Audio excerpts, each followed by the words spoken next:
The All Progressives Congress in Rivers State held a Thanksgiving service in Port Harcourt recently. Party faithfuls in their thousands thronged the Adoke Amesie Marker Stadium for the two-in-one event.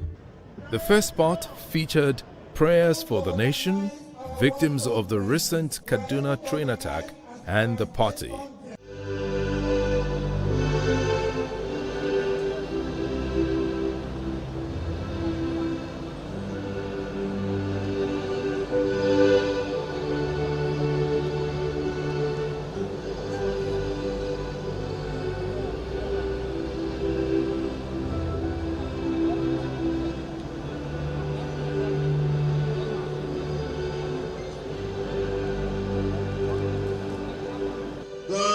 Gave us the riches of His grace, receiving us from the powers of darkness and bringing us into the kingdom of His beloved. Almighty Father, you are lavish in bestowing all your gifts, and we give you thanks for the favors you have given us. In your goodness, you have favored us and kept us safe in the past.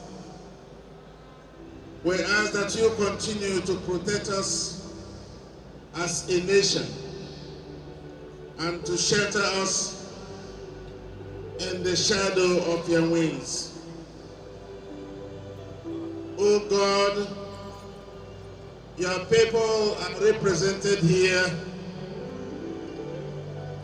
by all the ethnic groups and culture, by all people of religious persuasion. We are asking you this morning to heal the nation of our various ills, heal the nation of mediocrity, heal our nations of insecurity, heal our nations of corruption, heal our nations of bad rulers and delayed. Heal our nations of ignorance. Heal our nations of disunity. For it is in unity that we'll find strength. We pray that you give us your supporting hand in our new beginning as we glimpse the future, the unknown future, but a promising future. 10 to 14, and from the version of the Bible, NKJV. And I read, Now as Samuel was offering up the burnt offering, the Philistines drew near to battle against Israel. But the Lord thundered with a loud thunder upon the Philistines that day, and so confused them that they were overcome before Israel. And the men of Israel went out of Mizpah and pursued the Philistines and drove them back as far as below Bethkar. Then Samuel took a stone and set it up between Mizpah and Shen, and called its name Ebenezer, saying, Thus far the Lord has helped us. Thereafter, Plateau State Governor Simon Lalong addressed the gathering. He congratulated the new APC executives in Rivers State for presenting a united front. And the chairman of the Northern Government. Hey, okay. I'm beg, now don't raise your hand up again. Our brother, No, this man. Amechi, I beg is you. the bank amana of the north of northern Nigeria.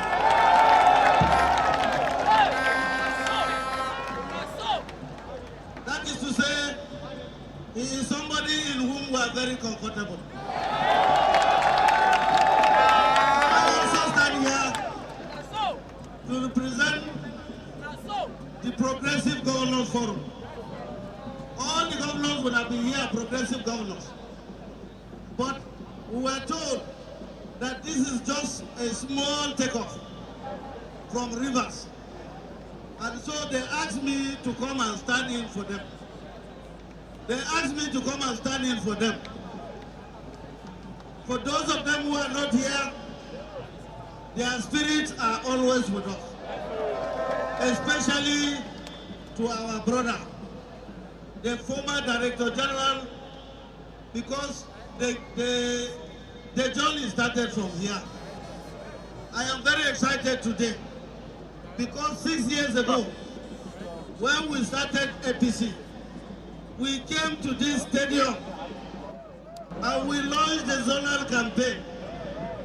That zonal campaign produced a brand new president for this country. And he also led the campaign.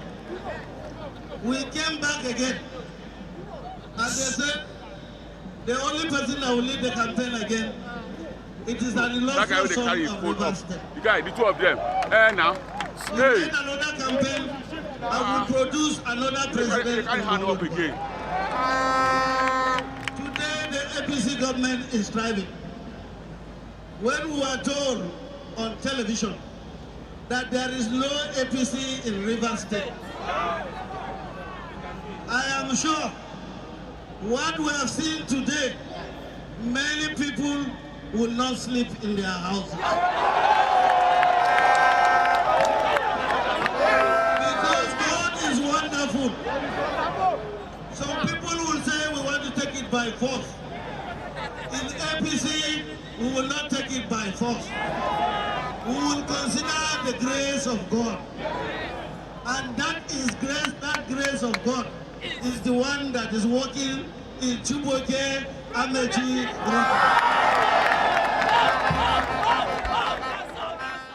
Former national chairman of APC, Adams Oshiomhole, commended the party for standing firm in spite of strong opposition in the state.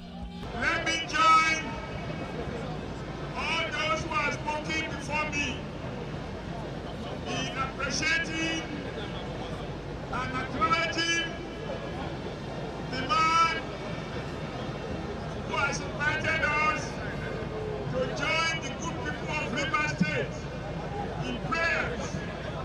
First, to celebrate the unity of our party in this state, and even more, the great people of Rivers State. I want to appreciate the Honorable Minister of Transportation, my friend and my brother, who has extended to me and my family invitation to this great event.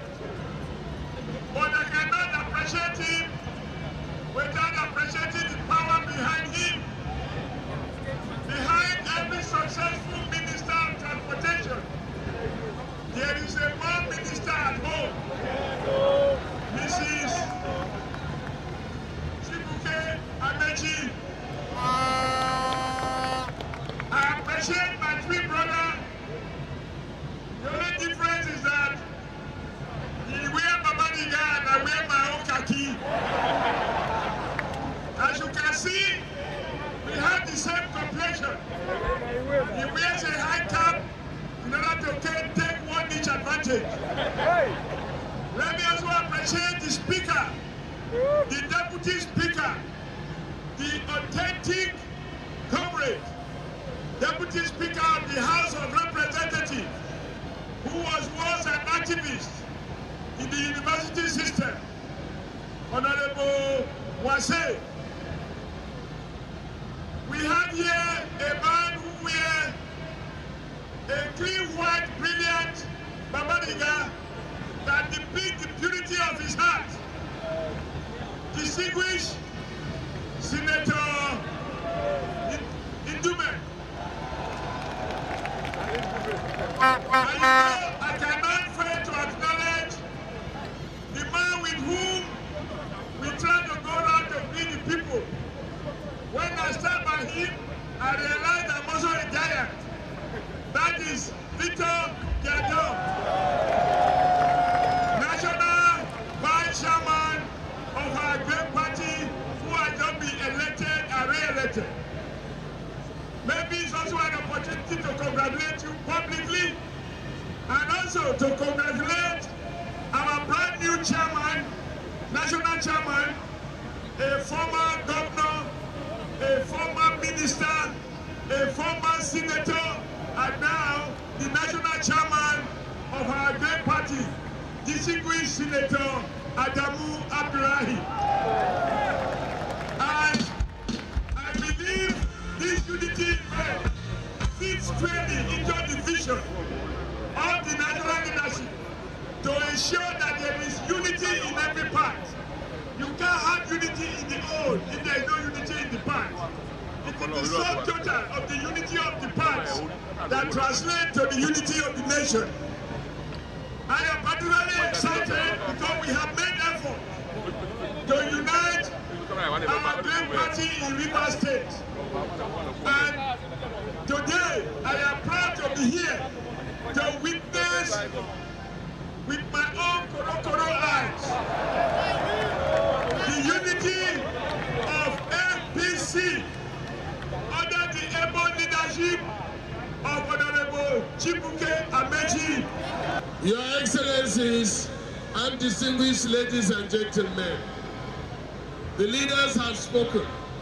And why we're here is to thank God for what He did to us, to thank God for giving us the Honorable Minister of Transportation, and to thank God for what He did to all of us, and also to thank God for what will happen to us, to thank God for what will come to us. We will start here in Rivers. Youths, you go and interpret what I'm saying. There is a saying in our group. We say in Hausa, Zai kasance. Zai kasance. Zai kasance means it will happen, no. It will happen, no. APC Rivers Adumeka.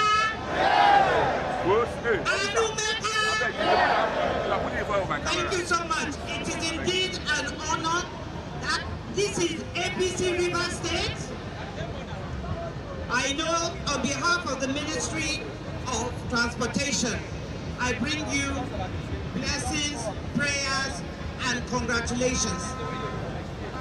I know this is the beginning of the march for 2023. It starts here.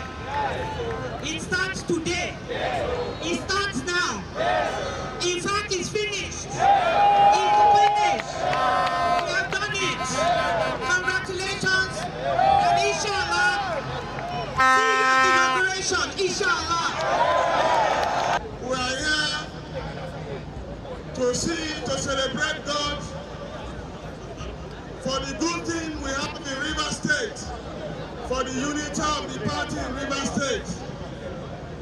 We are here to pray for God to receive the souls of all those who died in the train banditry incident from Abuja to Kaduna.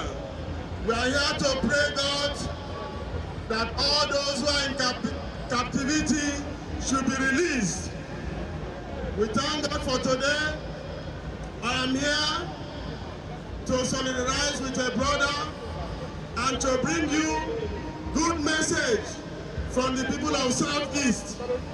We former speakers across the 36 states of this country, we are here to show solidarity to our brother and friend, the man who has kept us going, And as I speak also on behalf of the governor of Plateau State, who is also a former speaker. And we are very many here. We want to say to you that all former speakers, irrespective of political dispensation and political affiliations, we are with our brother. Because Rotimi and Meji Chibuke never discriminate against anybody. He takes care of both PDP, whatever political party you belong to, he doesn't care. He's a man who believes in human being and believes in the welfare of all. So we must support him. We are here for Thanksgiving. We will be here again for a bigger Thanksgiving. That is a prophecy, and it will come to pass in Jesus' name. The high point of speeches came when the party leader in the zone, Right Honorable Rotimi Amechi, who is also the Minister of Transportation, took the rostrum. He first went on a lap of honor around the stadium, acknowledging delegates from all local governments of the state.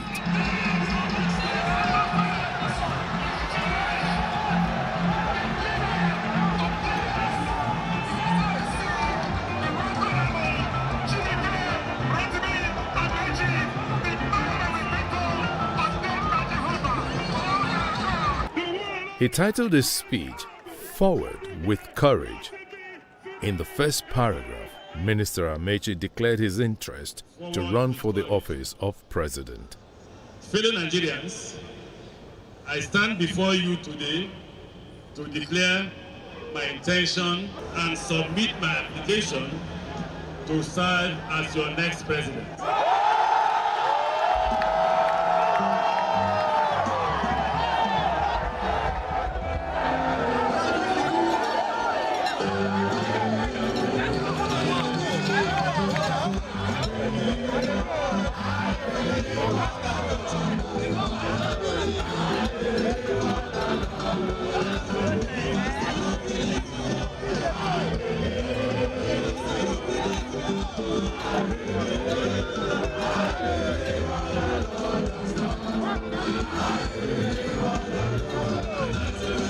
Listing his 23 years of public service in different capacities, Amechi acknowledged the challenges facing the country.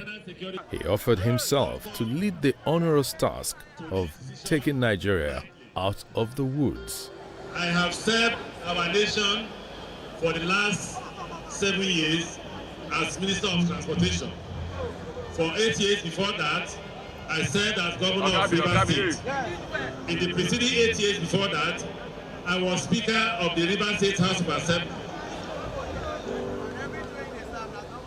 Within this period, I've also served as the Director General of President Buhari campaign organization twice.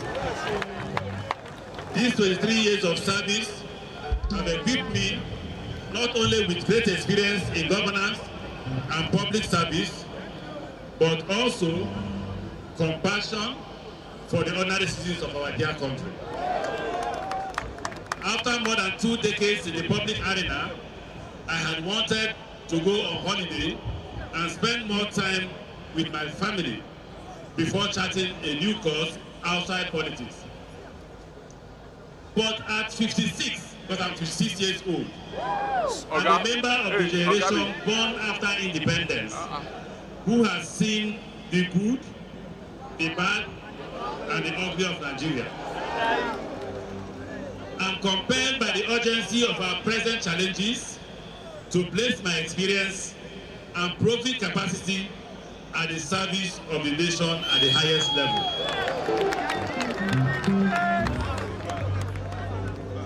Those who know me can testify that I have always been a straight talker. This straight has not always made me popular, but I speak with truth. I speak the truth with conviction. So allow me to speak the truth here today. We are facing some very serious challenges as a country. These are problems of insecurity, challenges of greater accountability in governance, youth unemployment, and the scourge of spiritual poverty. These problems are, however, not the exclusive preserve of Nigeria. We live in a troubled world. The reality we used to know has altered in nearly every nation. Climate change has brought about food scarcity, in some places.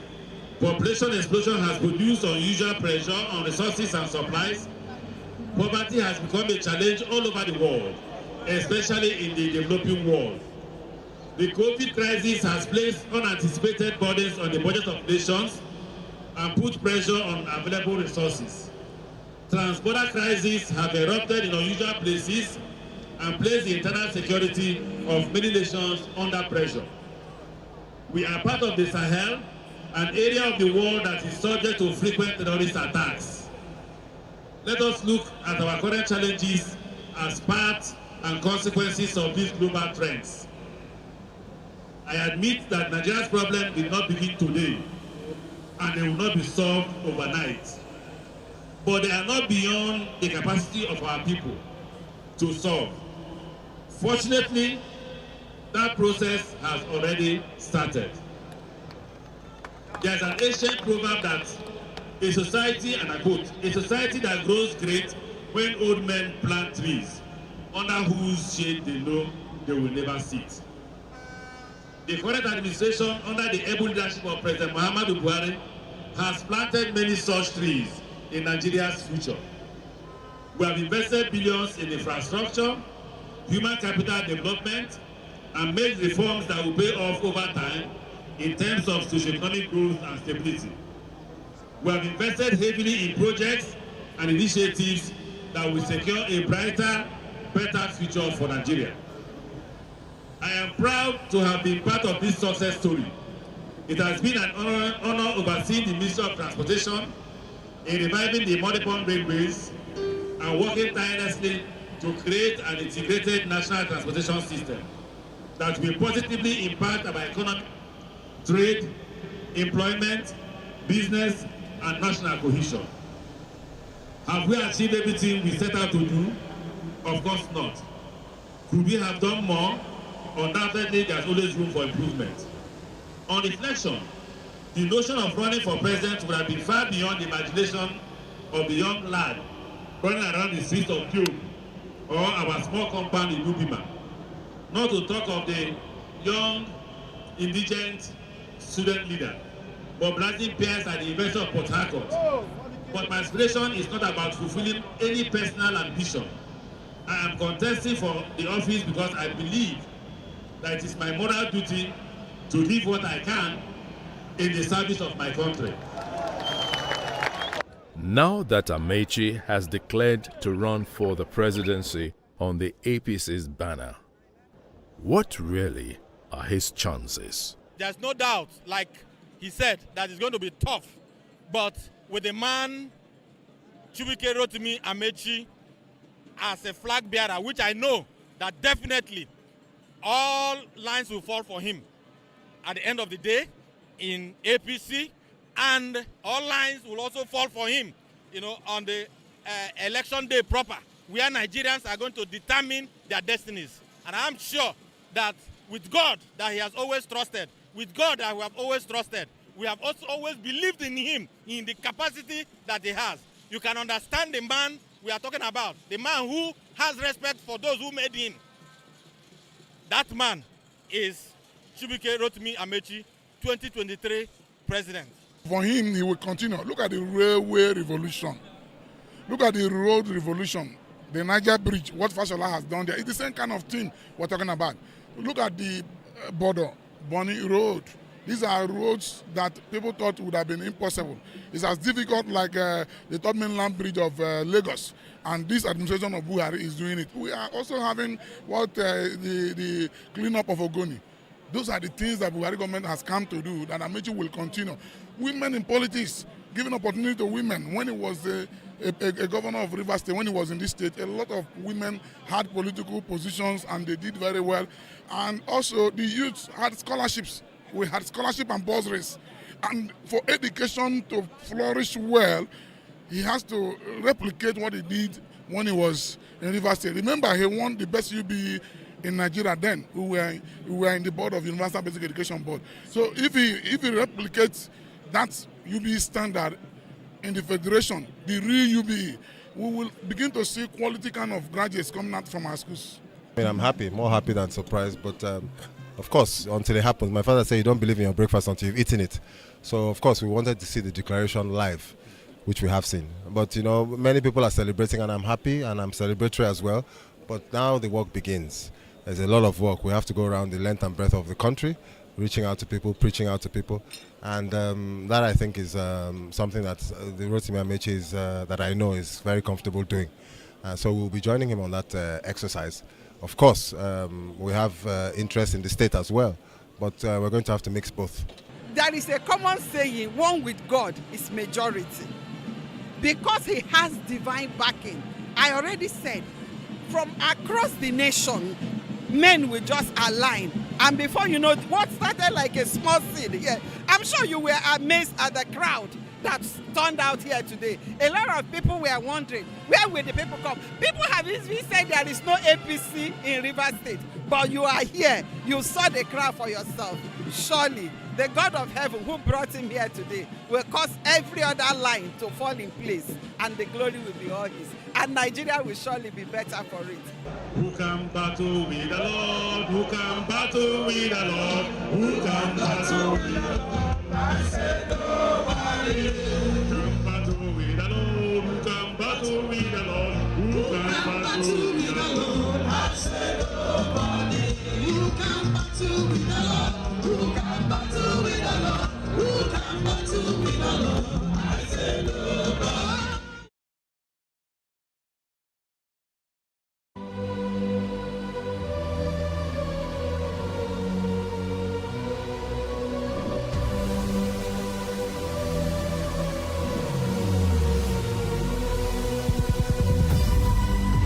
What we do not understand, we will stigmatize. What you can see is the remaining of the tanker that exploded. The suspect equally confessed.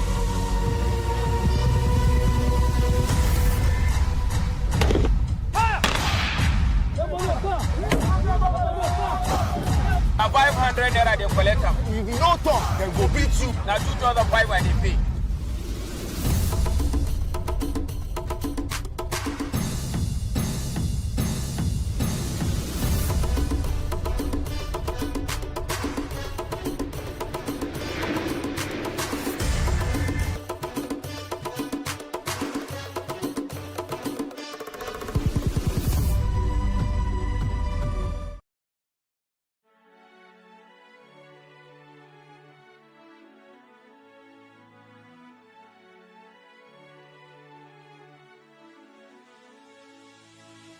It is engagement we need to have. Those who suffer miscarriages are never taken into account. Members of the National Assembly are also influence peddlers.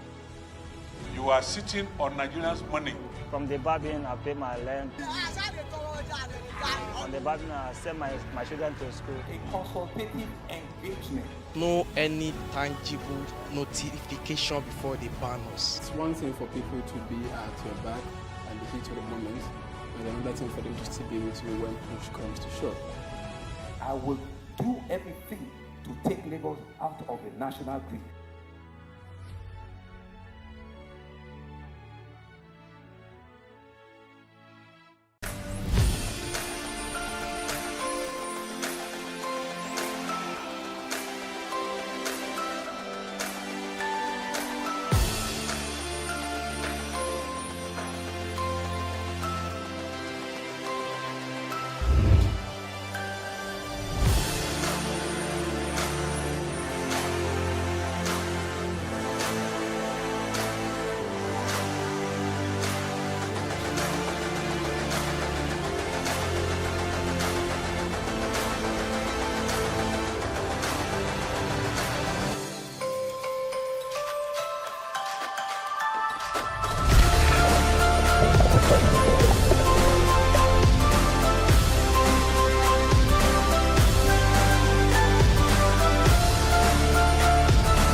Hello, it's Plus Reports. It's where we bring you some of the stories and events that made the news recently. And just in case you missed out on some of them, don't worry, we've got you covered in this edition. Welcome, I am Jacinta Ubiuko.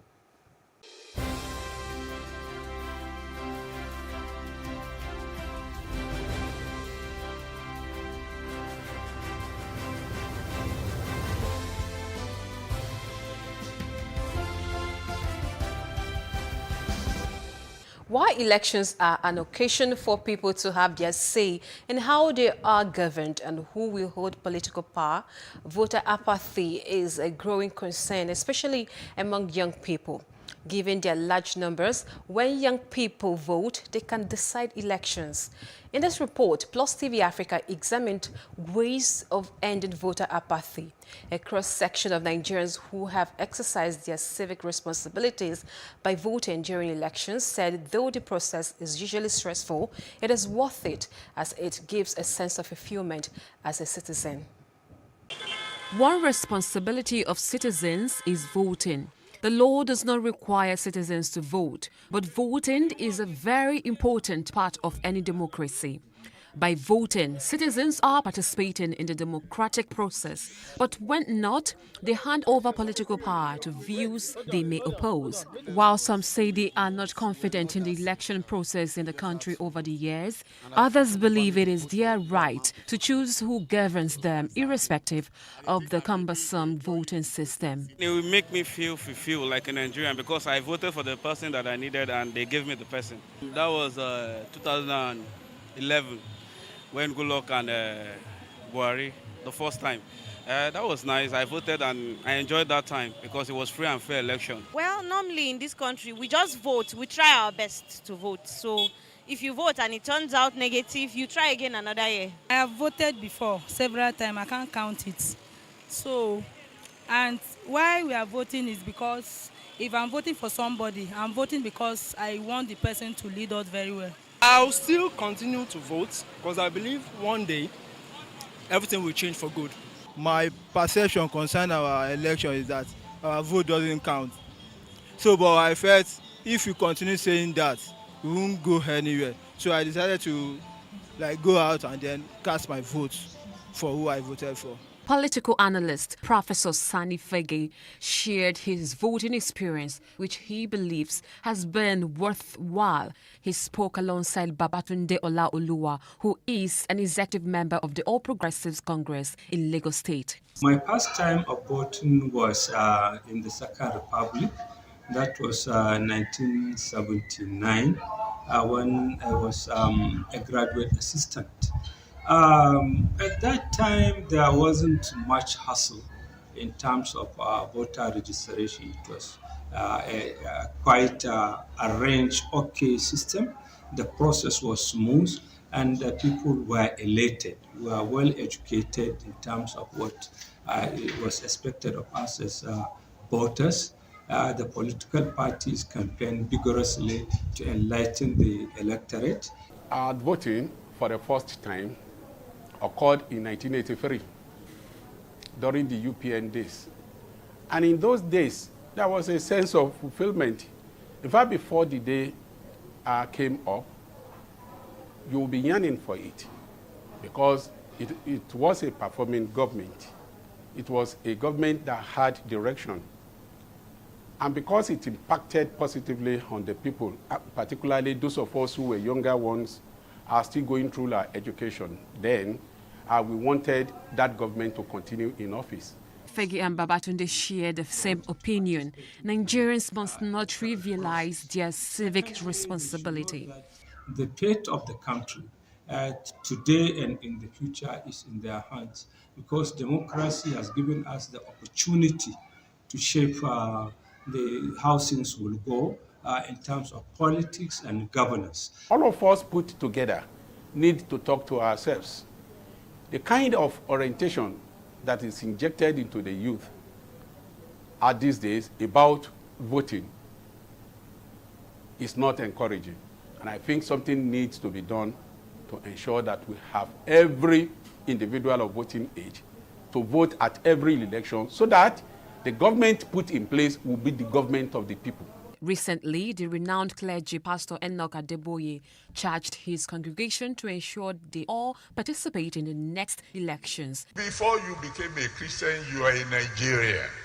You have a duty to your country to register, to vote, to make sure that your vote will count.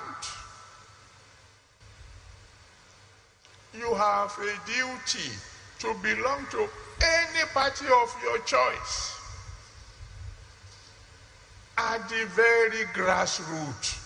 Now let's get rid of this mindset that our votes do not count and get involved in the affairs of the country as it concerns us all, believe it or not.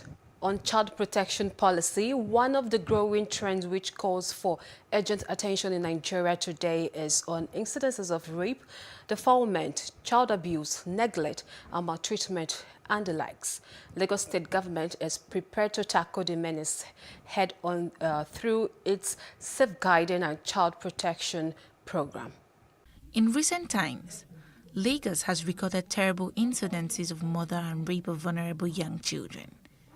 The case of Sylvester Romani, allegedly killed by his mates, remains fresh in the minds. Records have it that the state has witnessed about 2,154 cases of abuse against children from the year 2020.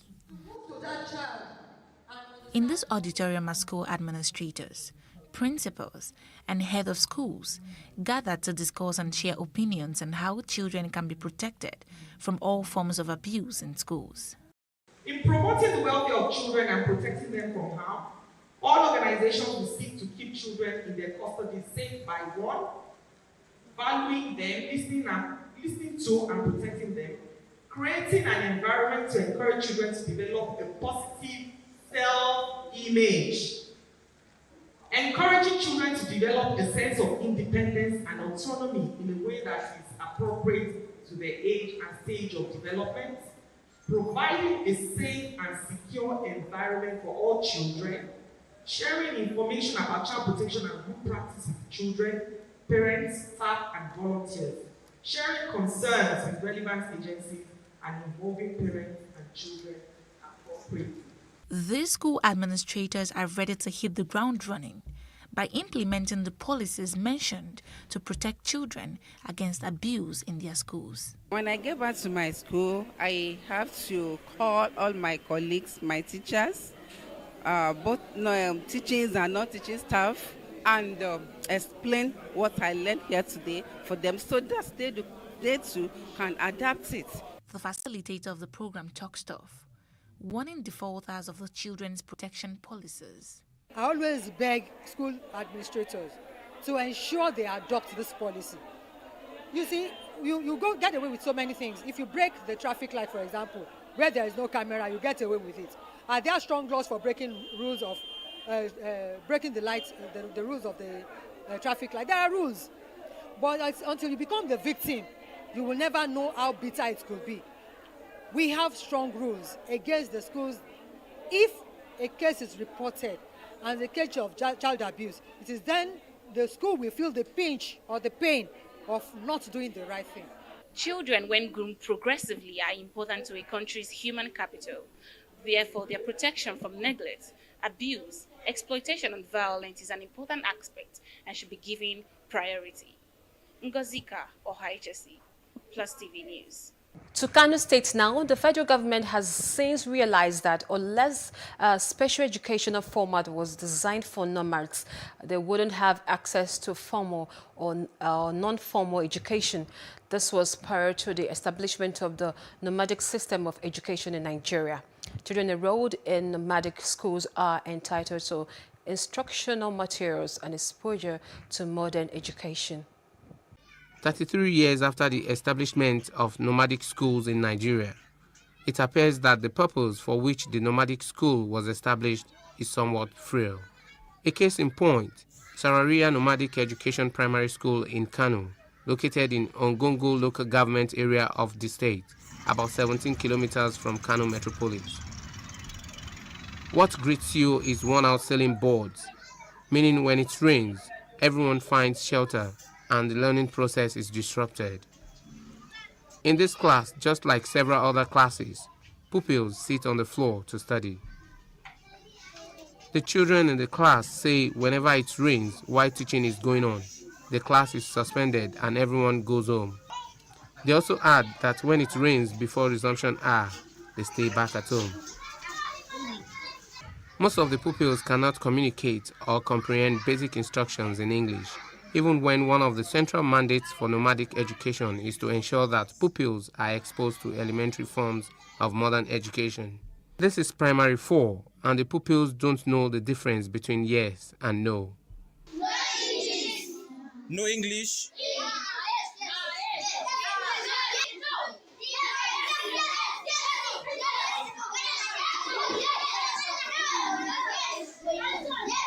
In this class as well, the students cannot relate to the questions asked. What is the name of your school? What is the name of your school?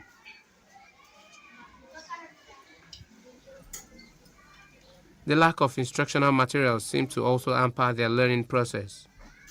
In this decrepit staff room, it is easy to see that the teachers also bear the brunt of the neglect of the school.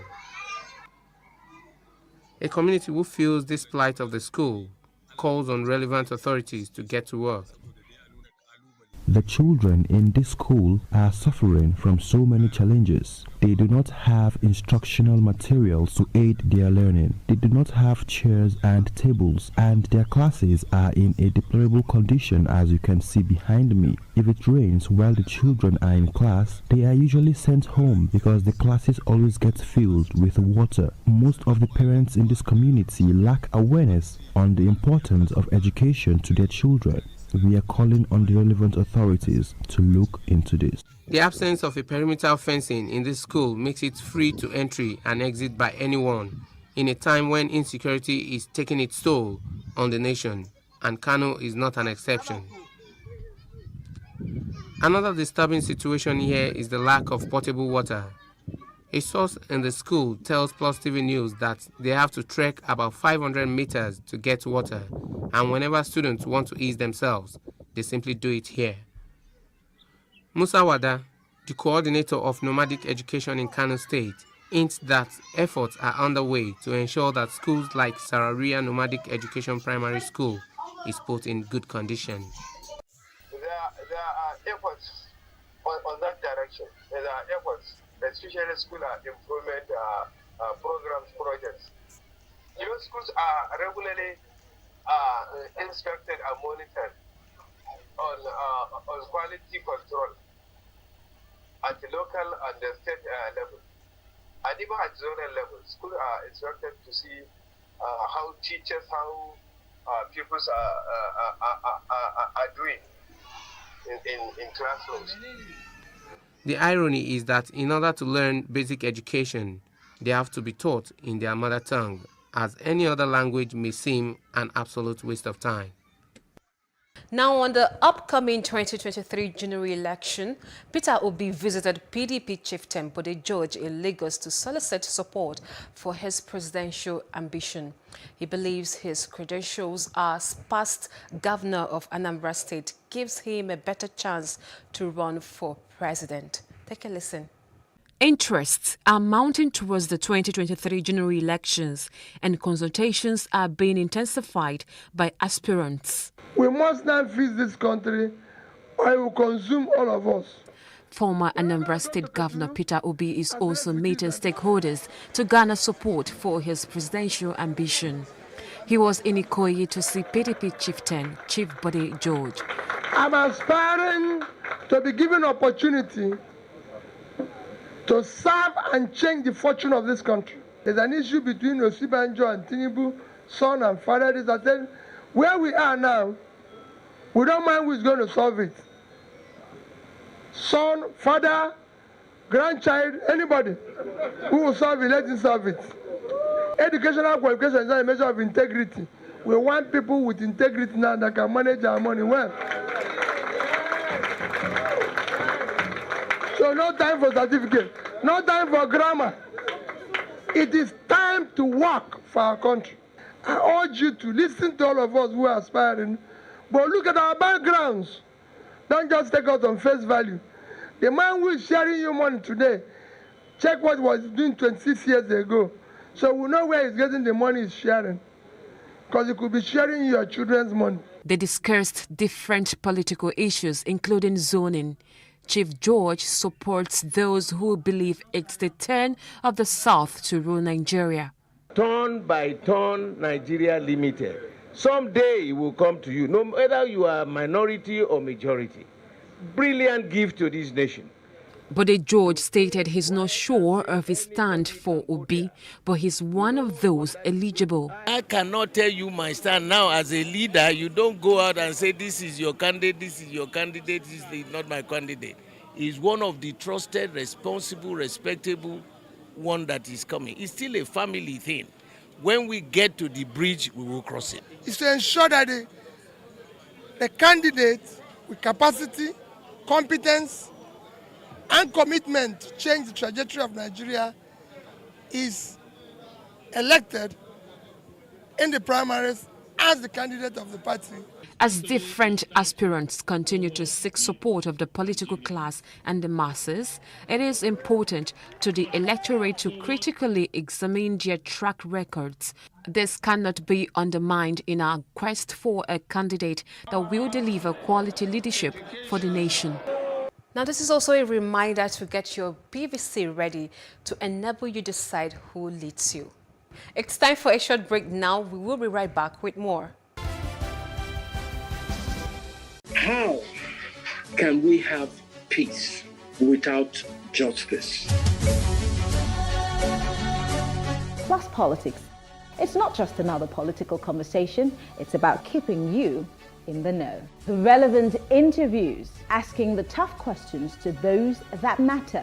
Get the answers you need.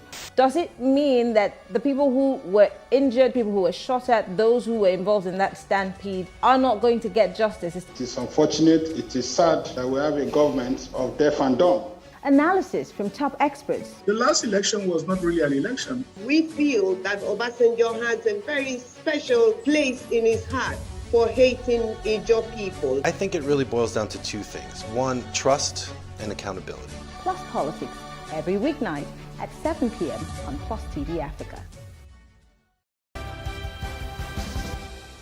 To Kaduna State now, in a quest to revive reading culture and writing skills among schools in the country, Universal Writers and Authors has organized inter-secondary schools essay writing competition for secondary school students across the 3 senatorial zones in Kaduna State. Reading and writing culture has been one of the major keys to every student's success over the years. But in the 21st century, this habit seems to have been lost as many students now depend on digitals. This has greatly affected the academic performance of many students, hence the need to restore the reading culture to give the education sector a new look in the country. Speaking at the award and certificate presentation to the best schools in Angwandasa, Kaduna, the president of the Universal Writers and Authors, Abdulaziz Al-Hassan, said the aims of the competition is to foster unity among schools in the state and to improve lexicals, vocabulary, and daily usage of words by students. Also observe and consider that there were a lot of problems in terms of paragraph development, in terms of writing essay, in terms of grammar of the students. Also, the Kaduna State Commissioner of Education, represented by the Deputy Director of Public Schools, Mercy Binta Kude, expressed delight seeing the female gender images winner of the competition. Study, let them value education with a passion, let them continue writing, because when you write and you write, you move towards perfection. Some of the overall best winners expressed their joy. I've been studying, I've been learning more on essay writing, I've been prepping myself so that when I come on stage, I will deliver what I have to do. And that is how I ended up the winner, because I studied hard, I worked hard even at home, in school. I made people around me, they helped me. I emerged as the winner by reading, a lot of reading, also sleepless night, making researches, and also I make a lot of researches and reading textbooks also. My advice to my colleagues and friends is that they should focus on their studies. Very, very happy, even though it's not my doing. First of all, I thank Allah, then I thank my school, and then the organizers of the competition. Over 400 schools participated in the competition, with 3 schools emerging winners. On insecurity, as the killings in the country continue unabated, federal lawmakers in the lower chamber said Nigeria is a failed state and are calling for the resignation of the National Security Advisor. This is coming following a double attack in Plateau and Benue State, respectively, where many were killed, scores injured, and many homes destroyed. Insecurity and terrorism have been major challenges to the Nigerian government in recent times. But the recent killings in a village in Wase, Plateau State, and that of the Guma local government and Churchill community in Tarka in Benue State have elicited grave reactions from federal lawmakers in the Green Chamber, following motions brought by Honorable Yusuf Gagdi from Plateau and Bem Nzondo from Benue State. Nigerians are being killed on a daily basis, Mr. Speaker. The 4 angles of Nigeria, nowhere is safe. Mr. Speaker, what is beating my imagination more, aside of the killing, is who is responsible. Why must we be chased out of our lands? Benue people are known to farm. As we speak, my people cannot go to farm. Hunger crisis is on the way. What again do we need to do? My governor has always been crying. The legislators from Benue have always been crying. Our senators are crying. Everybody in Benue is crying. What more does Benue need to do? We need to survive. The executive headed by Mr. President must know that Benue, our lives matter. Even when we raise the motion, it's sufficient for the security to act. But they are adamant. Among the people that were arrested at the local committee who were their own informants and collaborators, one was communicating with them from the detention camp, communicating to the community, and assuring people that was going to go out. And at the end of the day, he got out. When he got out, his wife was arrested with drugs. I don't know how to explain. The federal lawmakers call for the resignations of the National Security Advisor for his failure to detect these several killings before they are carried out. They also blame members of the various House Security ad hoc committees who have countlessly failed to submit reports to the House. Until we stop thinking that everything has political coloration, we're not going to get anywhere. Because we have very well-trained personnel, security personnel. Why is the terrorists? Why have they sort of like overcome the Nigerian security personnel? That is what we need to ask ourselves. And the president innocently will act on the advice of the National Security Advisor. So where you maintain somebody who cannot be able to see outside the box, or who believes in one particular tradition, I don't think we are going to get it correct. My submission is very simple. If the president means well to this country, and if we are really trying to look for a solution, he has to immediately sack the National Security Advisor. Play the blame game now. It is a bit late in the day. We should put all our hands on deck to ensure that Nigeria moves forward and that security is installed once again. Still speaking of insecurity, the Nigerian Army headquarters in Lagos 81 Division have paraded 12 imposters who have been using the military uniform to terrorize and extort money from Nigerians in Lagos and Ogun states. Some of the imposters were arrested at different locations while carrying out their illicit activities, 2 of whom were military men who had deserted the army. Our correspondent, Paul George, was there. The General Officer commanding 81 Division, Major General Umar Thama Musa, alongside his subordinates, paraded some civilians who have been disturbing the peace of the residents of Lagos and Ogun states. In a press briefing, the Army General said the suspects were arrested by Nigerian Army military police personnel in the 2 states during an activity tagged Operation Checkmate, an exercise by the Army to checkmate the activities of its personnel on duty. first group of impostors were 4 in number. They were arrested at Ekenekenem bus stop in Ajah General Area of Lagos State based on intelligence. Preliminary investigation revealed that they specialized in mounting roadblocks along Ajah Road to extort money from motorists as well as indulge in illegal duties while dressed in full Nigerian Army uniform. He stated further that Operation Checkmate has arrested over 150 impostors over the last 4 months and that they have been handed over to the Nigerian police. All those arrested will be handed over to Lagos State Police Command for prosecution. Therefore, I'm calling on all members of the general public to continue to support the division's Operation Checkmate by providing information to the nearest Nigerian Army Formation and Unit on any observed illicit acts and crimes being perpetrated by persons in military uniform. When asked why they have decided to engage themselves in the act, this is what the suspects had to say.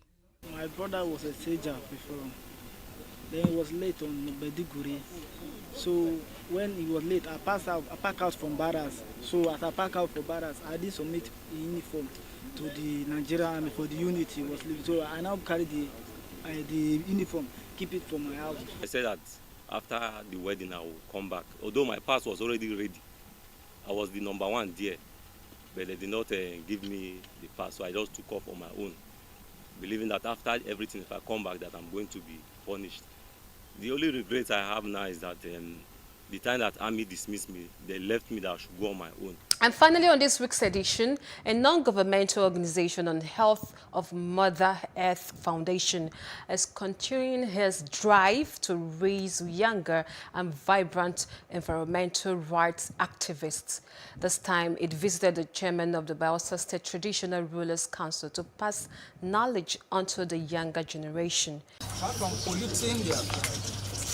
For over 4 hours, Homef and this prospective environmentalist sat before the king of Ikpetiama Kingdom as he highlighted factors responsible for both human and environmental degradation in the Niger Delta. And so you authorize it to... He went down memory lane to explain how oil and gas exploration activities coupled with federal government's negligence have caused the people unbearable pain. However, the king advised these youngsters on how to change the narratives. Take your theater round, campaign round. You could write books and poems and all, and even do comedy and sing around it. And then you can also take the oil and gas companies to court to challenge them for all their misdemeanor.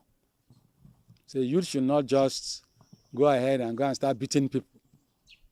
There's a lot you can do, and you'll get better attention, particularly today with social media. Homef gave reasons behind the Learning from the Wise initiative. In our communities, we have persons who have knowledge, that have historical roots, knowledge of our culture, of our social relations, economic productivity, and other means that can help us address the issues of today as well as the issues of tomorrow. So learning from the wise is picking out those wise individuals, and then getting young people to sit at their feet, to hear their stories, to learn from them, and so develop their positions. At the end of the meeting, the young participants also shared their experiences. I've learned about my roots, the culture so far, how I could help preserve our environment. A lot of things that we were not aware of have been exposed by His Majesty. And that's all on this edition of Plus Report. But before we go, let's still remind you to please follow us at PlusTvAfrica on Facebook, Instagram, and now Twitter. Also, do subscribe to our YouTube channel at PlusTvAfrica. I am Jacinta Obiugo. Thanks for watching.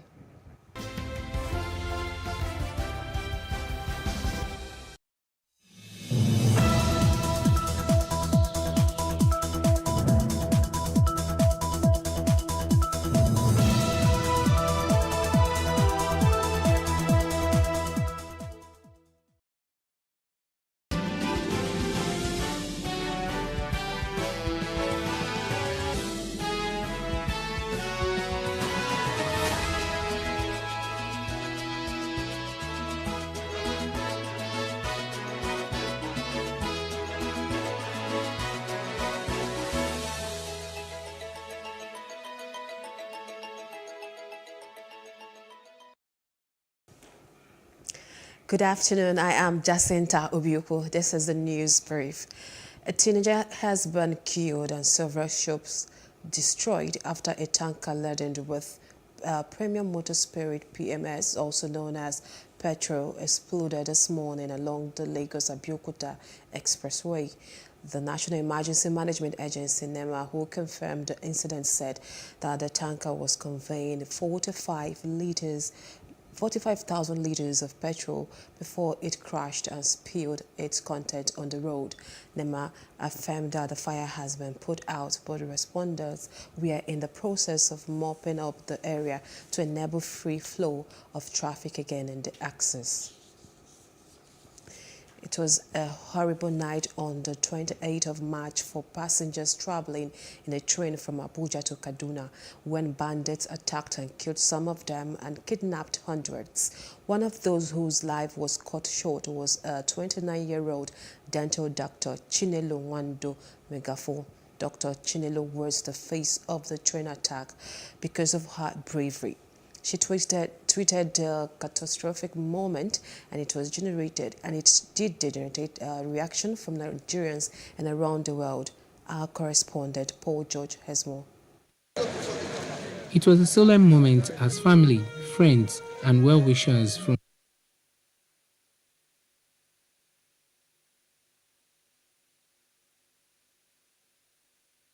people in attacks in the Gaydam local government area of Yobe State. Around 2,000 fighters dressed in military-like uniforms and believed to be from ISWAP group sneaked on foot into Gaydam town late yesterday. They rounded up 9 people in a bar and slaughtered them, some with their hands tied behind their back. They killed 9 people at the bar, including 2 women and a retired police officer. Former President Olusegun Obasanjo has disclosed that amid growing insecurity in the country, the creation of state police would be a better option than community policing. Obasanjo made this disclosure when the leadership of the National Association of Ex-Local Government Chairmen in Nigeria paid him a courtesy visit in Abeokuta on Wednesday. Obasanjo, who commended the initiative behind the formation of the body, said that the development clearly showed that some local chairmen in the country were better than even the top elected leaders. President Muhammadu Buhari has once again issued fresh directives to security agencies to rescue all those in captivity across the country and advance the acquisition of intelligence. The National Security Advisor Babagana Moguno told State House correspondent after the National Security Council meeting that the president is not happy with the prevailing security situation. According to him, the last straw was the recent attack on the Abuja-Kaduna train, leading the killing of some passengers and kidnapping of scores. The Special Task Force Operation Safe Haven in Jos has handed over 500 illicit small arms and light weapons to the National Center for the Control of Small Arms and Light Weapons. During a brief ceremony at the task force headquarters in Jos, the commander of the operation, Major General Ibrahim Ali, stated that the weapons troops of the operation have maintained an offensive posture, leading to the recovery of a large number of weapons. Have also remained resolute to checkmate all forms of crimes. As it stands today, troops have maintained an offensive posture, conducting several kinetic operations in the form of raid operations on criminal hideouts, rescue operations, cordon and search, stop and search, as well as patrols, amongst others. These have led to huge recovery of illegal weapons, drugs, and stolen vehicles used by the criminal elements. The commander also used the occasion to dispel rumors that he is taking sides in the crisis rocking Bassa local government of the state, calling such allegations unfounded and mischievous. Contrary to this falsehood, it is pertinent to note that as a member of the armed forces, I have sworn my allegiance to defend the country and protect the lives and properties of all citizens, devoid of any ethnic, religious, or pecuniary sentiments. I have always emphasized my stand to be fair, just, and treat all equally. The North Central Chairman of the National Center for the Control of Small Arms and Light Weapons, Major General Hamza Bature, retired. While receiving the weapons, commended the troops of the task force and charged them to make sure illicit arms are mopped up before the 2023 elections.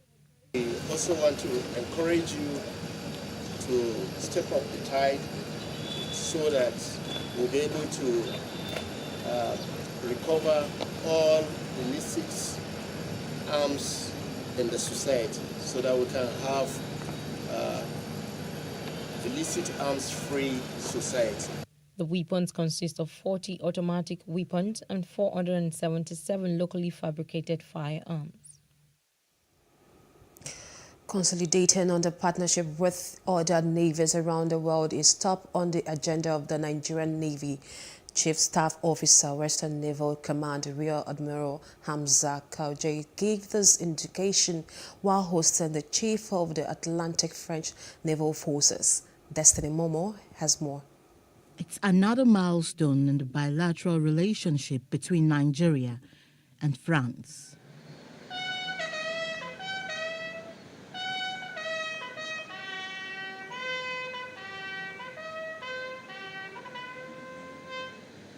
The Nigerian Navy and Atlantic French Naval Forces are using their connecting point, the Atlantic Ocean, to strengthen their collaboration towards sanitizing the hydrographic domain, especially the Gulf of Guinea. Their common objectives of ending piracy, trafficking, pollution, and securing maritime space took prominence in their discussions. Chief Staff Officer, Western Naval Command, Rear Admiral Hamza Kauje, who recalled the long-standing relationship between the two forces, requested that Nigeria be made a vessel spare parts hub in the region, as many Nigerian Navy vessels are from France. These, he said, will contribute to the nation's economy, address the issue of delay in repairing vessels, which will in turn foster the fight against maritime crimes. Navies everywhere in the world have some know-how about to tackle with the IUU fishing. And so the objective for us is to share this know-how and to contribute to foster the capability of the local navies, thanks to this cooperation and sharing of know-how, in order to improve the possibility to counter the IUU fishing. That, I think, is really the main course of action we have in the end today, a better cooperation. Illegal, unreported and unregulated fishing is a threat to maritime security and needs a holistic approach to be checked. Nigerian Navy, under the able leadership of Vice Admiral Awal Zubairu Gambo, have just launched an operation called Operation Dakata Barao. Literal meaning, please, literal meaning is stopping the thief. You are all aware that over some times now, we have had a lot of crude oil theft. Nigerian Navy has deployed over 26 vessels. When I say vessels, I mean different categories of vessels to the south-south, Niger Delta now, and there is this operation, Dr. Barao, is ongoing. The collaboration is expected to secure the maritime space, not only in Nigeria, but the continent at large. Destiny Momo, PlusTV News. Parents have been urged to intensify efforts on their parenting skills and to thoroughly monitor their children in order to build responsible future leaders. The Commissioner of Police Ogun State Command, Lanre Obankole, who made this known during the Ramadan lecture of the command, noted that parents have a huge role to play in the moral upbringing of their children. Other speakers want religious leaders and other stakeholders to come together and find a lasting solution to the increasing rate of crime in society, especially among youths and children. Parents to pay particular attention to the activities of their children, whether at home or elsewhere. This will no doubt reduce the incidence of crimes and criminality among the youth. All the vices in our society, all crime are local. All adults, they are from one family or another. We have found out that every parent must be on the lookout for their children, whether at home, in school, within the community, and wherever they find themselves, because that's about the only legacy we can leave after leaving this world. And so, and of course, the environment also shows that the police are not relenting in their effort. It was a horrible night on the 28th of March for passengers traveling in a train from Abuja to Kaduna when bandits attacked and killed some of them and kidnapped hundreds. One of those whose life was cut short was a 29-year-old dental doctor, Chinelo Nwando Magafu. Dr. Chinelo was the face of the train attack because of her bravery. She tweeted that the catastrophic moment and it generated reactions from Nigerians and around the world. Our correspondent Paul George has more. It was a solemn moment as family, friends and well-wishers from far and near thronged Shepherd Hill Baptist Church, Obanikoro, to pay their last respect to the Megafools for the sudden death of their daughter, Dr. Chinelo Nwando Magafu. Engineer Ifeanyi Magafu, the father of the late Dr. Chinelo Nwando Magafu, played his saxophone in a tribute to her daughter.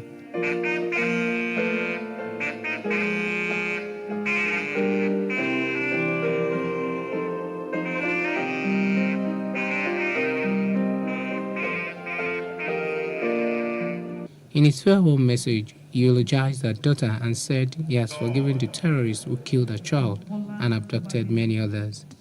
Finally, the past 3 weeks have been quite traumatic.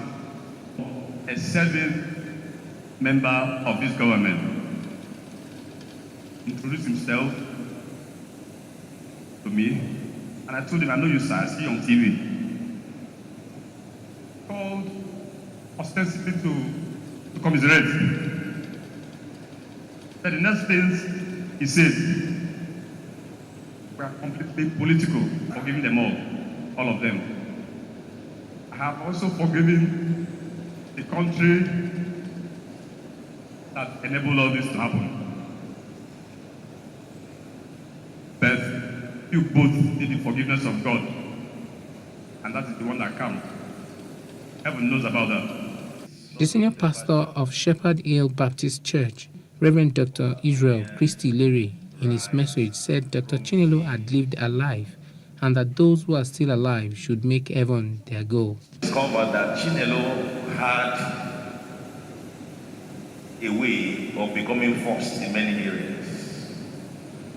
She was the first of Engineer Megafo's children. She was the first to visit the earthly Jerusalem, and sadly, the first in the family to see the heavenly Jerusalem. But have you realized that the only degree Chinelo is taking away is BA, not the MBA, BS, or whatever they call it. And what is that BA? Not Bachelor of Arts. Is born again. Other sympathizers praised her bravery even in death. Dr. Chinelo was a committed member of the profession who graduated from the prestigious University of Port Harcourt in 2017, and she has served this nation meritoriously. For us, it's a big loss, especially with the fact that we are very, very few in the profession in Nigeria. It is with deep pain in my heart that I write, Chi. You were a very smart, intelligent young doctor who was humble and willing to learn as much as you could from your consultants and senior colleagues. You were not lazy. Though we're not the same class, but we graduated the same set. Chino was very hardworking, dedicated. She was never punished. She was always punctual in whatever she was doing. She always kept a smile, diligent and dedicated. So basically this loss is a very big loss to us and to our set as a whole. And we pray and that God will comfort the family and give them the courage to bear this loss. As Nigeria continues to battle with banditry and kidnapping, Nigerians are in doubt whether the government will apprehend and prosecute the terrorists and rescue others while in captivity. Paul George, Plus TV News. INEC today maintained that the 2023 general elections will be held despite the security challenges in the country. INEC Chairman Professor Mahmoud Yakubu stated this in Abuja at a public presentation of the 2022-2026 strategic plan and the 2023 election project plan. Yakubu explained that the documents presented were the third in the series of strategic election plans since the era of deliberate planning of elections started in 2012. According to him, the 2023 polls will be governed by the new Electoral Act, which contains provisions that will enhance the capacity of the Commission to better manage the electoral process. He pledged to ensure the safety of electoral personnel and materials, accredited observers, media practitioners and voters. He then called for the support of all Nigerians to successfully conduct the polls. The case of alleged illegal dredging at Ilagasa community in Ibejuleki area of Lagos has taken another dimension. PlusTvAfrica had earlier reported that members of the community, led by the Odofin of Ibejuland, staged a protest accusing Delhi Motors of operating illegally. However, the Baale of the community chief, Lamidi Amosajoro, has refuted the claim. Justin Akadonye tells us more. Members of Lagasa community are vividly angry about developments in the area, appealing to the government for help. They are accusing Delhi Motors Limited of dredging on their land without a quarry lease agreement. Minister for Mines has called us down to Abuja. We narrated everything to him. And even Minister himself knows what is going. The Minister of Cadastral and Mining addressed us. And they asked him to show his cadastral consent, which he did. And the community leader and the chiefs find out the cadastral is fraud. We catch up with the CEO of Delhi Motors Limited, Okudili Umenyora, who provides documentary records of his agreement duly signed by the Baale of the community and other documentation from the Ministry of Mines and Steel. He explains the bone of contention. So once the demarcation was done, they found out that they're not supposed to be dredging on my title because basically the area in which that title was domiciled was different from the area in which they were dredging. Well, the situation of things as we speak is the Baale of the land who signed the consent for me wants me to go ahead and continue my work like normal. But the other operators, illegal operators, they've now sent different tactics and thugs to go ahead and stop my mining operation. As we seek answers, our investigation leads us to the Baale's compound. The aged leader tells his own side of the story.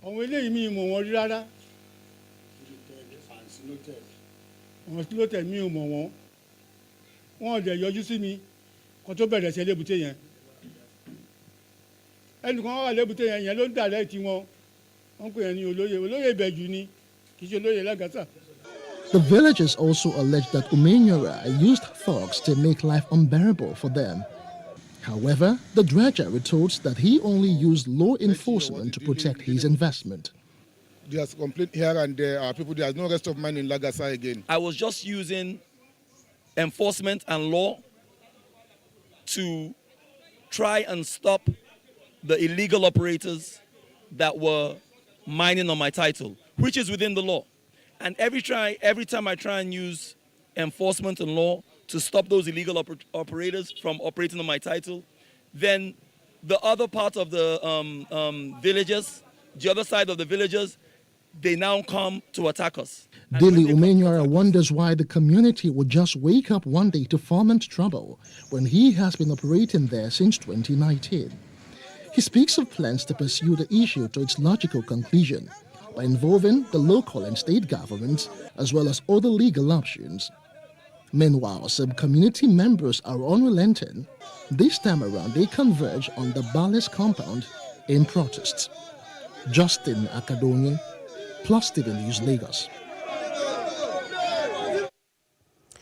Outside Africa now, Russia's defense ministry has said that it struck 58 military targets in Ukraine overnight, including sites where troops, fuel depots and military equipment were concentrated.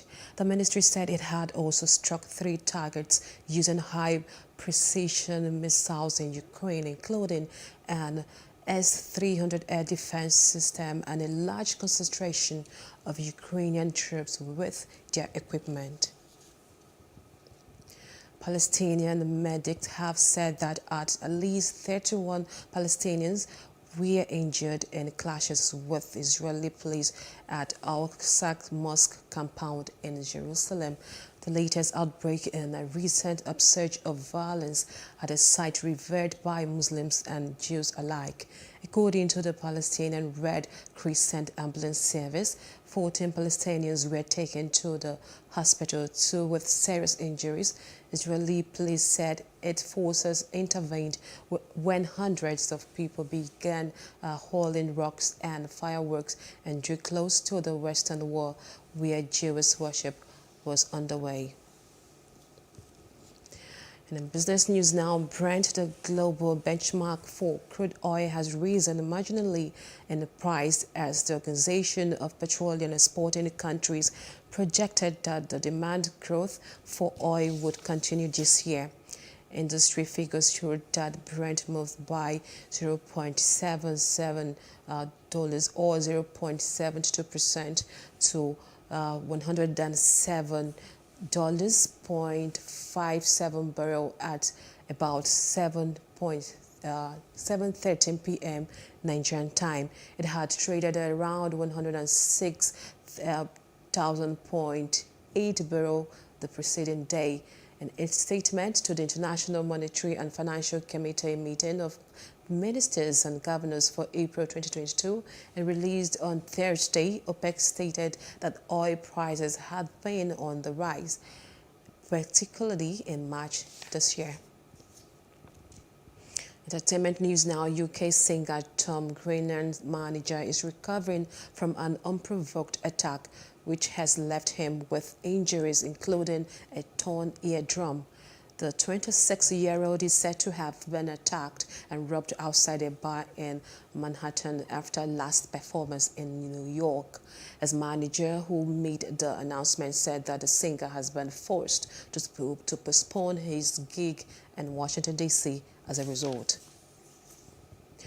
In sports news now, it took Stefanos Tsitsipas 3 sets and the span of 2 days in a weather-delayed second-round match to get past Lee Vashka and reach the third round of the Barcelona Open on Thursday. Just about every other match was postponed, but after the Greek and Belarusian were told at 5-1 in the first set that their match would be finished Thursday, they managed to finish just about 24 hours after the original start time. Tsitsipas created 15 break-point opportunities, but he only needed to convert 4 of them to beat Ivashka, who managed to convert just 3 opportunities he created. That's the news brief. For more stories, please follow us at PlusTvAfrica on Facebook, Twitter, and Instagram. And do subscribe to our YouTube channel at PlusTvAfrica and PlusTvAfrica Lifestyle. I am Jacinta Obiuku. Thanks for watching.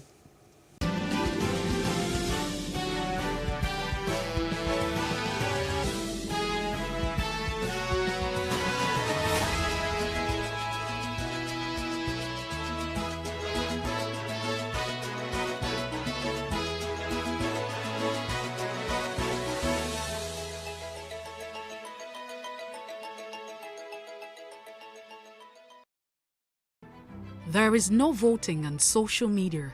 To vote, you would require a permanent voter's card. To get your PVC, visit cvr.inecnigeria.org. Create your account with a valid email address and start the registration process. An activation link will be sent to you. Click on the link and activate your account. Fill out the form, pick and submit a convenient date and time for your biometrics. Print the application slip, which should have your QR code. On the appointed date, go to the nearest INEC office for your biometric capturing. Thereafter, you will get a registration slip to pick your permanent voter's card when ready. Get your PVC today. This message is from PlusTvAfrica.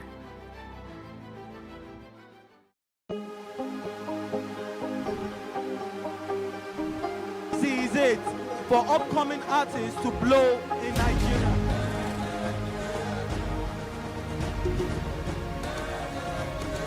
Welcome to Plus Trending.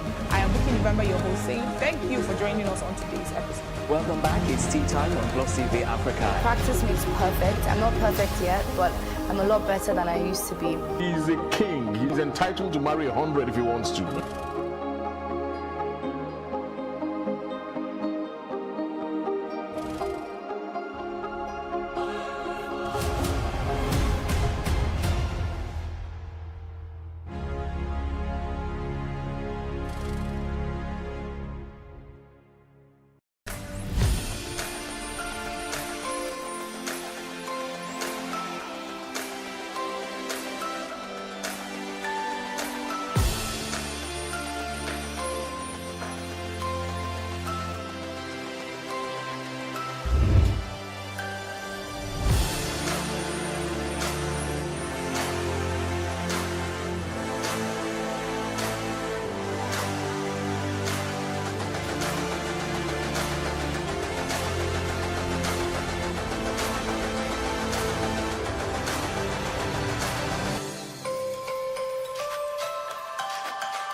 It for upcoming artists to blow in Nigeria.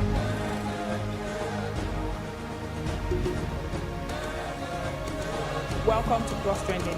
I am Bookie November, your host, saying thank you for joining us on today's episode. Welcome back. It's tea time on PlusTvAfrica. Practice makes perfect. I'm not perfect yet, but I'm a lot better than I used to be. He's a king. He's entitled to marry 100 if he wants to.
Hello and welcome to What Are You Saying #Ways, where we talk about topics in the news as it affects us all. I am Usayuwa Mesale.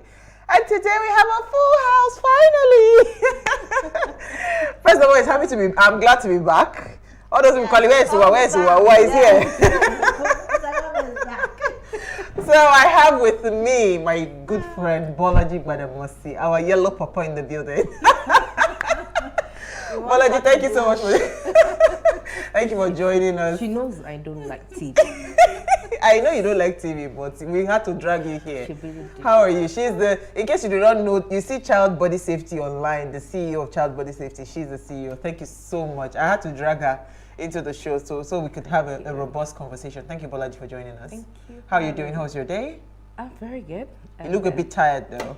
Yes, because I've been running from conference to exams on this child protection matter. Yeah, Yes. so working on bettering myself. So it's been from one conference to exam to master classes, but it's been fun. So when I got the message this morning, I was like, oh God, I just wanted to sleep. Oh. And she knows I don't like TV, I always want to be behind the scene and all of that. But I'm just that one person that never likes to be at the forefront. I just want to walk at the back. Oh, what's going on? Okay, I'll sort it out. I know. But thank you for making an exception for us. Thank you. It's not easy. When people see this child matter, they think it's a small business. But you spend a lot of money, a lot of time and dedication learning about the behaviors of children and how we can continue to improve on protecting them. So kudos to you. It's not an easy thing. Some of us just have to make math and make let me come to Jennifer. She's joined us on, hey, finally, praise the Lord. Since Abuja has refused to release you, we will start doing Zoom. Jennifer, how are you? Can we hear Jennifer?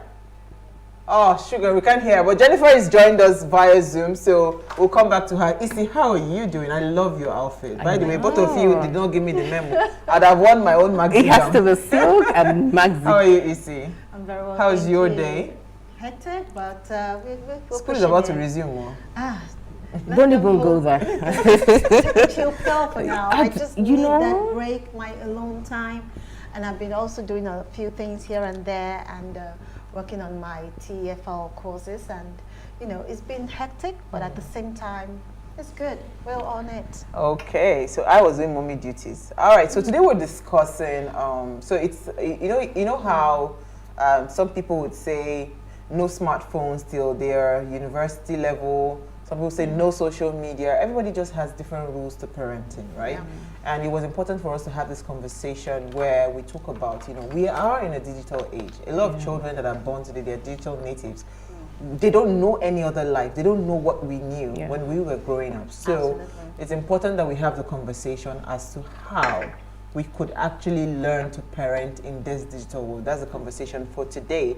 And here's what we found as today's quote. Parents can only give good advice or put them on the right path, but the final forming of a person's character lies in their own hands. I really love this quote because no matter what you do, after all said and done, right, that child, still has the onus. I always put that responsibility back at my children. You must learn to take responsibility for your life. And that's why I love that quote and I chose it. So in recent times, we've heard uncomfortable stories of underage kids exhibiting behaviors that can only be influenced by their exposure to uncensored content on the internet and social media. So from the 10-year-old girl that we all saw, student of Chrisland School, whose sex tape was distributed on social media and later discovered to have had a page on Likey with questionable videos, to Annie Dibia's backlash, or the backlash she got on exposing her daughter's cleavage, right? On a photo, they said the daughter was inappropriate in her clothing. Somebody called her out. These stories are endless. We have so many stories on social media, to children dancing, erratically, or at birthday parties. It's endless, right? Those conversations are endless. And so that's why we're having this conversation on our Ladies' Night Out. And EC, Jennifer, Bolaji as well, and I are discussing how should parents raise children in this digital world. And when we open our phone lines, we really love to hear what you have to say about this. But first, let's take a break to see what we found in the news.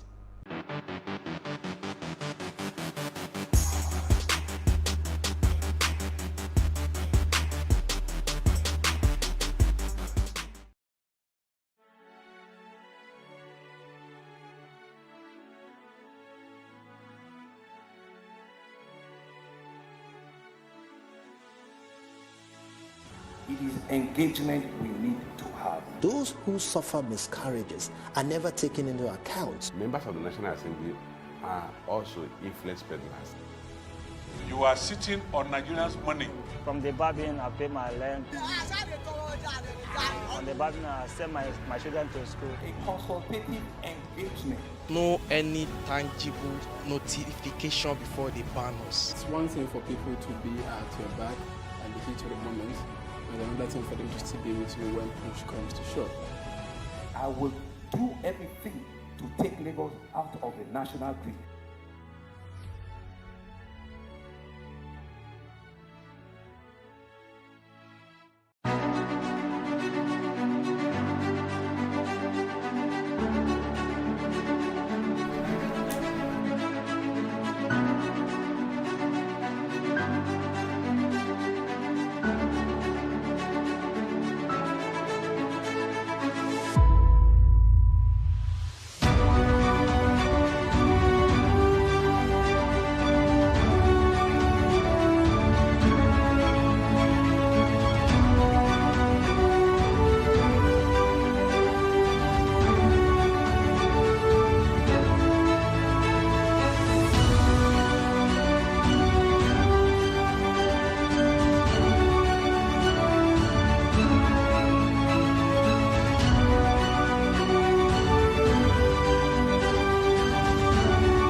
Oh, you're still watching Ways. World Creativity and Innovation Day is celebrated on April 21 every year.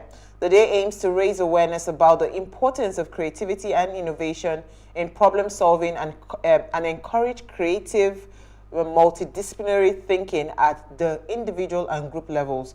The World Creativity and Innovation Week is also observed from the 15th of April to the 21st of April. The theme of World Creativity and Innovation Day 2022 is collaboration, and it was founded on the 25th of May in 2001 in Toronto, Canada. The founder of the day was the Canadian Mercy Segal.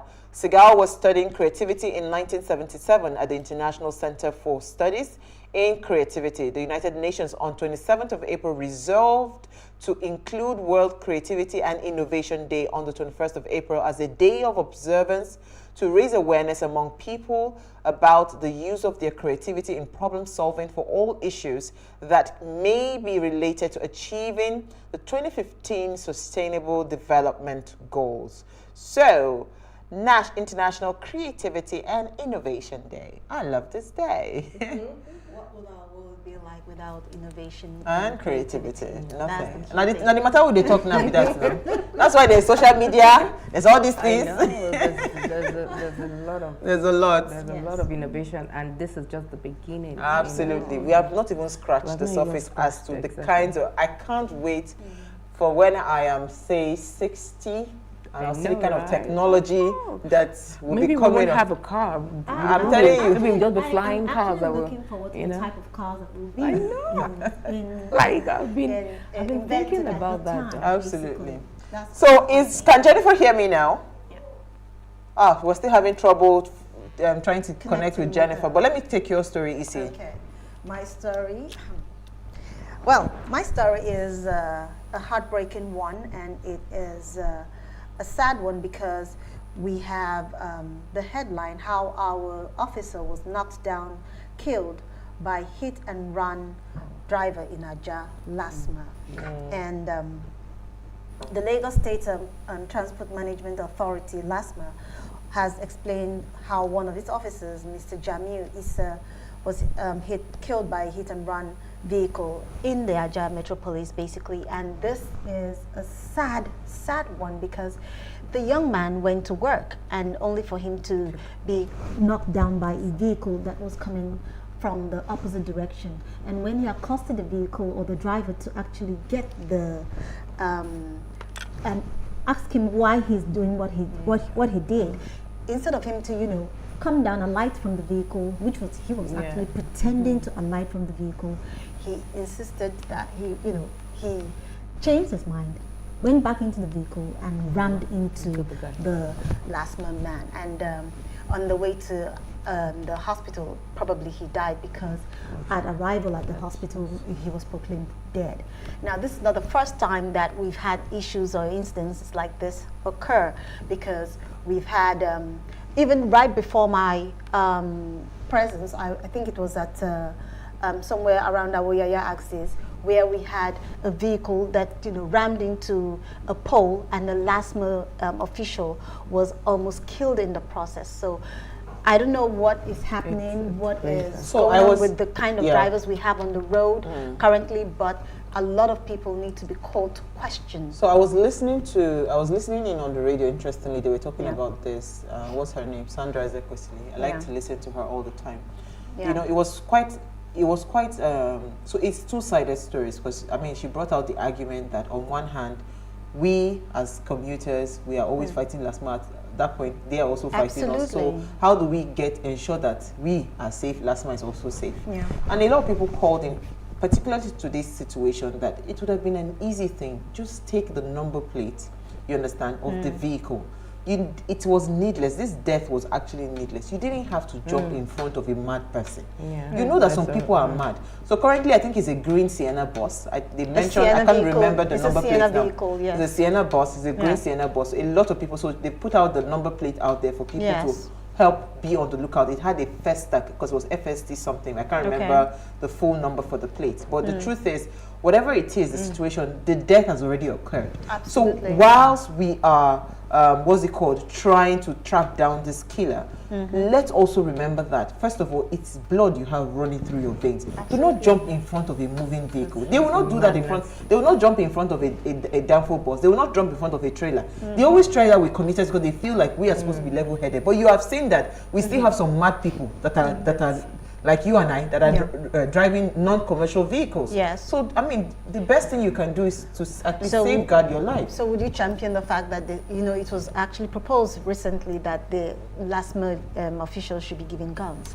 No, you're even making it worse. No, I'm just saying, propose that? There's no need for that. I'm just saying that when you see a traffic offense as a LASMA officer, you already have all those gadgets. You have your cameras, you have your body cam, you have everything. Just do a full report and file it in. Let me tell you, there is no way that car wants to renew, pata give or take.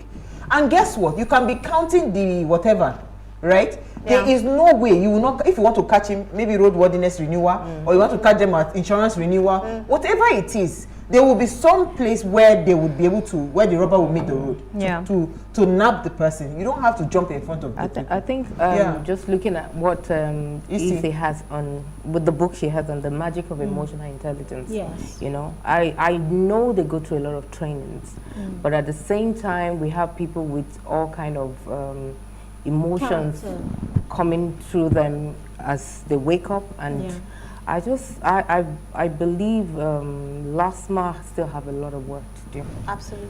There were times they were doing the job, and I want to even give them money when I see them, not because I have a lot, but because they are so, they do the work like, effortlessly sometimes, and it's crazy. We all know this job is crazy, but I think they need to keep retraining them on emotional intelligence. And sometimes you see the most dedicated one not on the road, and you see maybe semi-illiterate or semi-educated ones on the road. So I think they need to keep training these guys. They need to spend more money. There is no one you train and retrain. There's repetition in there is knowledge in repetition that you train and train again. But one thing I've noticed is that maybe they probably train them and just register them as they have been trained, and that is I believe in so there's more a lot of more work to repetition. be There's a done. lot of more So work. what you're proposing is there should be reinforcement in what Training. what they've already been taught. All right, Yes. so let me quickly take my story because we ran out of time. A magistrate court sitting in Akure, the Ondo state capital, has sentenced a Chinaza Njoko, she's 35, I believe, to 6 years imprisonment for stealing palm oil. Or more. Did you just say? This palm oil is 25 liters of palm oil. Oh, you know, I took this story because I'm a palm oil farmer. It's 25 liters of palm oil, and it's the cost, I mean, according to what they wrote here, is about 20,000 naira. You understand? So he's the guy, sorry, he was charged for a 2 counts of stealing and felony. So now he's going to go to jail for 6 years imprisonment. Like, I don't understand. Where is this judge when they are stealing billions of naira in Nigeria? Like, it makes no sense. I just thought to mention that. I loved Jennifer's story. Honestly, I wanted us to take it. But now that we cannot get Jennifer, okay. Our first lady wants to host presidential aspirants to a dinner. I said they shouldn't come with phones. They said you should not come with phones. I said, first lady. Politicians that don't trust themselves. But on that note, to take a break, hopefully we can reconnect with Jennifer. We're having troubles with her audio. But we'll come back from the break. When we come back from the break, we'll be discussing right parenting in this digital world. Stay with us. We'll be right back.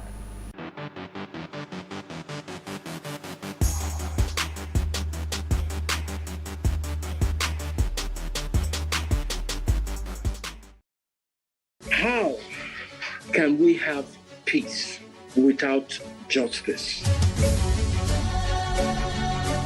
Plus Politics. It's not just another political conversation, it's about keeping you in the know. The relevant interviews, asking the tough questions to those that matter. Get the answers you need. Does it mean that the people who were injured, people who were shot at, those who were involved in that stampede are not going to get justice? It is unfortunate, it is sad that we have a government of deaf and dumb. Analysis from top experts. The last election was not really an election. We feel that Obasanjo has a very special place in his heart for hating Ijaw people. I think it really boils down to 2 things. 1, trust and accountability. Plus Politics, every weeknight at 7 p.m. on Plus TV Africa.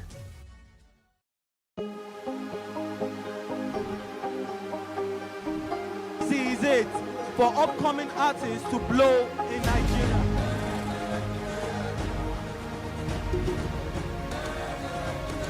Welcome to Plus Trending. I am Bookie November, your host, saying thank you for joining us on today's episode. Welcome back. It's tea time on Plus TV Africa. Practice makes perfect. I'm not perfect yet, but I'm a lot better than I used to be. He's a king. He's entitled to marry 100 if he wants to.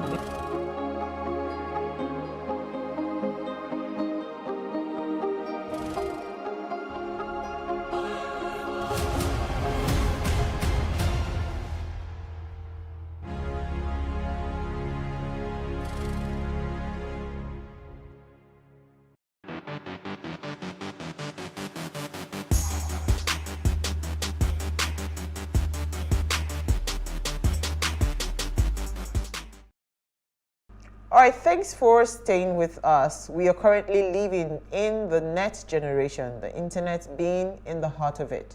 The internet has become very widespread and available with almost 1/3 of the world's 6.8 billion people using it every day. Now, each parent has beliefs and personal opinions regarding the usage of technology and the social media by their children, now, such as their usefulness or damage, or the age at which children should use them. And we've had numerous cases of backlashes targeted at celebrities and people in the public eye on allowing their children on social media at a very tender age. And the world is moving really fast, and we are living in a world of technology that can't be ignored. But how do we as parents find a balance to raise and protect our children in the digital world, right? That's the conversation today. We want to learn parenting while we are here in this digital age. Now, please let us hear what you have to say. Remember, you can join the conversation. Send us an SMS or WhatsApp to 081-803-4663. You can also tweet at us at Wayshow Africa1 with the hashtag Wayshow. All right, so I was gonna say that it would be nice. Okay, let me start with Bolaji, because it would be nice for us to have a bit of a background. You know, why safety is important for children. The arguments, again, this is coming off of the back of the Chrisland incident that just happened recently, but we've had cases. I mean, was it you that shared that horrific story I read where a woman arrested a young man because he was sodomizing both sons? You're the one that shared that story. Yeah, she shared the story first. Yeah. I read that story and I was completely disgusted because, first of all, I have only boys, I don't have girls, so I don't even understand why somebody would do that to my child.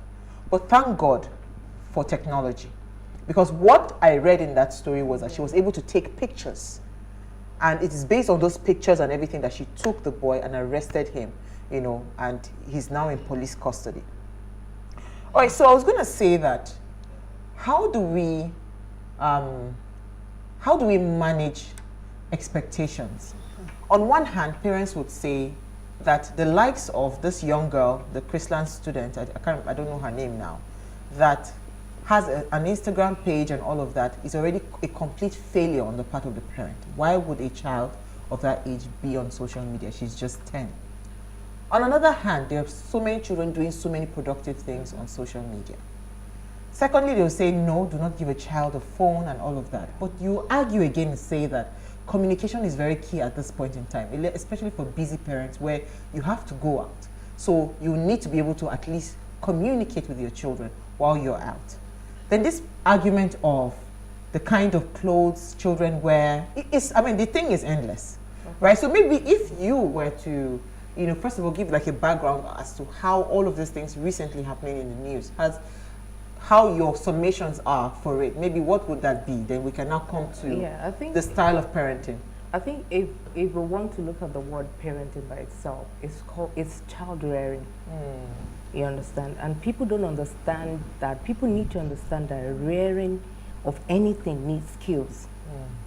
And that's where parenting and intentional parenting is different.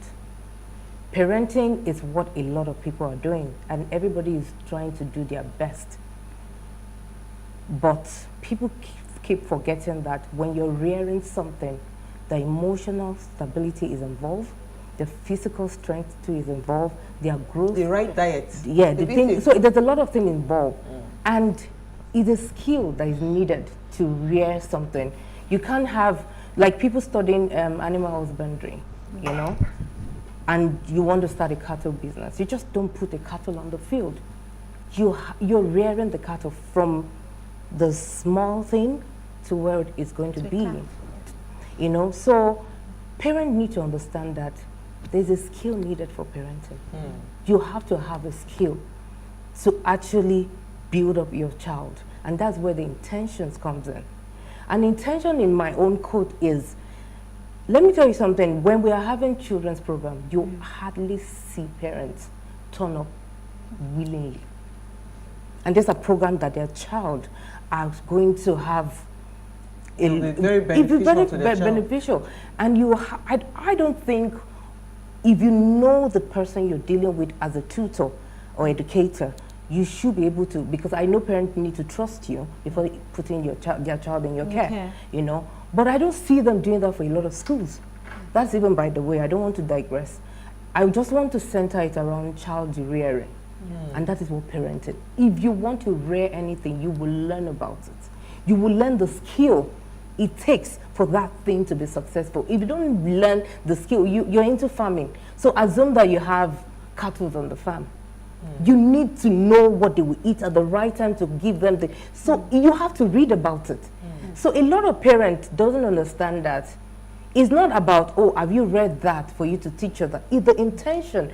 Did you want to go to the internet? How do I do this for my child? How do I do this in this? How many parents do that?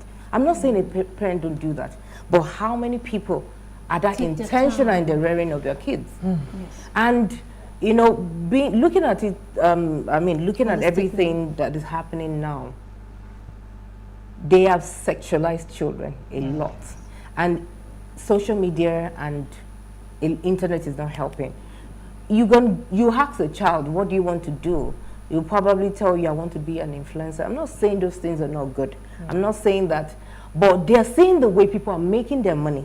And they're weighing it to the fact that Have you seen quite a number of children that tell you that they don't want to go to school anymore? Because they're looking at someone telling you to your face, like saying that, oh, I work maybe 30 days a week, 30 days a month, and I earn 40,000.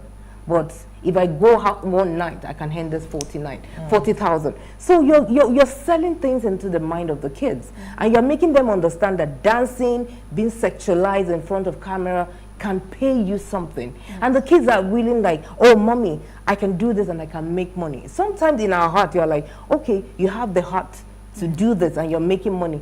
And we're not putting check and balances to some of those things. So Bolaji, I was going to ask that. So are we saying that for children, because we're talking innovation and creativity, today is World Innovation and Creativity Day. Yeah. For children that have those really special gifts that you know deep down inside of them that they are gifted, for maybe dance, right? Are you saying that it is, we should completely take them off that social media space? Or how should we go about it? That's what I'm talking to you. That's what I'm saying about rearing. Your child wants to do dancing. And you know that there's a wolf out there about to, devour your child. But you don't know how he's going to come in. You don't know what way he's going to come in. You don't know the method that this thing is going to use. I believe that you need to be intentional. And that's why I keep talking about this intentional parenting. Okay, what have you outlined? What major problem is on ground that is surrounding that dance occupation or that dance, and the passion called dance? Parents need to, there's a passion. There's a problem around that passion. What is the problem? What is the solution? People that have been there before, what have they done? We've seen parents rear their kids beautifully, and they're successful, they're doing very well. And they're dancers. What did they do differently? What did they get right? How were they nurtured? What are the things that need to put in place? And that is what it means by being intentional. You're putting a lot of things around that child that I know, even though you might make mistakes, it's not going to be a deadly one. Children are allowed to make mistakes. And that's why this case of this Chrisland child, they don't understand that they've made that child's life better. What of you as a parent that do not know your child at all, that do not know what your child is hiding from you? Let me tell you the case about that child. They don't understand that that child might end up being a president of the country or being a commissioner, because they've seen where her problem is. Now a parent, unfortunately, it became a mistake before they became intentional. Do you understand? So now the parent knows that there's a mistake. They have done something wrong. It's out there. Fine. But do you think the child will be the same? The child will go through therapy. But are you sure the parents are No, they will. That mother that I watched, I feel like taking Kobo. No, don't say that. Don't go there. No, don't go there. No. Because I am of this school of thought that there is no one rule to parenting. We just have to be intentional. And I always tell you that I might think I'm doing the right thing, but let me tell you, is whose child becomes successful in future, they ended up doing the right thing. Do you understand? There are different ways to which parenting can come. And I will tell you, if you believe, some people believe in not beating their child. Some people believe in beating. But are you beating to the extent that the child is turning something else, or you're beating to correct? Correct means you said you did this wrong. That was why I did this. There's a room to everything. And I'm not going to tell you, do your parenting this way. I'm not going to tell that mother, you didn't do right. Absolutely. Do you understand? I'm not in a position to do that. I'm not in a house. I don't live with them. This child might be one of the best child this woman has raised, but might not know that she has mixed up with the wrong one in school. And these children hide a lot of things. So the mother might not even know she's not doing the right thing. But now that the case is out, she's more intentional than you and I. Yeah, so it's an opportunity to correct. Okay, so let me hear Isi's thoughts. Well, where do I come from? This, you've practically dissected the whole concept of parental rearing your children. But the key thing I want to, go back to is, how did our parents do it? How? They didn't do it right. They didn't do nothing. Don't even go there. They didn't do it right. Wait. They didn't do it right. How did they do it?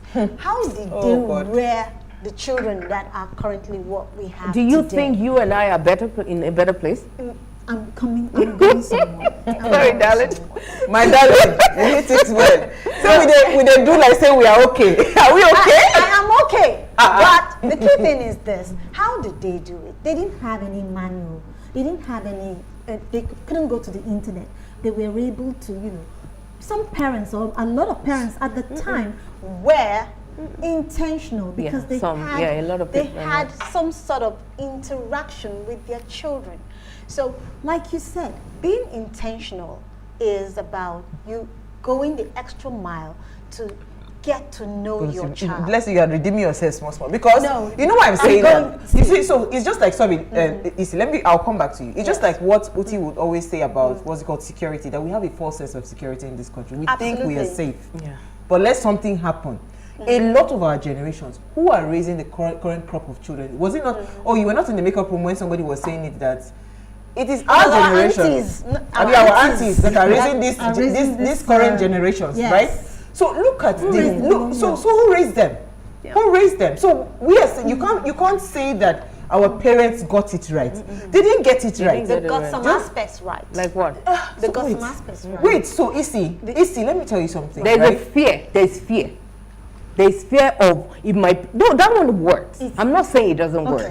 I'm not saying it doesn't work. See, a lot of us has missed opportunity because we were not things that we know now. Yeah. We were not put through it. Yeah. Some things that have happened in our life is based on our background or Absolutely. our and what is background? It's our family. It's where we came from. And a lot of the problem that a lot of us have today is basically our background that's given us the baggage. The background that we have today. So I'm not saying that our parents didn't do it, but we some of us were Christians. So we had that godly life. Christian values. Can I even say, Bolaji, I think our parents, when they say you play kalu kalu, it was trial and error. Do you understand? Some people got it, some people missed it. Yes. It was not like they didn't get anything right. They were just trying. Some just turned out right. That is it. But there was no intentionality. And there was a God value. Do you understand? Of course there was a God value. But you see the thing about this saying that says nothing is new under the sun. Yes. Right? So everything that is happening today is not new. The only difference is this technology that we are seeing now. Yes. Because that is what exposes so many things that normally would have existed. I have so many stories to share, but you know what? Let's take a very quick break because we'd like to open our phone lines. When we come back from the break, we open our phone lines. I would love to hear your thoughts as well. Stay with us. We'll be right back.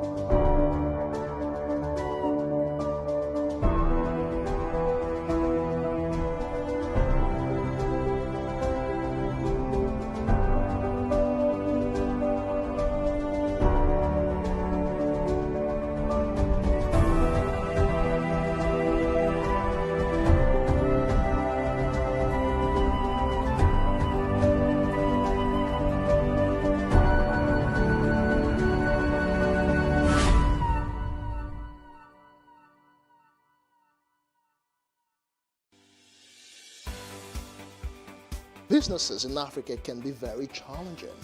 In Nigeria, it is particularly intimidating, and successful builders have learned how to navigate a hostile environment to unlock opportunities. But one major challenge businesses face is how to filter through the noise and identify where their ideal customers exist. Get insight and practical steps from industry players and captains of industries. Hear success stories to help you make informed decisions as you scale your business in Nigeria. Watch Business Insights at this time on PlusTvAfrica.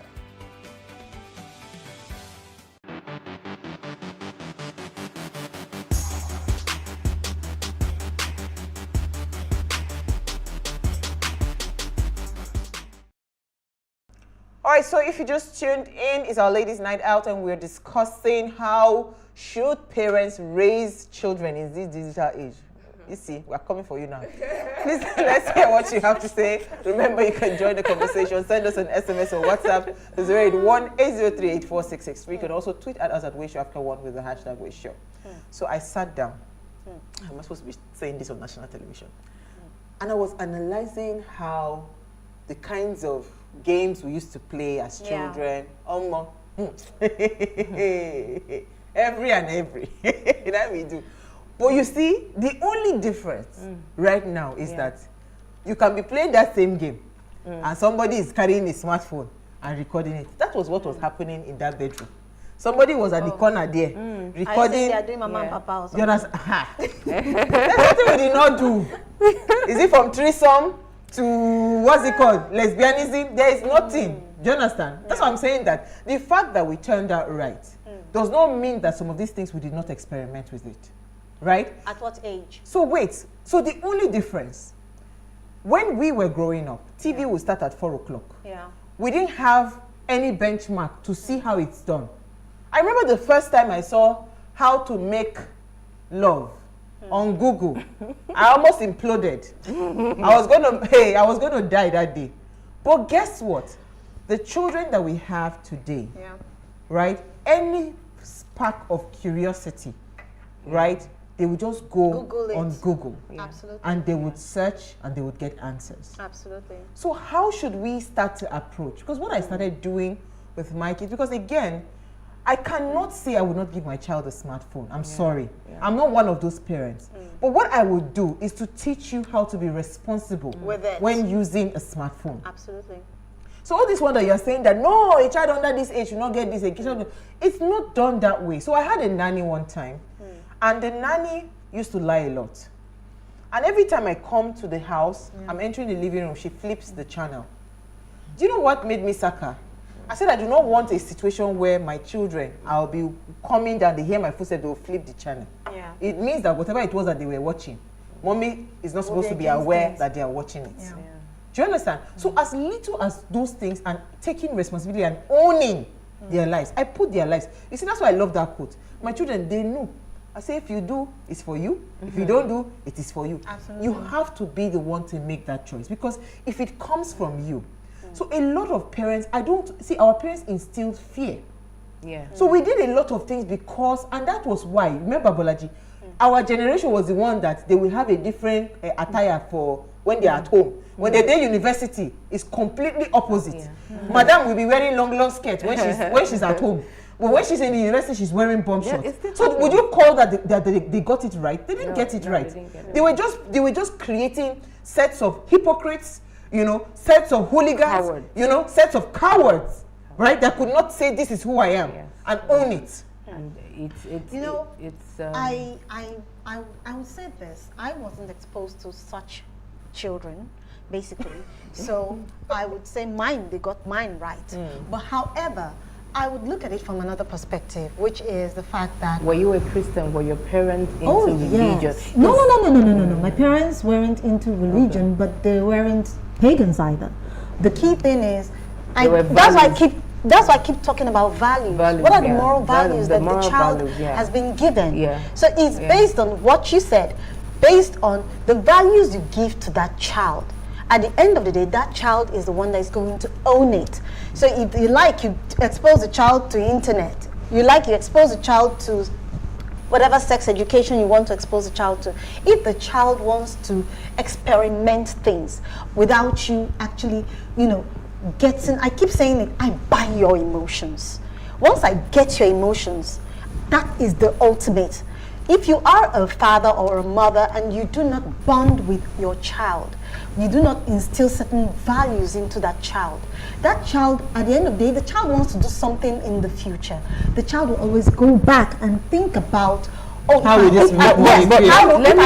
add something to that. If I do this, how would this affect mom or affect dad? And I think that steers you away from fear. Let me respect. Yes, that is part of the values, family values. Yeah. But let me tell you something about this age.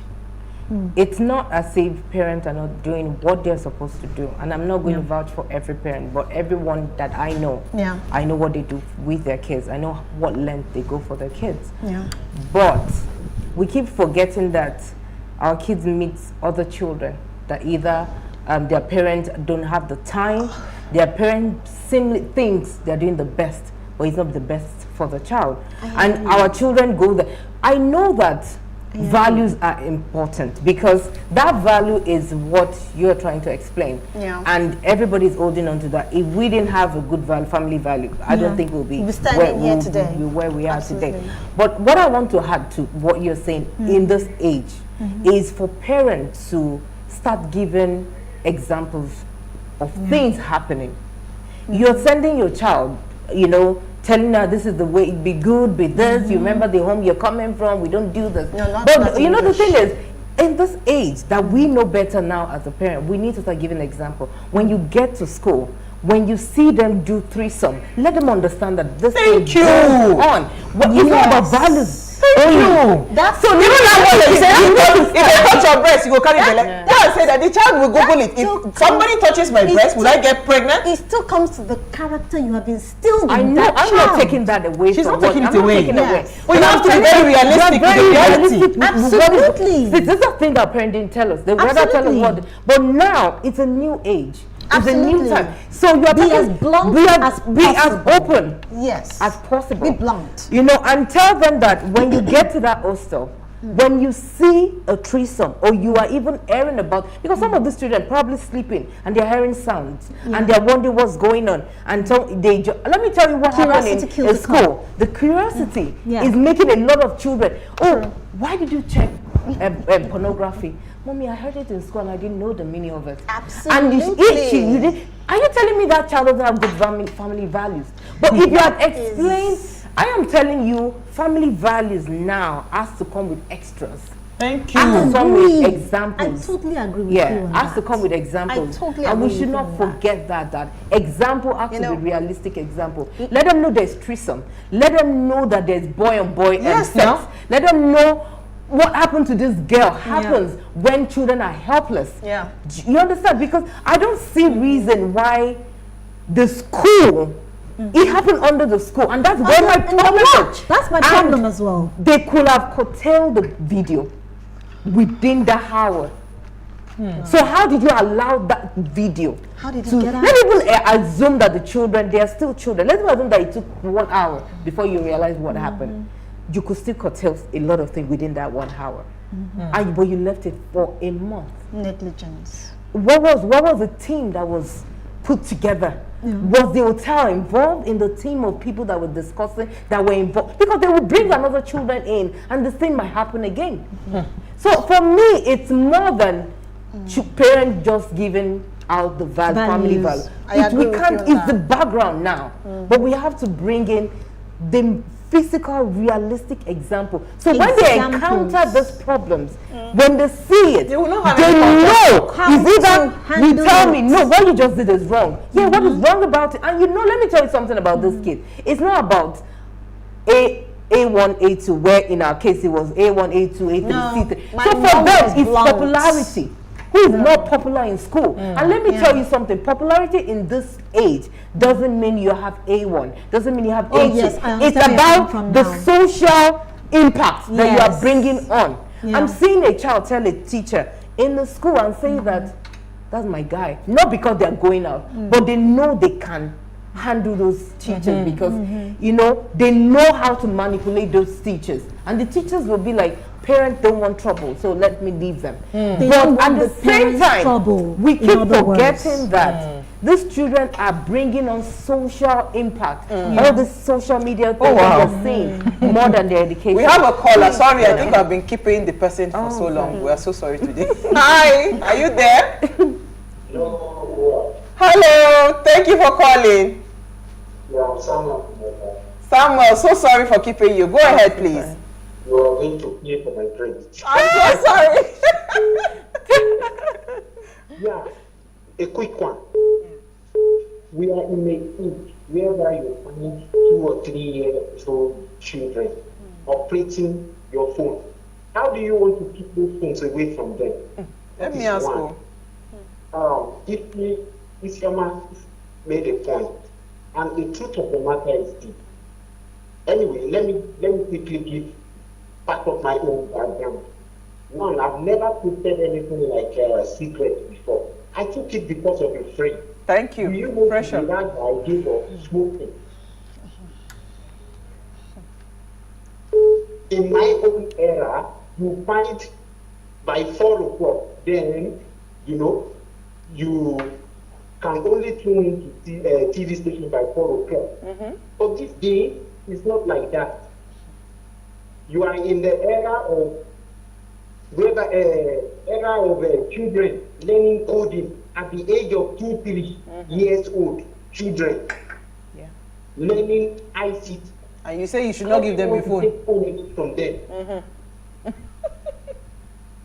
So we come to the solution. I think the solution is monitor your children. The girl in question, if you were to check all her activities on phone, she's not new on internet. She's not.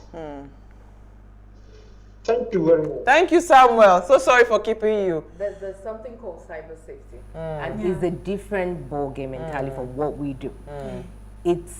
It's on, but a lot of, and that's what I'm talking about. We're going to bring in confidence, right? The cyber security lady that we have, our in-house guru. We're going to bring it because I think we've talked about it before, but I think it's important to re-emphasize how you can put those locks and control. But you see, where me idea, but I think we have another caller. Thank you for calling. You're live. Yeah, good evening. Hi, good evening. You're welcome back. Almost a week. It's not a week, it's 3 days. Thank you. It looks like welcome back. It looks like 1 month. But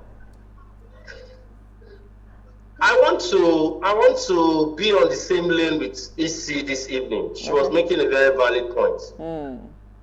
For me, our parents did a good job with us. Okay. The proportion of parents that are raising failed children today, you must look at their background. As a parent, it's a psychological war you have with your children. Do your part, put them in the hands of God. Then thirdly, you must use the carrot and stick approach. You must be rigid when you need to be rigid, and you must be flexible when you need to be flexible. There's time for everything. The modern day parents that had the good upbringing of our parents, they compromise so easily these days, either by inferiority complex, or because of the environment they found themselves, or because they are not intentional to know that they are parents. They are kids, they are teenagers, from teenage age they go to youth and they become adults. At every stage of every child's life, as a parent, you must groom that child to know that there's truth, there's what is right, and there's what is wrong. A half-truth is a whole lie. The parent of that girl that the video is trending has failed. There's no going saying about it. A lot of parents today, we compromise too much. Issy was trying to make a point. When we were growing up, a lot of the ladies today in their 40s and 50s, there are some certain things that 13 years or 10 years old girls are doing now that they couldn't do even when they were 18 or 20 years. Peter, the question I want to ask you is, do you think our parents would have the success, in quotes, that you are claiming that they've gotten with parenting if they were the ones parenting at this age of today? Don't forget that there were no options then, right? There were no options. So you cannot really match it up to say that they were successful because we didn't have options. You know, the digital age. You are sitting towards the digital age. Are we not saying there are wonderful and brilliant, successful children from good homes, even with this digital age that we have? There's time for everything. Why do you think that the Chinese have been able to censor certain things on the internet? In this part of Africa, we've tried to bring in Western life into our own culture. There are some certain things a child must do when he's 10, when he's 15, when he's 18, when he's 20, and when he's 30. We compromise too easily. Okay, thank you. Thank you so much. So I like the argument because it gives room for a broader conversation. You know, I just like to compare apples and apples, right? Oranges and oranges. Because me, I know that, okay, so for instance, while I was growing up, now just the grace of God, you understand? Because my parents would leave the house quite early because they had to go to work. And sometimes they don't come back home till like 11 p.m. at night. Do you get? So we didn't have a lot of options to, and because we were a lot, you know, it was easy for you to have like play, mate with yourselves and all of that. But me, I know, I can't even say it because you might be watching. I cannot say the number of things that we did. The fact that we turned out right, my mama will kill me this night. The fact that we turned out right, you understand, is just because, first of all, they were very prayerful and it was the grace and the mercy of God. But I'm saying that if that option was, if, for instance, that we had the access that these our children have today, hey, let me take another call. Sorry, sorry, we've been holding them down. Thank you for calling. Good evening. Hi. Oh, is back. You're welcome. Thank you. We don't miss you. We don't miss you. Okay, good though. Yes, you see, I think I called the other day and I was kind of hot with the whole thing. You see, it's kind of painful where you see parents lose it. You know that I said about parents and people were kind of, why am I on the parents? I said, trust me, it's what you mold that you get. Garbage in, garbage out. I still insist that parents need to calm down and understand that you cannot achieve everything in a second. You got to take this thing step by step. You cannot give your child in hands of another person, being it maid or anything, and you leave by 5 a.m., you come back by 11 p.m., and you expect things to be normal. It's impossible. In our days, why our parents succeeded is because they had time. I remember my mother used to be a trader. She leaves, but she make up time. You know that my mother don't come back unexpectedly. She will just come in the middle of the day to check around the area and see how we're doing and whatever. So I've told these people that, look, anything you provide for your child today, make sure you have full knowledge of that thing and you have access to it and you own it. E.g., if you're buying a phone for your child, you tell that child that we are going to create a password for the phone. And any app that you put that I don't have knowledge about, I'm deleting it. You create fear in these children. Now, what helped us those days? And from my Jekyll level, I'm a testimony of myself. In those days, we have community training. When you are more afraid of your neighbors than even your parents, because they will tell. These days, you see children, you know that I was about the mother and they were saying something. I think yesterday I saw it on tabloids, the picture of the mom of that girl. Where the woman day as she day. Forget that first one when she called the cry. You understand me? So things like that. A tree cannot fall far from its an apple cannot fall far from the tree. I mean, for me, thank you. Thank you so much. There's a lot happening these days. Parents need to come back and to they need to wake up. Yes. Thank you. Quickly. I'm not going to. I actually love everything they talked about, but it's going to always be in the record. There will be people that will fail, and there will be people that will be successful. Whether we go back to 1920 or parenting, there are people that failed at that age.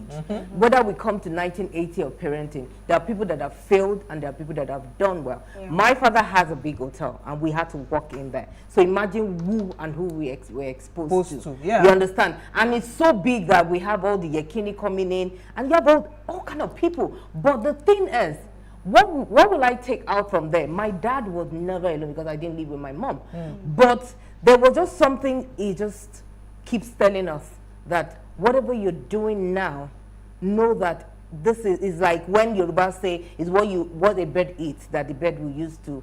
It's whatever you're doing now. So we are a remnant. Whatever parenting we're doing now is a remnant of what we have gone through. Do you understand? So the values and everything, I'm not saying they're all right.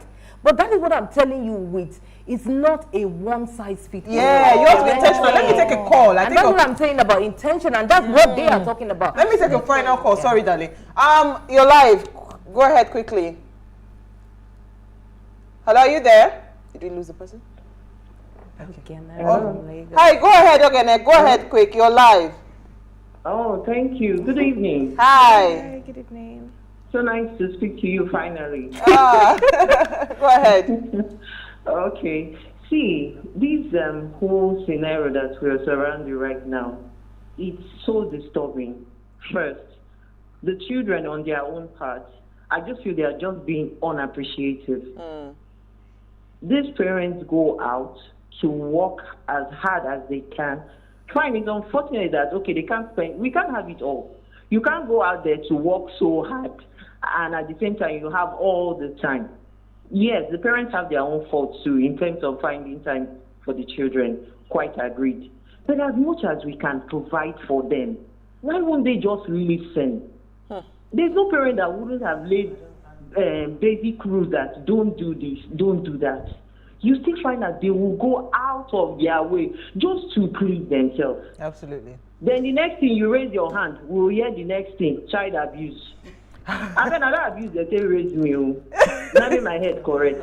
Thank you so much. Seriously, sometimes we need it. Thank you so much. We need it. I'm being honest. It's so disheartening. You can't go out there to work so much, and yet this is the payback you get as a parent. It's true. It's unfair. Thank you so much, Ogene. Sadly, we ran out of time, but quickly, I was going to say that I like the idea of what Isi was saying about buying into their emotions, because if you are able to gain your child an emotional connection, the child will always feel like, I need to please my parents. I will say something that what parents need to understand. Self-discovery and children trying to discover themselves leads them to a lot of things. We need to teach children self-discovery as a parent. We need to teach them self-esteem. Self-esteem has made most of the children do those videos. See, let me tell you something. Parents don't, because we are exposed to a lot of these schools and a lot of children. We've seen worse cases that parents don't know that children are exposed to. Oh, wow. So there's a lot of program going on. And I think people like Praise for Where has program going for children. Absolutely. If you can't do it by yourself, look for the professionals. Look for the professionals. Thank you so much, ladies. Thank you, everyone. We're sorry we can't take messages. We ran out of time. But thank you so much, Boledi. Thank you, Isi. Jennifer, thank you. She was there, but she couldn't hear us. All right, so before we go, ensure you follow us. Follow us on Instagram at PlusTvAfrica. You can interact with us further, drop a comment, and more importantly, follow all our engagements online. Like, share, invite your families and friends to watch and follow the conversation. If you missed today's quote, here it is again. Parents can only give good advice or put them on the right path, but the final forming of a person's character lies in their own hands. It's as simple as that. We'll see you guys live tomorrow at 8 p.m. as we bring another great conversation to your screen. Enjoy.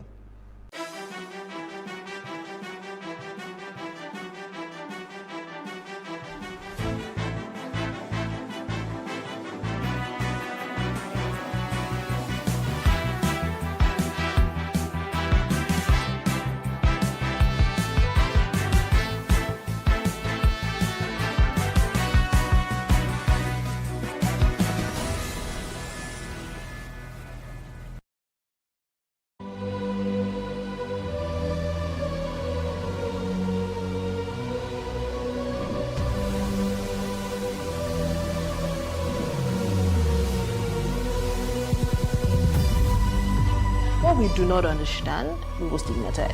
What you can see is the remaining of the tanker that exploded. The suspect equally confessed.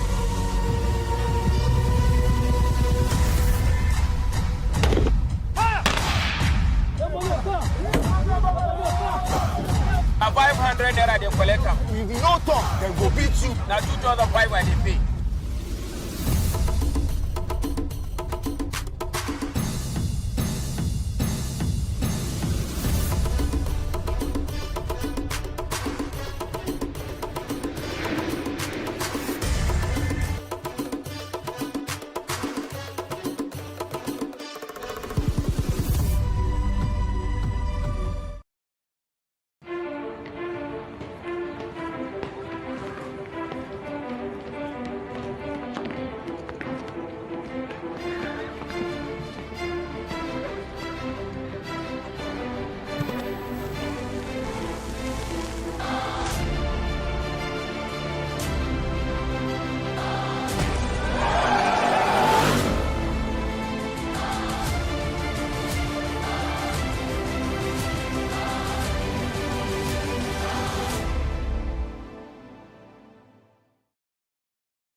Hello and welcome to a special edition of Our Voices. I am Oriane Itangishaka.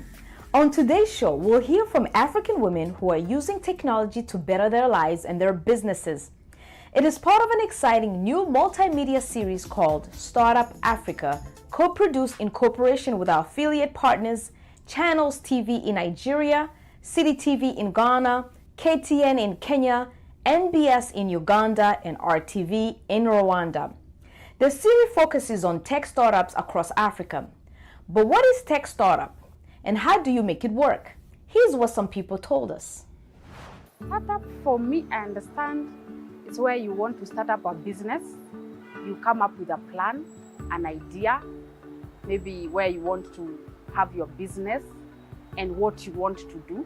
So startup is like when you are starting your business or an idea that you have and you want to put it in practical way. Definitely you have to address a particular need. You have identified your market and you've seen a niche, so you have to bring into your startup to fill that gap. The startup phase is when you have dreamt of an idea to be able to solve a certain solution in the community. You bootstrap the process, and then you get to the point where you have a viable product or a viable service that you're showing to people. Once you're making an impact in the lives of people, you're solving a specific problem. That, for me, it's just the beginning, it's a startup. Uganda technology and skill consultant Ruth Musoke Benzika has some of the answers. For anybody to have a very successful startup, first of all, you must have the vision, the courage, and the ability to know that you fall, but you can raise up. If you don't have that, it doesn't work. Because, if you're starting up something, you are beginning from scratch. You're trying to reinvent something that probably has not been done before, and a number of times you're going to get people who will tell you it will not work. Some will tell you it is not possible. Some will tell you it is not of this time. And it means that you really need to have that strength to say, this is what I want. You need to be able to see far more than what other people can see. Catherine Karimbo Gichungin had the courage to say yes. The Kenyan entrepreneur launched her startup, Raid and International, to help people in the informal sector better advertise their skills and find more work. Here's her story.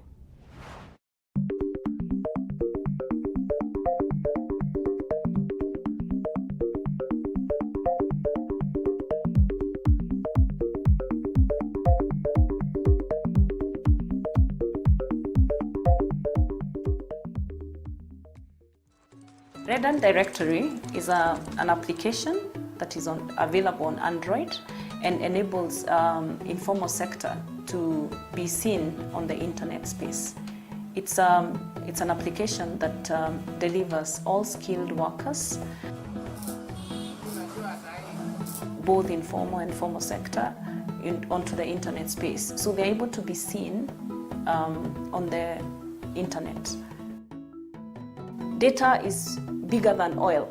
It's what will enable us now build an informal sector bank that enables us alleviate the problem of the betting and the loans and all that. And when we are looking at employment, we'll be able to source and enable counties to solve the problem of unemployment, because we have a business model that targets both employing the informal sector and also building the jobs as we speak. So right now we don't know how many nurses in our county in Nairobi. We don't know how many electricians are in Westlands Market in Kamukunji. We don't know how many people are panel beating the pans. We don't know, but this platform will be able to give us that information and that data to help them better, give them loans, and data is everything right now for the government.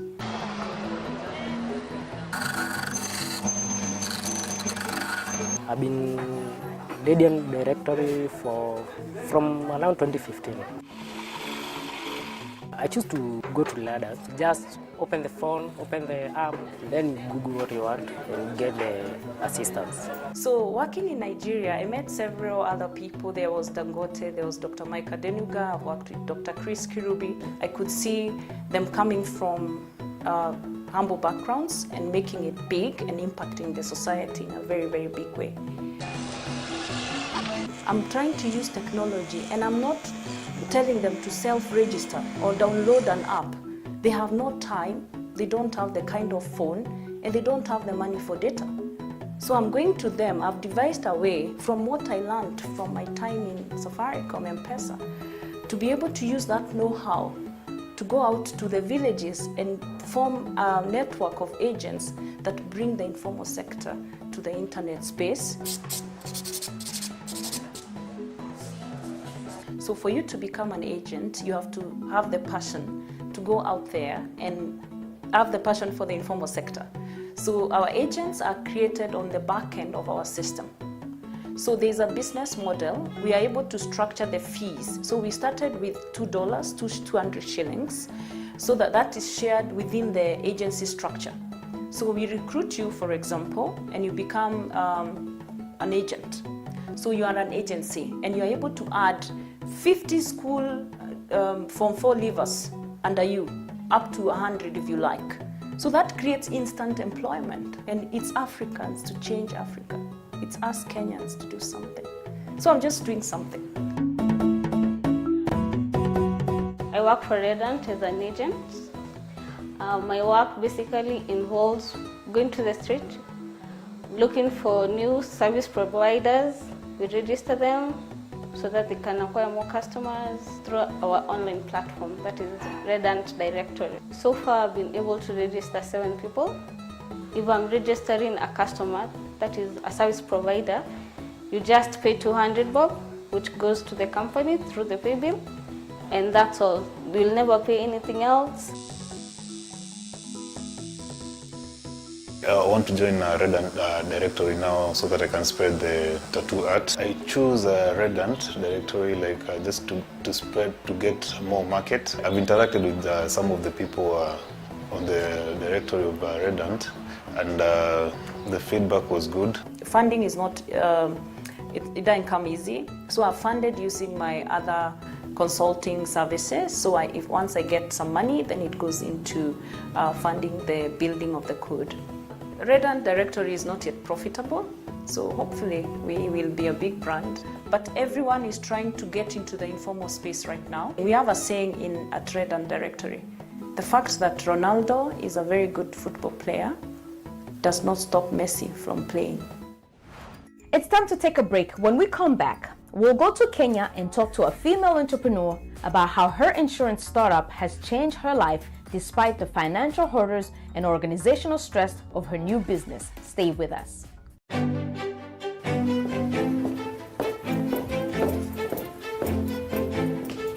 Being part of Our Voices is about more than just sitting here and talking about women's issues.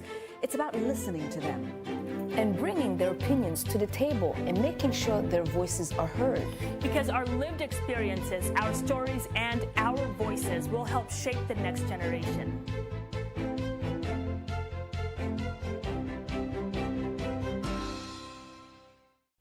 Welcome back, You With Our Voices. When Ines Maina launched the Kenyan insurance startup Bismart, she learned that being an entrepreneur changes your life. Despite the financial difficulties of starting any new business, she says that her approach to life is now simpler. Let's look at her startup journey.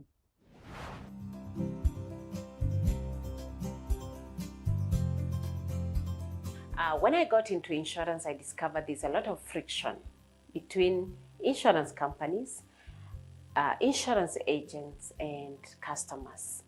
And every day I kept asking, why, how can we reduce this friction? Because customers would complain. I get to know that I was not covered when there's a claim. And the insurance, from their point of view, they have given all the information through a policy document. So I needed to understand what is the real problem. Most of the young people their income is not consistent. So how do we enable them accept insurance as a risk mitigation solution to their financial issues? And also, how can they access it hassle-free, conveniently, and at the comfort of their mobile phone? Working with Bismart, I think I've loved their services. I don't get to deal directly with the insurance company. I deal directly with Bismart, which makes my work so easy because I just need to sit back and they'll handle everything else. We're in the digital era. We are in the 21st century, and things can be done in a better way. Things can be done in an easier way. So you find that if we have the startups that are bridging the gap, then it just works out very perfectly for the rest of us here. The problem we are solving is actually in the insurance sector.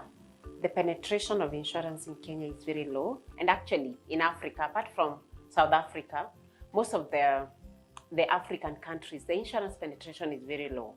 Now, when you look at the demography of Africa, we have a very young population. You know, median age, 19 years old.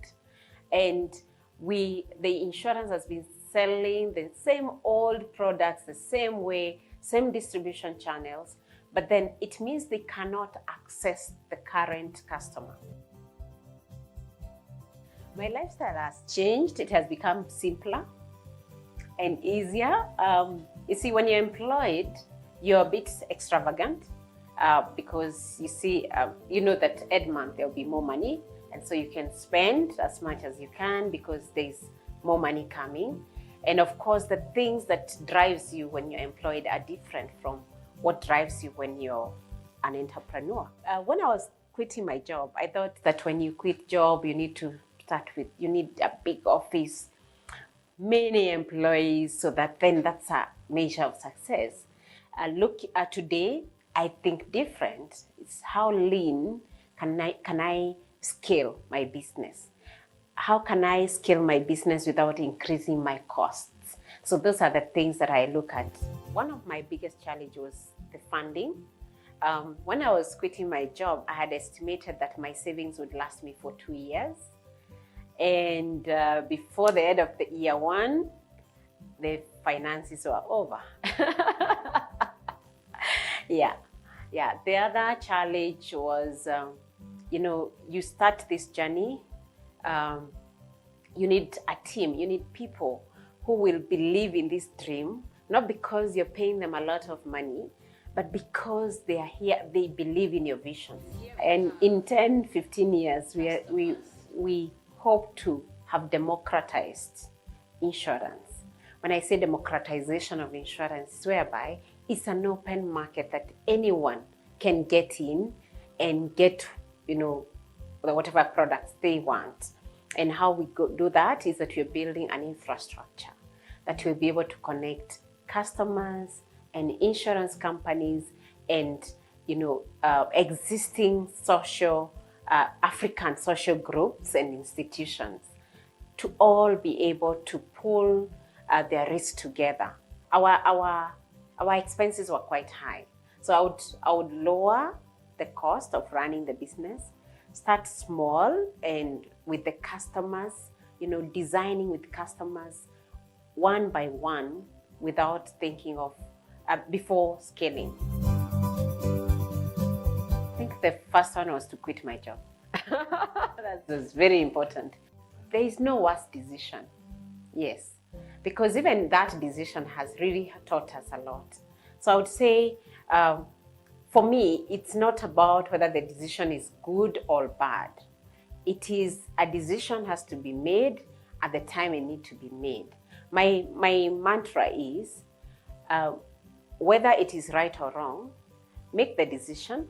You will learn the lessons as you progress. Launching a startup often means finding investors who are willing to fund your vision. Here's what consultant Ruth Musoke Benzika had to say on some of the challenges facing young innovators. A number of times when you're starting a business, and tech basically falls in there, it's very hard to find somebody who's going to finance a startup business. It's so hard. There are very few people who are able to do that, but there are people who are able to say, okay, if I find a very good idea, I can be able to put in some money, buy shares in the company. I can be able to there are some, they call them they are angels that are willing to say, okay, yes, angel investors, I'm able to invest in such a business. Sometimes it could be from your family. If you're a young person into tech and you go and talk to your brother and talk to your mother and say, mommy or daddy or brother or cousin, this is what I want to do, but I need you to give me a hand up. Give me some money to start. They are willing. Young people don't have a lot of capital. They have not yet built a lot of networks. And a number of times we are saying, start with a small core team. So we advise young people, startups, start lean, start small. Start small, but knowing where you want to go. The moment the business keep on growing, keep on filling the core strategic areas and the core positions for your business. Uganda entrepreneur Hilda Asimwe says the core goal of her startup Digital Health Access is to improve African healthcare in bringing patients closer to doctors through a digital health network. Here's her story. My name is Hilda Asimwe. Digital Health Access connects health service providers and professionals to patients through a mobile phone.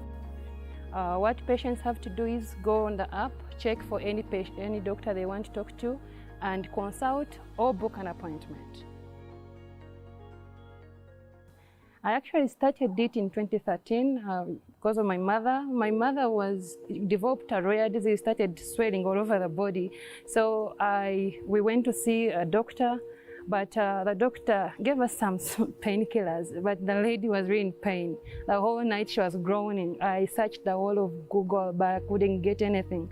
So it came to me like, what if I had these doctors, as many as possible, on a platform where I could chat with them? I woke up one morning and I quit my job. And I got a developer who I sat with in his house for the next 48 hours until the website was up.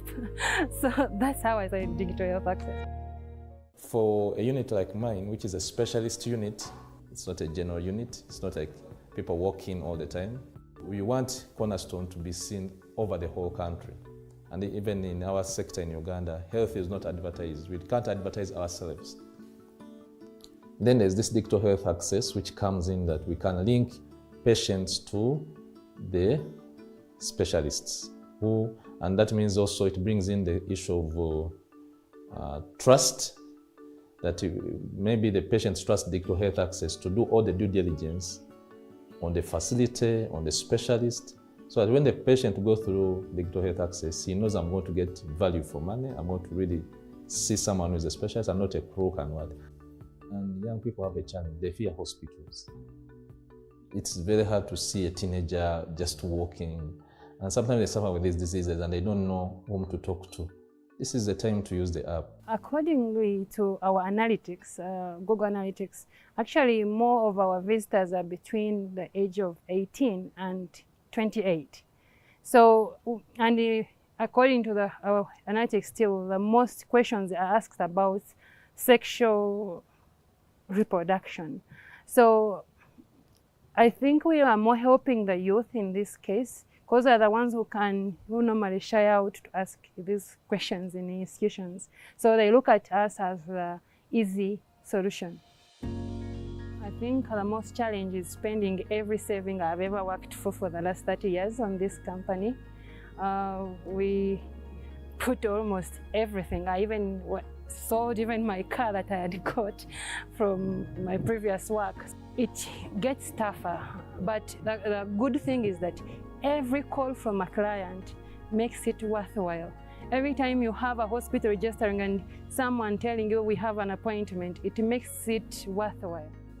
But as a company, success is when I have every small clinic, every small pharmacy, deep village accessing digital health access to anyone, even those that cannot afford the mobile phone. I would love to have a system that connects the whole health system in Africa in one place. And I'm very sure in the next 5 years, we're going to be having the most interactive health forum. We're going to be having the most visited site. Asimwe says she learned the hard way about starting small. The hardest decision I made is to fire my 7 salespeople. The next day I came back to office and I was all alone. It came back to the same way I'd started. When I fired them, I didn't want it, but I had to because I couldn't pay them anymore. It was the hardest. Actually, I was even thinking of taking a loan so that I can keep them on the team, but one great man said a company can never be run on a loan. I had to move at least like the next month, 3-4 months, until the landlord had to lock me out of my own office, where I spent almost 10,000 to brand. So now I'm working on the streets. So I have to meet these people in hotels. It has actually made me stronger. I've never been more passionate about this business like it is after they have locked me out. Actually, like, this lady does not know what she's doing when she was closing me out. It's like, I'm going to be the most important person in the next 3 years. And I may even buy this building one day. I know it is not easy, but vision never dies. It's time to take another quick break. So do you know of any startup business on the continent that we should be keeping our eyes on? If so, let us know on Facebook, Instagram, and WhatsApp. The number is right there on your screen. Our handle online is @VOA Our Voices. Use the hashtag VOA Our Voices so we can find your comments. After the break, we'll take a look at how coronavirus pandemic is impacting entrepreneurs. We'll be right back.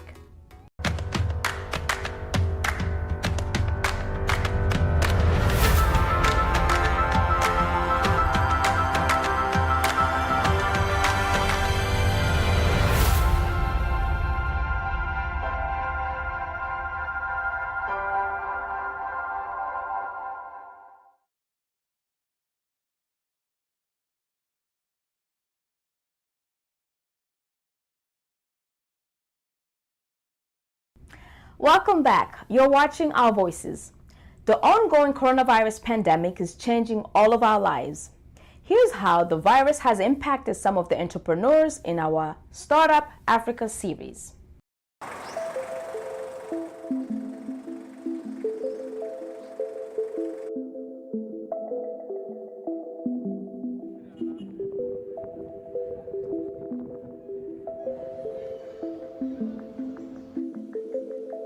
Man, it has hit us hard.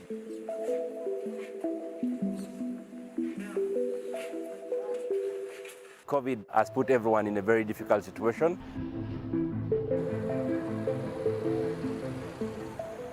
Never experienced anything remotely so cataclysmic.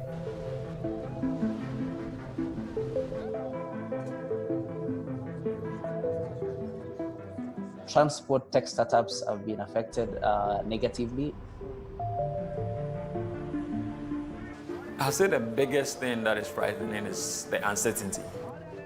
There's a huge level of uncertainty. We are seeing how people are responding. We don't know when we see the next wave.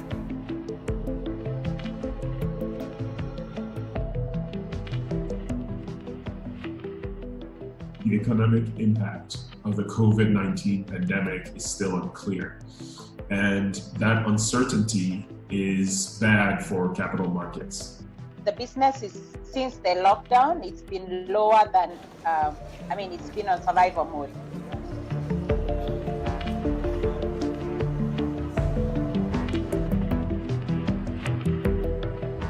People are fearing health facilities because they think they might actually be at risk of getting COVID-19. We are obviously uncertain times, but we've brought our company closer and our team closer together and forced us to really focus on what is important. It's very important for you to have your own courage to say, yes, I'll make it no matter what. And even when I fall down, I'll raise up and walk and move ahead. While most companies are losing business during the pandemic, analyst Ruth Musoke-Benzika says tech flexibility gives it a greater adaptability. For me, I think that COVID has actually created a lot of opportunities for people in the tech sector. You can see that people are now more open to online meetings. Instead of coming to meet, people are able to go online and meet. People are more accepting to technology before, at whatever ages. You are now seeing more people who are able to say, okay, instead of going to a market, I would rather go online on an app and I'm able to order what I want. The co-founder of Nigeria's Helium Health, Tito Ovia, says coronavirus is having an uneven impact across Africa startups. We've seen from the healthcare tech industry like I'm in, There have been many innovations, many telemedicine solutions, contact tracing solutions that have come up to be able to help and fight the pandemic. However, fintech companies have actually suffered, during this point in time, as a lot of them make their money through, businesses and processing their payments and aviation. Agritech as well have also suffered in the time because, again, can they really now be able to reach the farmers that they need to? So it really depends on what tech industry you're in. Healthcare, honestly, I would say is booming, but we might find that definitely others have been suffering. For Ines Maina, the economic impact of COVID-19 is reducing demand for insurance through her Bismart startup. The year had started very well until when the lockdown was announced. We actually had to close our office to cut on costs so that we can keep the business on survival mode. And insurance is luxury. We saw a decline in number of people who are buying new policies. So basically we were maintaining the old customers, and some of them had to downgrade just to cut on the cost. However, it should be the other way because people need to protect themselves against the risks that face them. But that was not the case.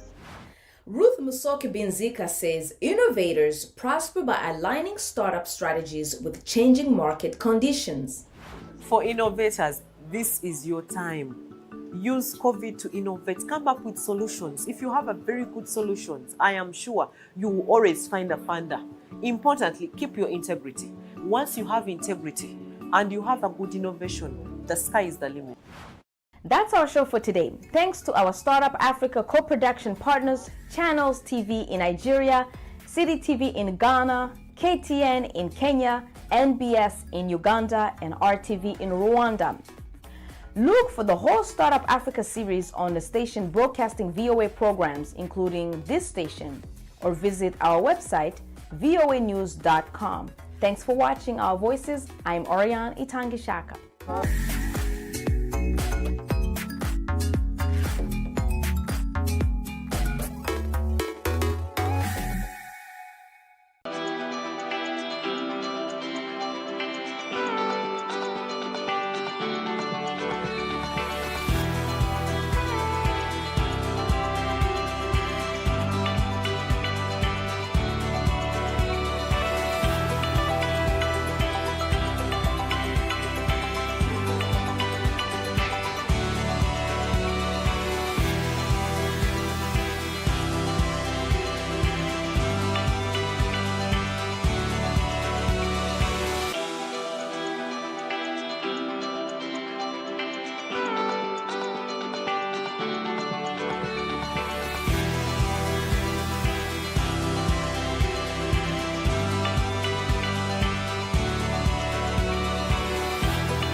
What we do not understand, we will stigmatize. What you can see is the remaining of the tanker that exploded. He suffered equally confessed.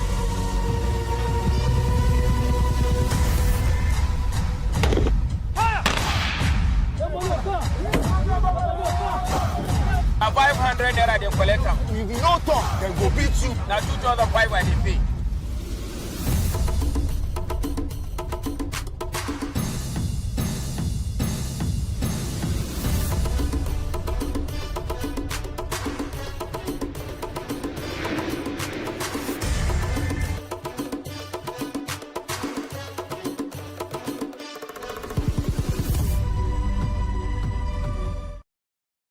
How can we have peace without justice? Plus Politics.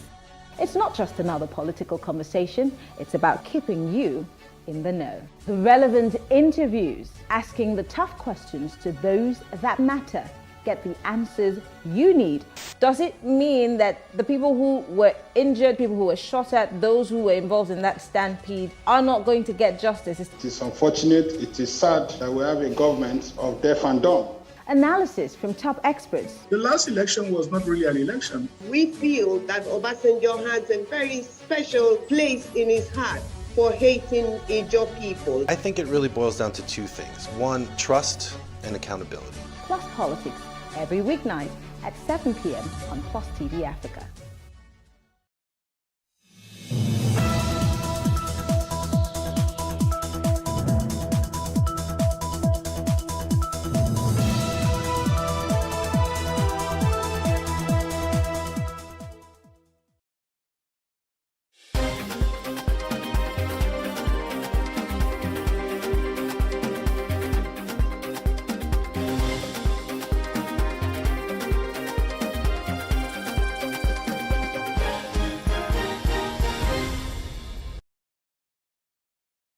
Good afternoon, I am Jacinta Obioko.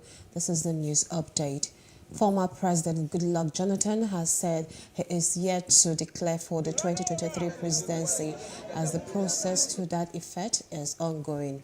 He spoke while playing host to a large crowd of supporters, mostly youths and women, on Solidarity March to his office in Abuja, persuading him to declare for the 2023 presidency.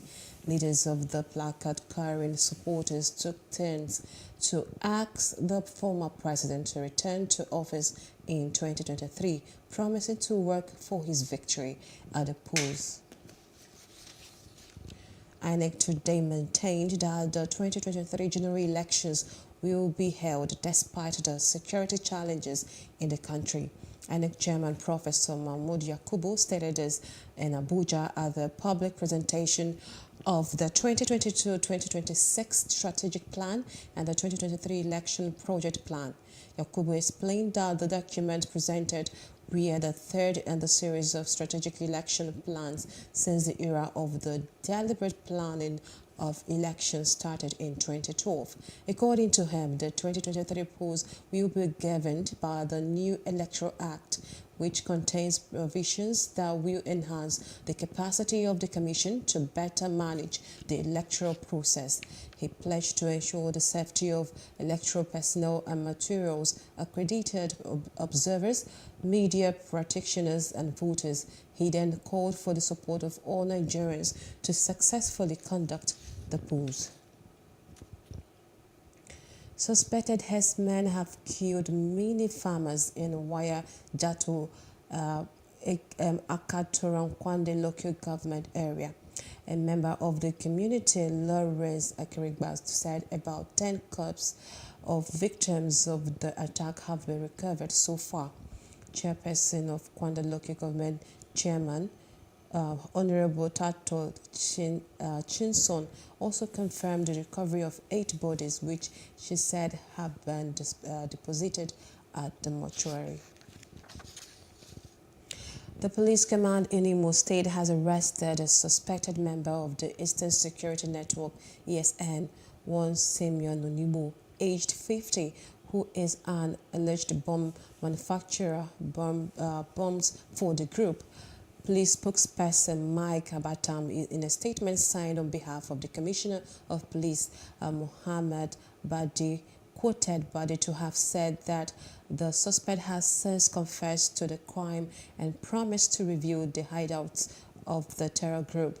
The statement alleged that Onigbo produces locally made bombs used in attacking police divisions and other government facilities in Imo State. Former President Olusegun Obasanjo has disclosed that amid growing security in the country, the creation of state police would be a better option than community policing. Obasanjo made this disclosure when the leadership of the National Association of Ex-Local Government Chairmen in Nigeria paid him a courtesy visit in Abeokuta on Wednesday. Obasanjo, who commended the initiative behind the formation of the body, said that the development clearly showed that some local chairmen in the country were better than even the top elected leaders. President Muhammadu Buhari has once again issued fresh directives to security agencies to rescue all those in captivity across the country and advance the acquisition of intelligence. The National Security Advisor Babagana Munguno said, told State House correspondents after the National Security Council meeting that the president is not happy with the prevailing security situation.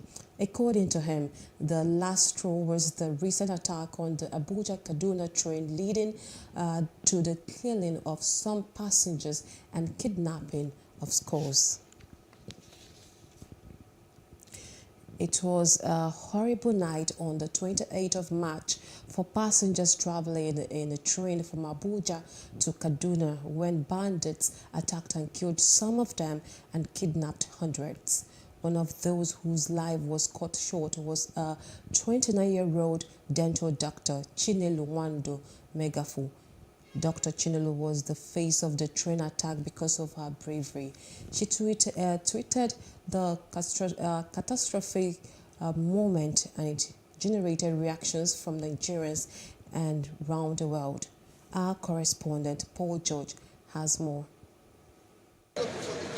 It was a solemn moment as family, friends, and well-wishers from far and near thronged Shepherd Hill Baptist Church, Obanikoro, to pay their last respect to the Megafools for the sudden death of their daughter, Dr. Chinelo Nwando Megafu.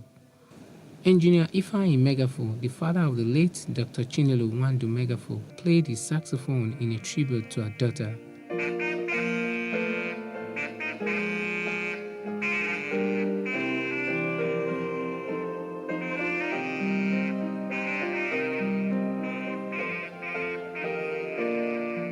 In his farewell message, he eulogized her daughter and said he has forgiven the terrorists who killed her child and abducted many others. Finally, the past 3 weeks have been quite traumatic. A serving member of this government introduced himself to me, and I told him, I know you, sir, I see you on TV. Called ostensibly to commiserate. But the next things he said were completely political, forgiving them all of them. I have also forgiven the country that enabled all this to happen. But you both need the forgiveness of God, and that is the one that counts. Heaven knows about that. The senior pastor of Shepherd Hill Baptist Church, Reverend Dr. Israel Christy Leary, in his message said Dr. Chinelo had lived a life and that those who are still alive should make heaven their goal. Discovered that Chinelo had a way of becoming first in many areas. She was the first of Engineer Megafu's children. She was the first to visit the earthly Jerusalem, and sadly, the first in the family to see the heavenly Jerusalem. But have you realized that the only debris Chinelo is taking away is BA? not the MBBS or whatever they call it. And what is that B? Not Bachelor of Arts. He's born again. Other sympathizers praised her bravery even in death. Dr. Chinelo was a committed member of the profession who graduated from the prestigious University of Port Harcourt in 2017, and she has served this nation meritoriously. For us, it's a big loss, especially with the fact that we are very, very few in the profession in Nigeria. It is with deep pain in my heart that I write, Chi. You were a very smart, intelligent young doctor who was humble and willing to learn as much as you could from your consultants and senior colleagues. You were not lazy. Though we're not the same class, but we graduated the same set. Chinelo was very hardworking, dedicated. She was never punished. She was always punctual in whatever she was doing. She always kept a smile, diligent and dedicated. So basically, this loss is a very big loss to us and to our set as a whole. And we pray and that God will comfort the family and give them the courage to bear this loss. As Nigeria continues to battle with banditry and kidnapping, Nigerians are in doubt whether the government will apprehend and prosecute the terrorists and rescue others while in captivity. Paul George, Plus TV News. And in business news, the National Bureau of Statistics, NBS, has disclosed in its report that the average retail price of cooking gas increased by 83.62% from 257 naira 71 kobo in March 2021. The March 2022 report also revealed the average price for refilling a 5 kg cylinder of liquefied petroleum gas cooking gas stood at 3,778 naira 30 kobo in March 2022 from 3,708 naira 0.58 kobo recorded in February 2022, showing an increase of 1.88% month on month. The South Zone recorded the lowest price with 791 naira 0.61 kobo. And entertainment news. Alec Baldwin believes he has been cleared following an investigation into the accidental shooting on the set of Rust after New Mexico's Occupational Health and Safety Bureau released the findings of their 6-month investigation. The actor responded by saying that the report exonerates him. A lawyer for Lex said in a statement released via the actor's Instagram that the report recognizes that Baldwin's authority on the production was limited to approving script changes and creative casting. And in sports news, Julian Balogun has said that Borussia Dortmund striker Erling Braut Haaland is very close to reaching an agreement to join Manchester City. Haaland's contract expires in 2024, but the release clause allows him to leave for 75 million euros this summer. Balogun believes City have sold the No Way Forward 21 the idea of joining now before moving on to Real Madrid. That's the news update. For more stories, please follow us at PlusTvAfrica on Facebook, Twitter, and Instagram. And do subscribe to our YouTube channel at PlusTvAfrica and PlusTvAfrica Lifestyle. I am Jacinta Obiuko. Thanks for watching.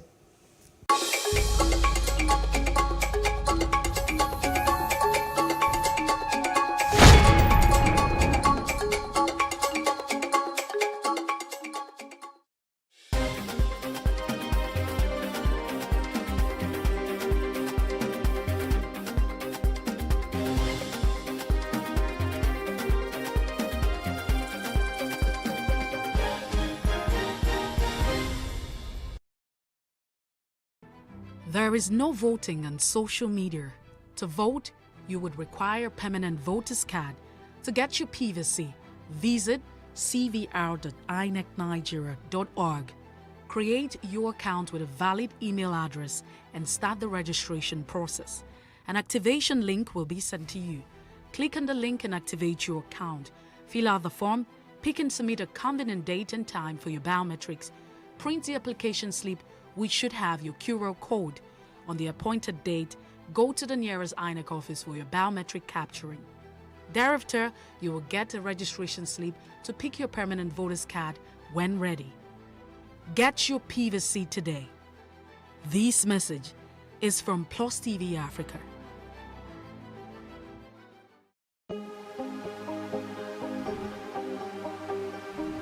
This is it for upcoming artists to blow in Nigeria.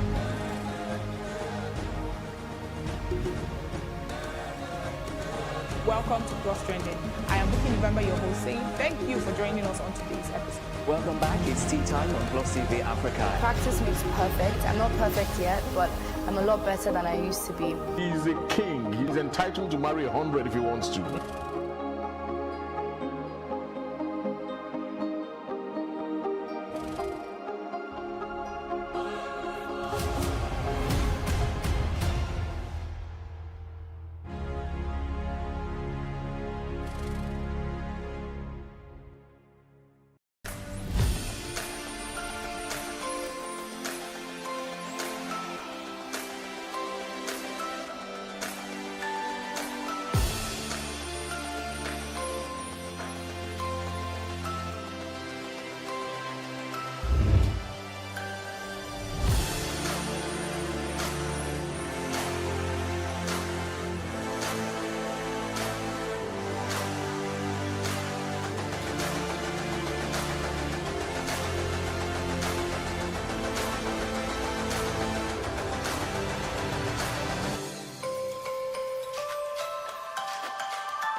According to Minister of State for Health, Dr. Olorunimbe Mamora, about 18 states in the Federation are still endemic, with more than 1,000 new leprosy cases yearly. He explained that the number of new leprosy cases detected yearly has significantly dropped from over 7,827 in 1994 to less than 2,000 in 2020.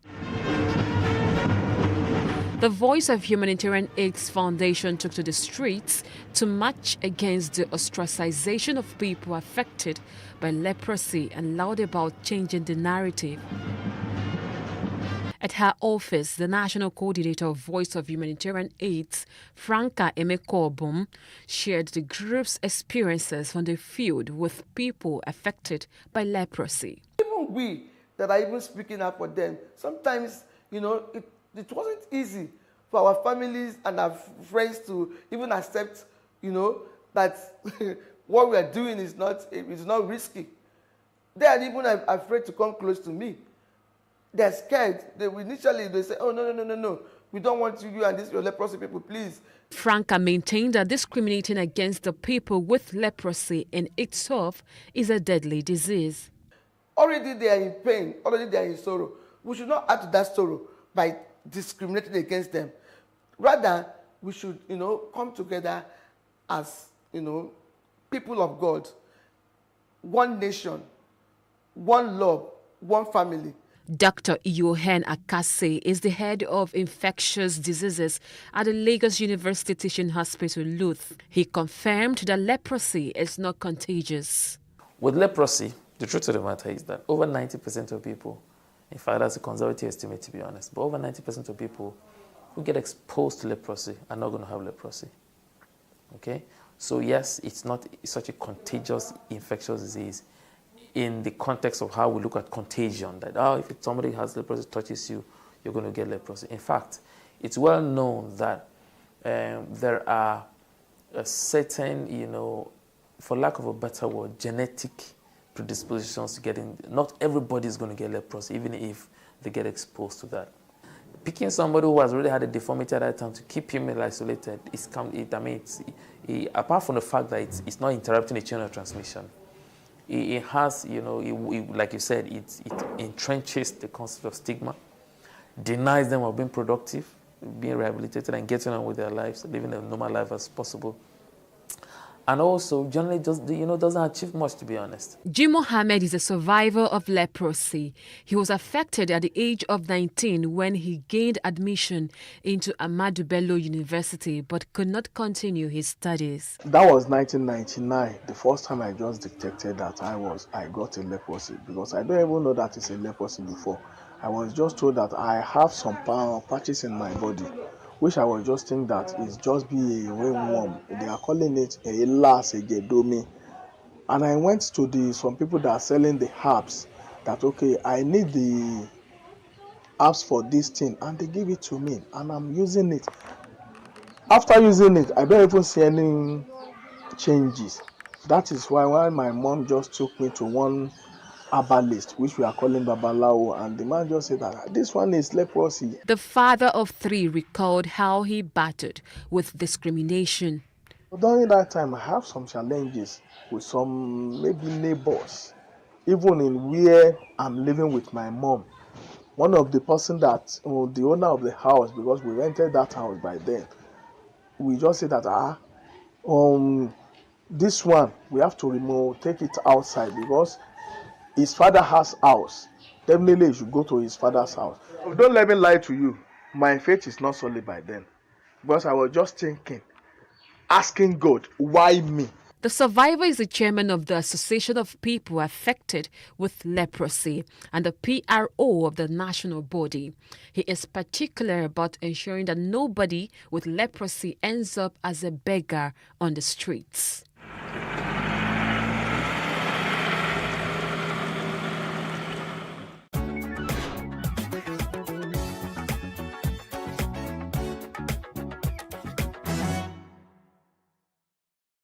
Politicizing our humanity.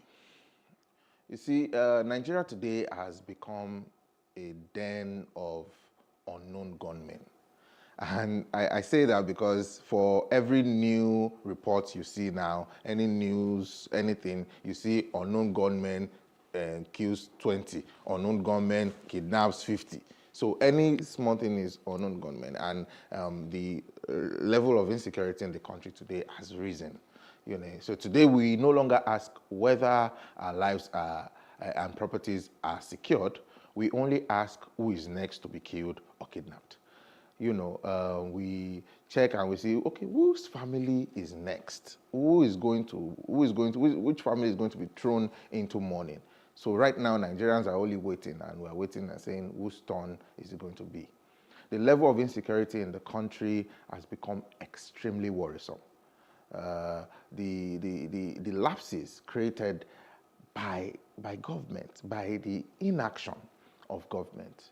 Government had the opportunity to nip this insecurity in the bud. When it started, it started like play. It wasn't this bad. It wasn't this bad. But now, because of government's inaction, we are caught up, and it seems as if there's nothing that we can do about it again. So now it is even worse. It is worse that we as citizens are not making enough noise about the right things. We are concerned about some other things. So despite the worrisome state of our dear nation, the plague of politicizing any little thing, we are quick to say, now this party they run amo, now this party they do amo, is because of this party. And so right now, we are trivializing the problems and the challenges that we are facing as a nation. So there are talks all over social media claiming that the violence and actions leading to the high level of insecurity, which now threatens our very existence, are sponsored. Members of the ruling and opposition parties have thrown all caution to the wind and they exchange blames. It is this party, it is that party, rather than just actually recognizing terrorism for what terrorism is and taking actions to stop the incessant killings and kidnappings, which is threatening the very existence of Nigerians. We must stand united or fall divided. We must stand united. Nigeria is at the very brink. We are at the very brink of war, and I don't think we are saying this enough. I think everyone is just looking at, okay, maybe because the thing never touched me, make we just look at, and everyone is just playing with the situation. The situation has become so dire and would worsen if we do not join voices and actions and implore the government to take decisive actions to protect the lives and properties of the people.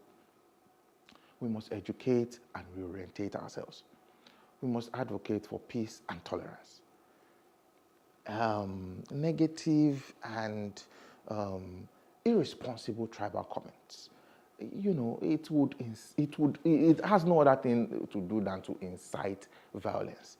So it breeds this intolerance that we have for ourselves, and this tribe will say, now these people, if these people come out, we will get peace and all of those things. And then we wonder why some people are killing another tribe, and why another tribe is killing another tribe. So I feel we must be able to preach peace and preach unity, if at all we want to see the end of this insurrection.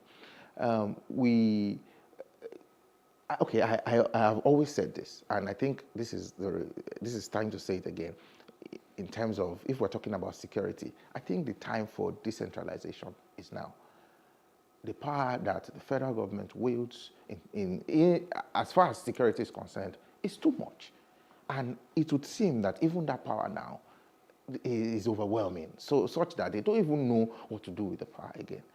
Assign state governments with the task of security responsibilities. Yes, at federal government level, there are some powers that you cannot just take away. But let the security apparatus in the police, security operatives that you have, let them be responsible to state governments. Let state governments take charge. Let them take charge. A governor of a particular state will not be looking at while his state is burning, and the governor is crying to federal government to come and help. So what then is the duty, and what then is the work of the state government? We had mentioned earlier, but I'm just going to chip in again, that religious leaders have a role to play. You find religious leaders being totally irresponsible and reckless with the comments that they make, knowing fully well the power that you wield as a religious leader, knowing fully well the hundreds of thousands, perhaps millions of people that listen to you and take your word as law. You need to be very careful. You need to be cautious of how you urge people on, because comments that you make in ways incite violence against perhaps other religions, and then you have this religion attacking this religion. Oh, they attacked us first. Oh, they attacked us first. So I think now is the time for our religious leaders to come together and preach peace and tolerance. Is very important.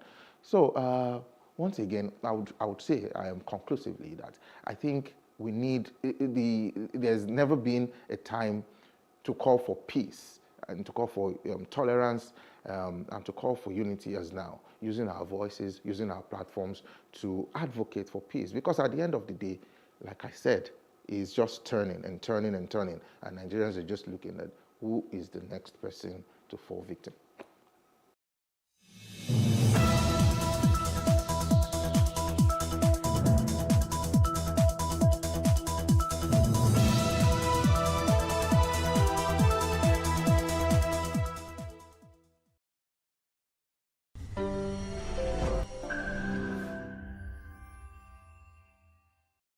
Hello and welcome. On this episode on One-on-One today, I'm speaking with a professional with over 18 years experience. His name is Aziz Abida. Now, those who have worked with him say he possesses strong leadership qualities and management skills. He has worked in about 12 industries, including general management, corporate finance, portfolio management, investment banking, private equity and financial advisory. He's the former CEO of IHS Rwanda, one of the top 10 largest companies in Rwanda with an estimate of 50 million annual revenue. Thank you so much for joining us, Mr. Amida. Thank you for having me. Thank you for your time. My first question to you is, like, you've done all of these things. What are you up to now? Well, right now, I left IHS in September, so I decided to take time to write a book and I consult for a lot of companies now, about 3, 4, on structuring themselves for growth and helping them position themselves for funding and the rest. Then also spending some time setting up my foundation to, give back to society as we go. Yeah, so that's more like. So now that you're in control of your own time, are you busier than when you worked for companies?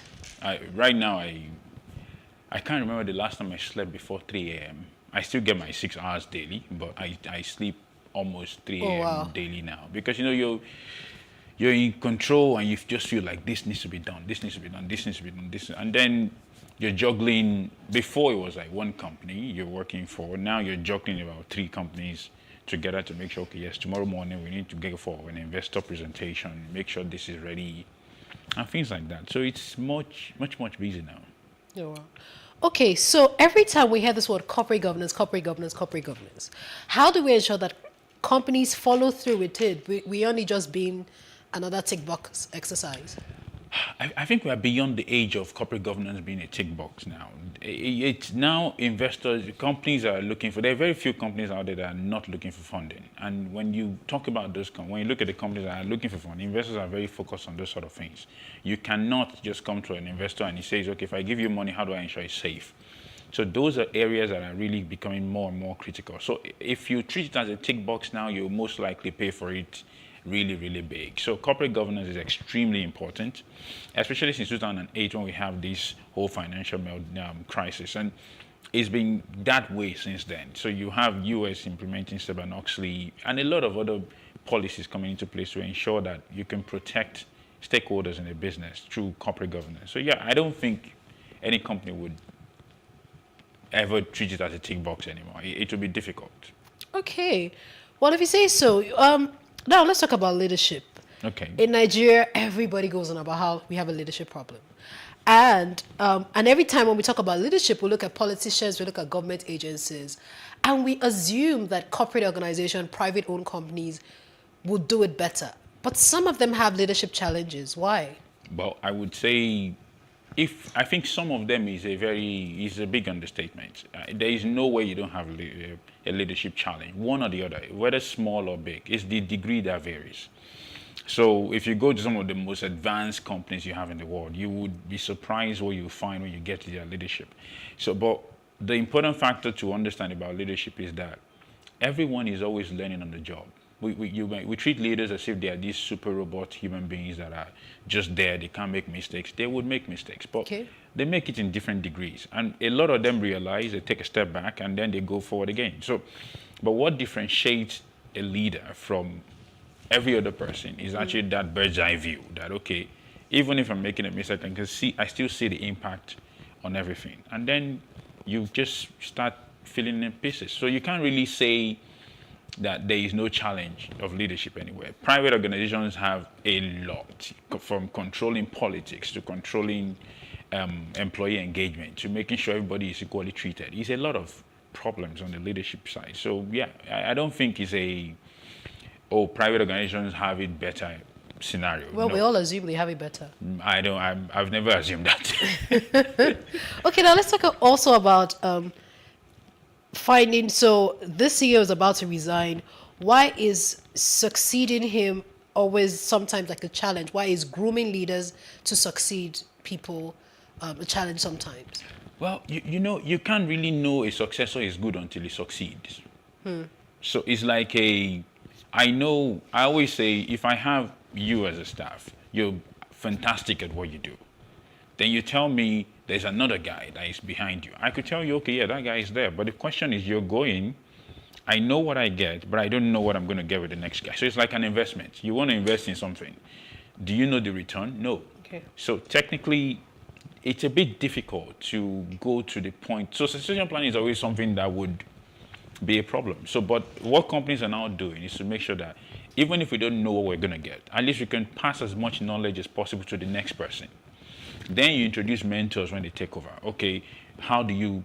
So like for me, when I was leaving IHS Nigeria to IHS Rwanda, I was director of FP&A for 7 years in Nigeria. Then I went to Rwanda as CEO. Now, somebody took over after me, and I spent a lot of time saying to the person, okay, how do you need to do this, this, this. These are the sort of relationships you need to build. These are the areas you need to go. So that sort of mentorship helps a lot in succession, but it is never risk-free. It's impossible because you still have the ego. You still have a lot of things that comes in place. And then you have the unwillingness of the person that left to give that person the chance to do it. So it's a lot of variables to juggle around. So yeah, it's always going to be a problem. Is it not possible that beyond, even though of course the leader makes the company, is it not possible to create a system such a way that regardless of the leader, we're able to develop whosoever might want to succeed the CEO or the MD when he's leaving? Is it possible to ingrain it even from when they come, when we take them in as trainees, so ingrain it just before they move up? Well, yeah, it's possible, but the point is, if you want to test that theory, let's take a country like the US. Most of these guys that are leaders in the US, they go through schools, the best schools in the world, come through one of the best political systems in the world, but do they end up being the best leaders in the world? Not really. You really can't. Mr. Amida, let's come to our country. No, but I'm trying to stay away from. Why? Because I just also feel like Nigeria. So it's fantastic that you made that analysis. They go to the best schools. Yes, it doesn't always mean the same, but like in the schools, in learning, there's some. They're doing projects, they're doing like different things. But Nigeria is, like we say, man no man has brought this person in, whether he has the capabilities or not, whether he has the... I don't even really like to look at degrees because I always say that degrees is not character at the end of the true. day. I agree with you. And at the same time, I always feel it's a personal journey. What you do as a leader defines a lot about you in terms of what you've... leadership is something that until you take it, you don't really know how much variables are in front of you.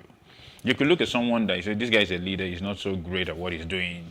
It's easy, I can tell you. When I became CEO, I forgave every CEO I've ever worked with in my life. Because there is a lot of work, a lot of things you don't normally see. And someone told me once and said, oh, maybe that's not something, oh, is that something you think you want to do? I said, that's the best experience in my life. I would do it anytime, any day, because it gives you so much. The pressure is huge. The government wants something, they call you. Your boss wants something from your holding company, they call you. Everyone that wants anything relating to that brand would call your name. So it's a really different ball game. So how did you balance that? Well, you need to find a lot of balancing everyday stuff. One, I like to distract myself a lot. I like to take myself away from work significantly. I play games, I go play games with my friends, go watch the game. Just do something that takes me away completely from everything. And I play football as much as possible. I do almost every sport that is available to do. But the aim of that is to ensure that I don't have any reason to pressure myself to the point where I can't function. And that's important because you could really go hard on everything, and then next thing you find out, boom, you're taking it out on the staff, or taking it out on a peer or something. It's really hard to master. So I don't really believe... I believe systems work, but when people take roles, they decide what they do with it significantly. There are controls in place, but they still have a lot of role to play. So that you can't really rule that out, no matter what. Okay, let's talk about you as a leader. So I'm glad you talked about... So your leadership style, I don't know, you correct me if I'm wrong, you're the one who has been a CEO here. I feel like there's some people that have there's an innate leadership style that they're born with. And then, along the line, as they begin to work and relate with other people and mentors, it changed. So tell us about yours. What's your leadership style and how has it evolved over the years? Well, I think one thing that stayed constant all through me being in leadership is that if you want to lead people, you need to remove everything they can worry about outside of you. Now, what am I trying to say? I have staffs that will say, if I have a staff and he's worried about taking his kid to school, he can't concentrate. So anything I tell him, he can't do. So for me, my priority anywhere is that my guys that I'm working with, they have to be fine. When I got to Rwanda, I promoted about 35 people who basically some of them have been on roles for 7 years. So it's been because the first thing I could do was to say, it's impossible to tell this guy, go do this for me, when he's worried about how he's going to pay his bills. So you need to understand that everyone has a goal. Everyone wants to send their kid to the best schools in the world. Everyone wants to eat at the best restaurant. So it's not just you. So if you can't make that, I'm not saying just increase salary, boom, and make everything crazy. But the moment I have a budget, this is my budget, this is what I can work with. It is now down to me to say, okay, how can I use this bucket in a way that makes sense to the company and at the same time to the people? So when I was in IHS Nigeria 7 years, and my team was one of the fastest growing teams. Oh, wow. I think I had more managers in my team than a lot of departments had in them. So it was basically, my aim was to say, how do I grow the people? Not just growing them because they're not working. So they cannot worry about me because I demand performance. So if it's only me you're worried about, then I can take away the rest. Then at least it's fine. Then I can easily say it's balanced in a way. I'm not saying I'm the perfect leader. There will always be faults everywhere here and there. A staff once told me I should go back to school to learn management. It's fine. It's his view. But to me, it's the way I believe people should be led. Give them a reason to want to follow. Because followership is more of a sacrifice than leadership is.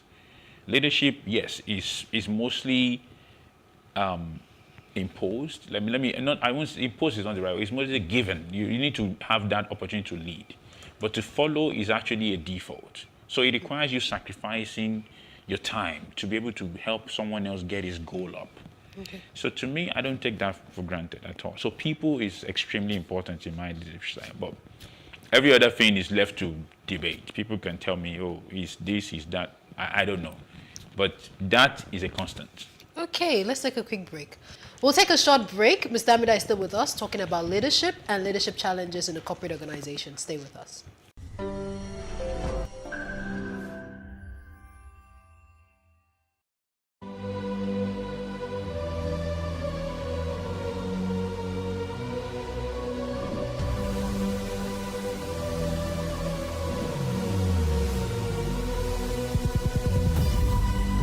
What we do not understand, we will stigmatize.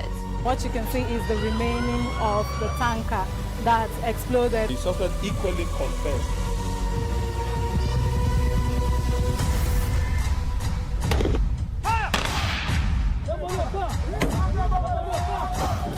A 500 naira they collect them. If you don't talk, then go beat you. Now 2,500 and they pay.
Thank you for staying with us on One. I still have Aziz Amida with me, and we're talking about leadership and leadership challenges in corporate organizations.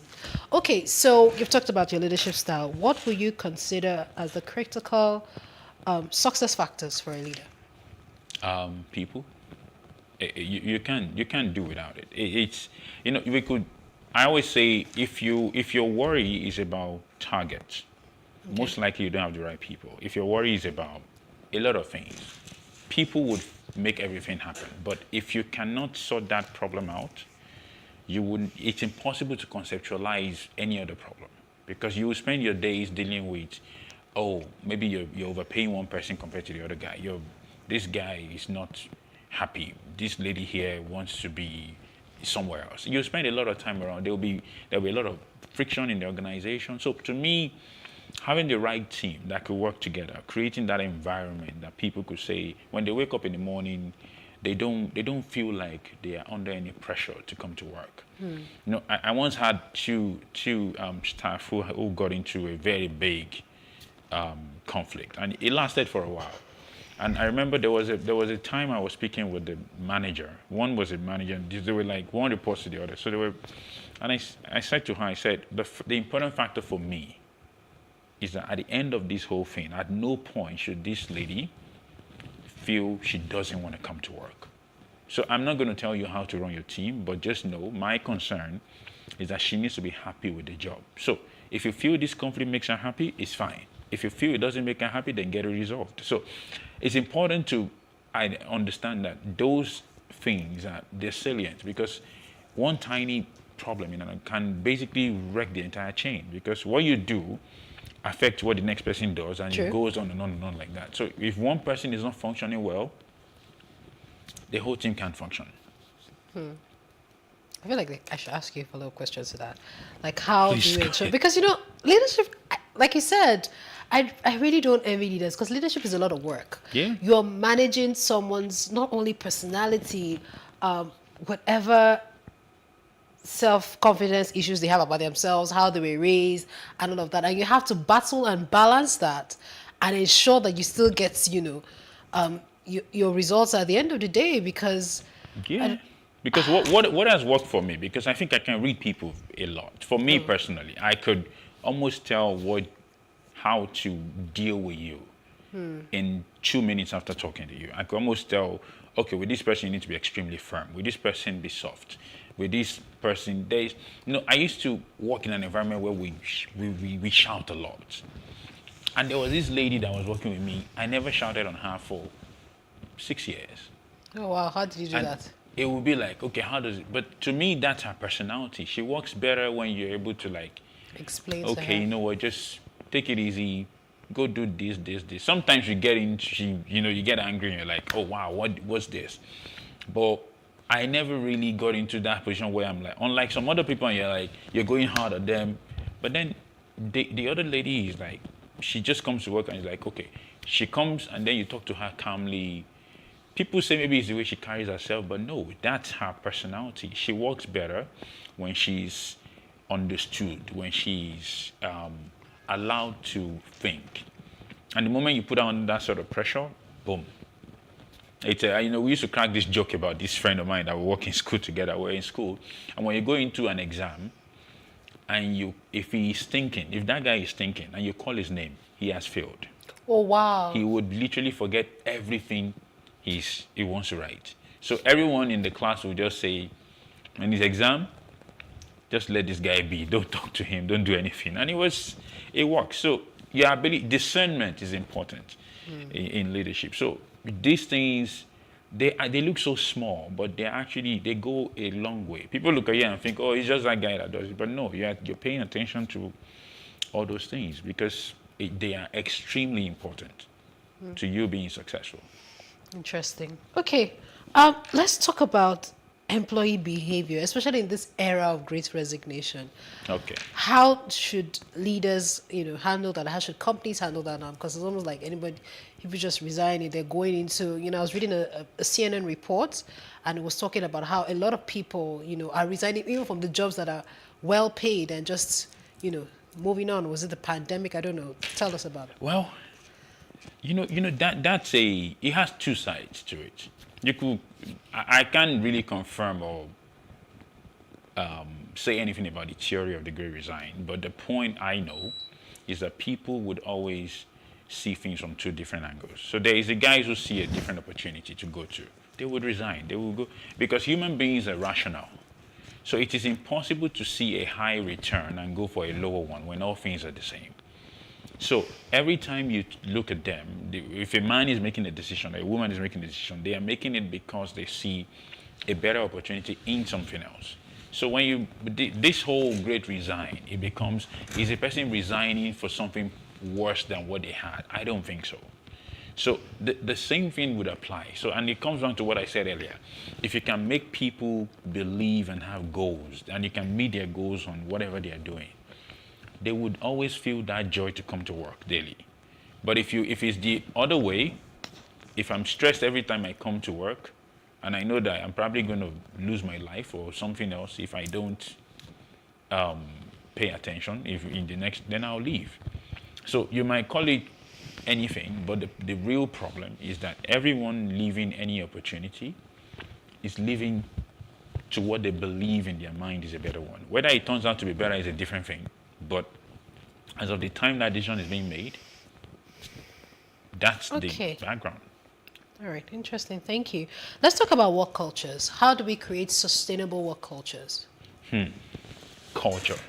Culture is hard because you build culture from the little things. You build culture over time. You really can't. I've seen people do presentations around building culture, but I don't believe culture is something in Yoruba culture, they say if you want to greet an adult, you bow. If you're younger than someone, you give them a title, basically. Now, how is that relevant? Was that basically a law that was made and say, boom, this is how you relate to this guy? No, we grew up. Oh, I saw this person do it.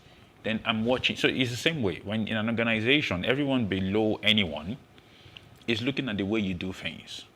They see you go into a meeting tomorrow and you're on your phone. Okay, maybe it's good to be on the phone. They see you go into, it's those little things. Culture is actually one of the things you contribute to in the subconscious a lot compared to any other thing. Processes you can draw on visual. Culture is a conscious effort towards little things to say, okay, as management, we want to do this way. When we go into the meetings, do we want to put our phones on the side so people see us that we do this? So it requires a lot of deliberate effort to make happen. So yeah. Okay, so let's talk about the pandemic. It's been 2 years, 2022, 2020. Lessons you've taken from the pandemic. We must be ready to change. There is no one way to achieve any goal. We're glued to the office before now. Yeah. We need to do it from here. If we're not in the office, we're not productive. But then, most of us have found significant productivity from home. Basically, I particularly, working from home has been amazing for me. It's been, I could spend more time with my daughter, I could spend more time with my wife, and at the same time still focus on work. Unlike before, that time is, if I replace the time in traffic in Lagos with the time with family, you could almost double your income. When I used to live in Egbeda, I drive to Marina every day. And I leave the office at 5, get home at 10. And in my mind, I'm like, okay, why am I doing this to myself? You spend 5 hours. So if my hourly rate is, let's say, even if I make 300,000 a month, it means my hourly rate comes down to about, if I'm not mistaken, that's about 800 naira an hour. 800 naira per hour comes down to 5 hours. That's literally 4,000 bucks. If you look at it over a month, you're almost paying your rent. So the question becomes, that time alone, if that guy spent it focusing on what matters, he would produce more for the company. So yeah. Okay.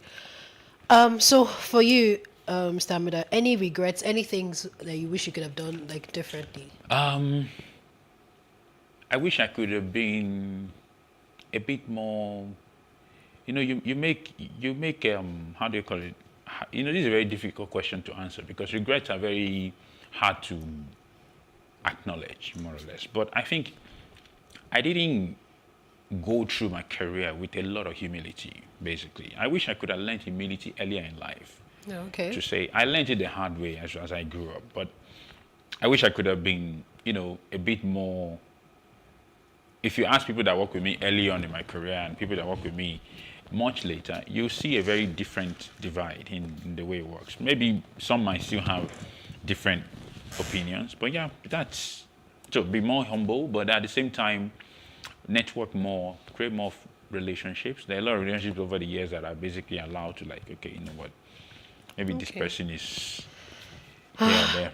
Our time is fast spent, but I cannot but help ask this last question. What difference did you notice in working in Rwanda and working in Nigeria? What was the shocking, should I say, difference? Was there like any... That's like day and night. Oh, really? Yeah, Nigeria is like brash, where we like to get it done now. Aggressive, yes. Rwandese they're not confrontational like us. So when there's conflict, they back down. So you need to be able to manage their position a lot. And I always say, in Rwanda, anger is your last resort a lot of times. You need to basically, is at the very end of the line. Nigeria, we get angry at each other, we understand, we just feel it's work, we move on. But when you get angry with the Rwandese, you might not forget it easily. It's not because, it's just the way we're built differently. It's I think in the entire continent, Nigerians are aggressive. I think Nigerians are very aggressive, but a lot of other countries also have that aggression. But because we go into the English line when we communicate, people tend to, like in Rwanda, people are not quiet when they are speaking Kenya Rwanda. I think Rwandese are very loud when they're speaking Kenya Rwanda. But when as loud as Nigerians are. But when you go English, because it's not the comfort zone, it's a bit easier to, back down. But when you see Rwandese talk to Rwandese, you're like, okay, are they fighting? Are they not? It's really different. Did you pick up on the language while you were there? Well, the only one I know is that Oya in Lagos means let's go. Oh. In Rwanda, it means no. Oh, really? Yes. So when you say Oya, just know you're telling the person no. Meanwhile, your plan is to say let's do it. Let's go. So it's one of the areas I found very. But yeah, I learned a bit of Kenya Rwanda here and there, but not very good. Okay, my director to me. One last question: top business priorities or top priorities leaders, and I think even everyone should look out for in 2022. I think 2022 will be a very productive year because we've been. It's like it's like a jet engine when it is boosting and it's about to launch. We've been doing this work from home / adjusting to the pandemic for about 2 years now, and it's now time for you to start seeing the benefit of that. People are now getting more and more used to the fact, and now they can produce the best of it. So I think the best things to look out for in 2020 will be huge productivity, if you ask me. I'm not a professor of econometrics that modeled this out, but I can tell you that from what I know about behavioral science and how people tend to produce, this is a time where businesses will start seeing a lot of drive towards new levels. Well, those that are willing to adapt to it anyway. So, but yeah. All right. Thank you very much for your time, Mr. Aziz Amida. Most welcome. I still have like a lot of questions, but we're out of time. It's not a problem. I think I'll ask you behind the scenes. Thank you very much for your time. And that's all we can take on 101 today. I hope you have listened and learned as much as I can. So until I see you again next week, my name is Fumino Ajepo.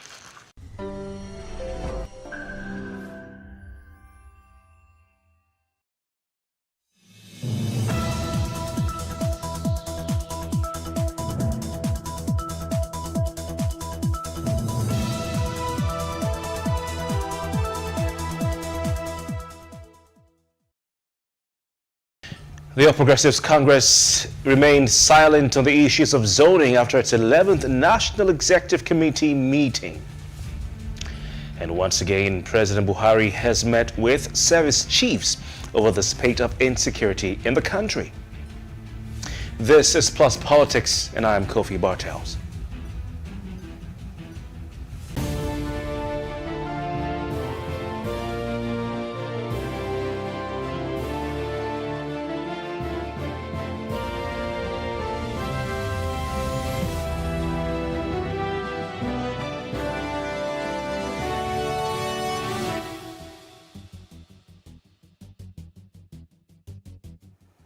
You're welcome.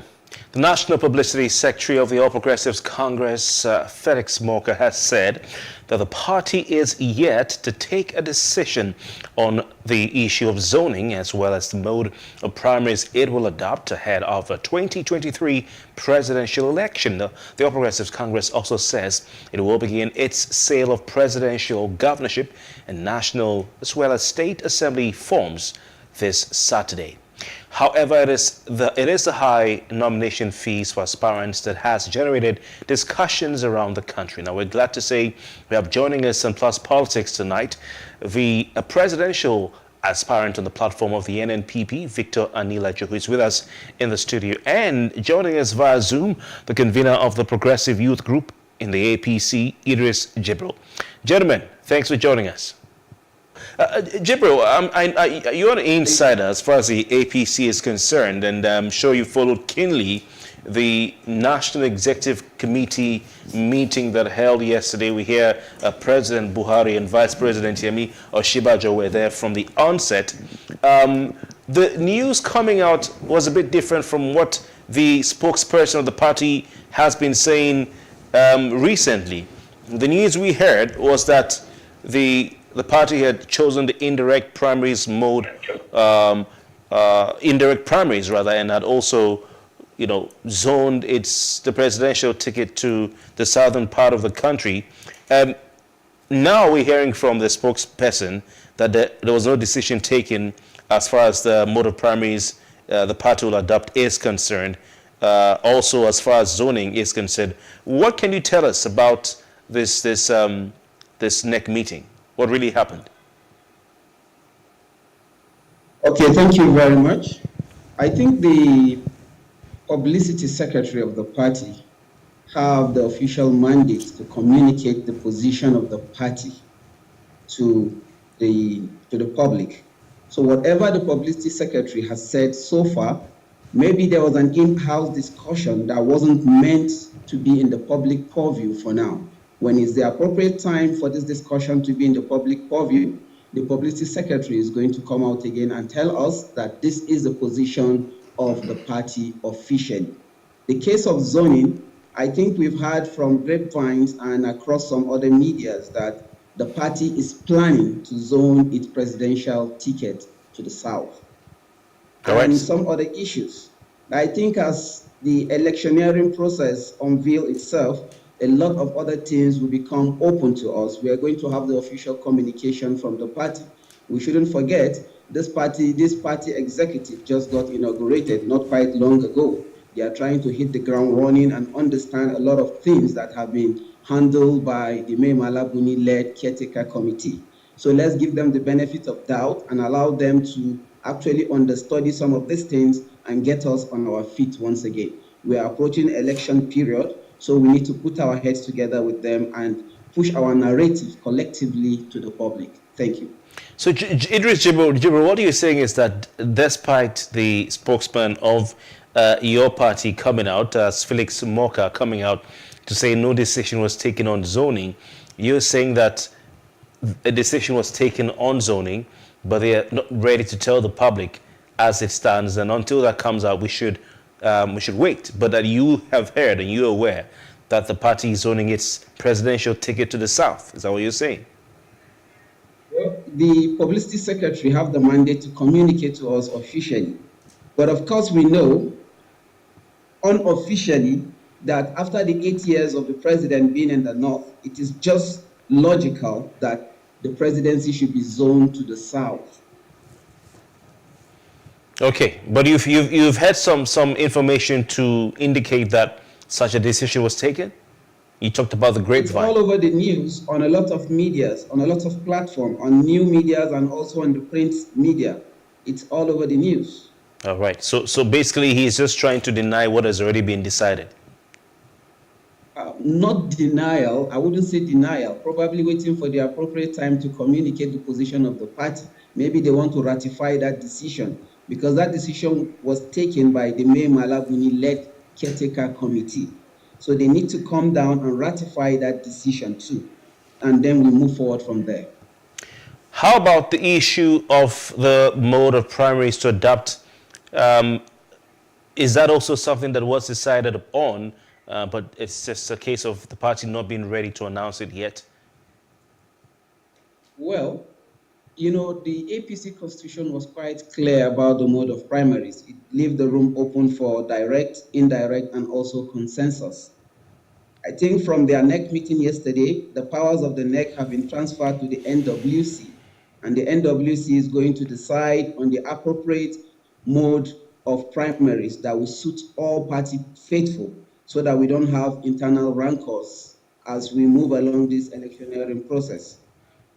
All right, all right. So this news coming out on all platforms, you know, newspapers and electronic media like ours, and you have social media. You're saying you can't confirm that because it's almost the same thing that happened to the rumor as far as zoning is concerned. You're right. All right. Some of this news we hear on the media will actually be, yes, they may be authentic news, but they also need the authentication of the party. So until the publicity secretary comes out to tell us this is what has been decided, it still remains speculation. As far as you're concerned, as a member of the All Progressives Congress, I mean, I know the party's constitution recognizes both direct and indirect primaries, and this was a paramount or was really seen in 2019 when Adams Oshiomhole was chairman of the party, you know, adopting different primaries in different states or modes of primary in different states. But as far as you're concerned, for the 2023 elections, what would be the ideal mode of selecting or electing the party's flag bearers? Would it be indirect, or will it be directly by the party members? Okay, considering the situation of things at the moment and how the party has been able to handle some of this internal crisis, I think the most appropriate mode of primaries would be an indirect primary. We can have all delegates across wards, local government, and everybody coming down to one location within the country to have a primary election. So I think according to the party's calendar, we still have the delegate election coming up soon, and that will determine who are going to be delegate at the primary election. So let's keep watching as things unfold. The appropriate mode of primary is going to be communicated by the right authority in the party. All right. Another thing that came out from that particular meeting was President Muhammadu Buhari warning against imposition as the APC decides on its candidates for the 2023 elections. The president warned the leaders of the All Progressives Congress at both the national and state levels against factions and imposing unpopular candidates as the 2023 election approaches. Do you foresee that this call and this directive by the president will be heeded, bearing in mind the nature of the politics that we see at play in the country today? Well, there might be some dissent here or there, but I think majority will heed to this clarion call of the president not to impose candidates. Imposing candidate is a recipe for disaster in the party. So we can't afford to impose an unpopular candidate on the people. And this should go across all levels, from the local government election down to the highest election in the country. We should learn to allow democratic process a part. Let a popular candidate emerge through the official process that has been designated by the party. Having to impose candidate will actually be the downfall of a party. We've seen this in several states where candidates were imposed, and at the end of the day, the unpopular candidate couldn't win the vote. So having a popular candidate will be a guarantee for success at whatever level that they are contesting. Well, Jibril, this is quite clear. I mean, you've said it already. It's best to have a popular candidate. But I'm sure we would also do ourselves justice by recognizing the dynamics at play in the different states across the federation. I mean, the president, said the same thing you're saying. He talked about the cost to the APC in previous elections. This attitude of imposing candidates or imposition of candidates by, so-called godfathers. But, I mean, is this easy because you have some dynamics at play across the country, different situations and different scenarios, different historical factors, different zoning formulas and zoning arrangements that may make it imperative for certain popular candidates to be asked to step aside, or to be asked to sit it out, or to not be supported by the powers that be in a party. For fairness' sake, you're also aware that the APC has several parallel executives, let me call it that, across different states, following the congresses that held, around the country. We had, so in some states, like Akwa Ibom State, you had 3 excos coming up.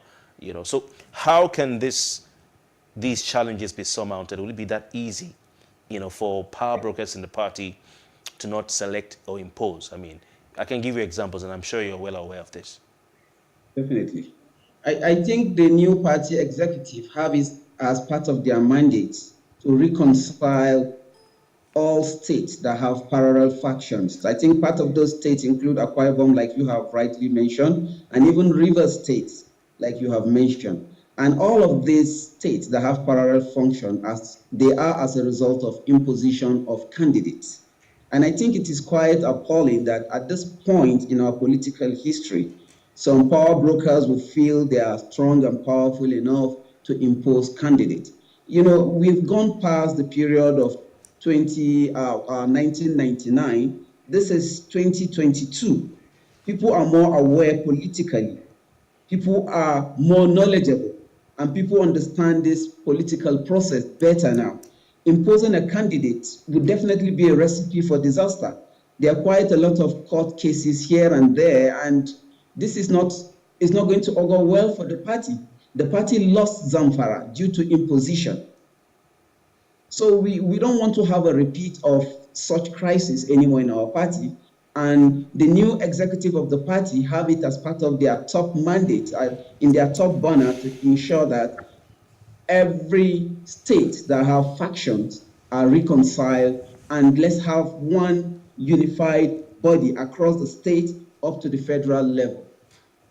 All right, but before I bring in our guest in studio, Victor Nilaju, Jibril, what does it mean? Can you explain this to us? We hear the National Executive Committee of the party transferred powers to the National Working Committee until July 2022, and I'm trying to understand how that works. We're bearing in mind that both bodies have their own respective functions.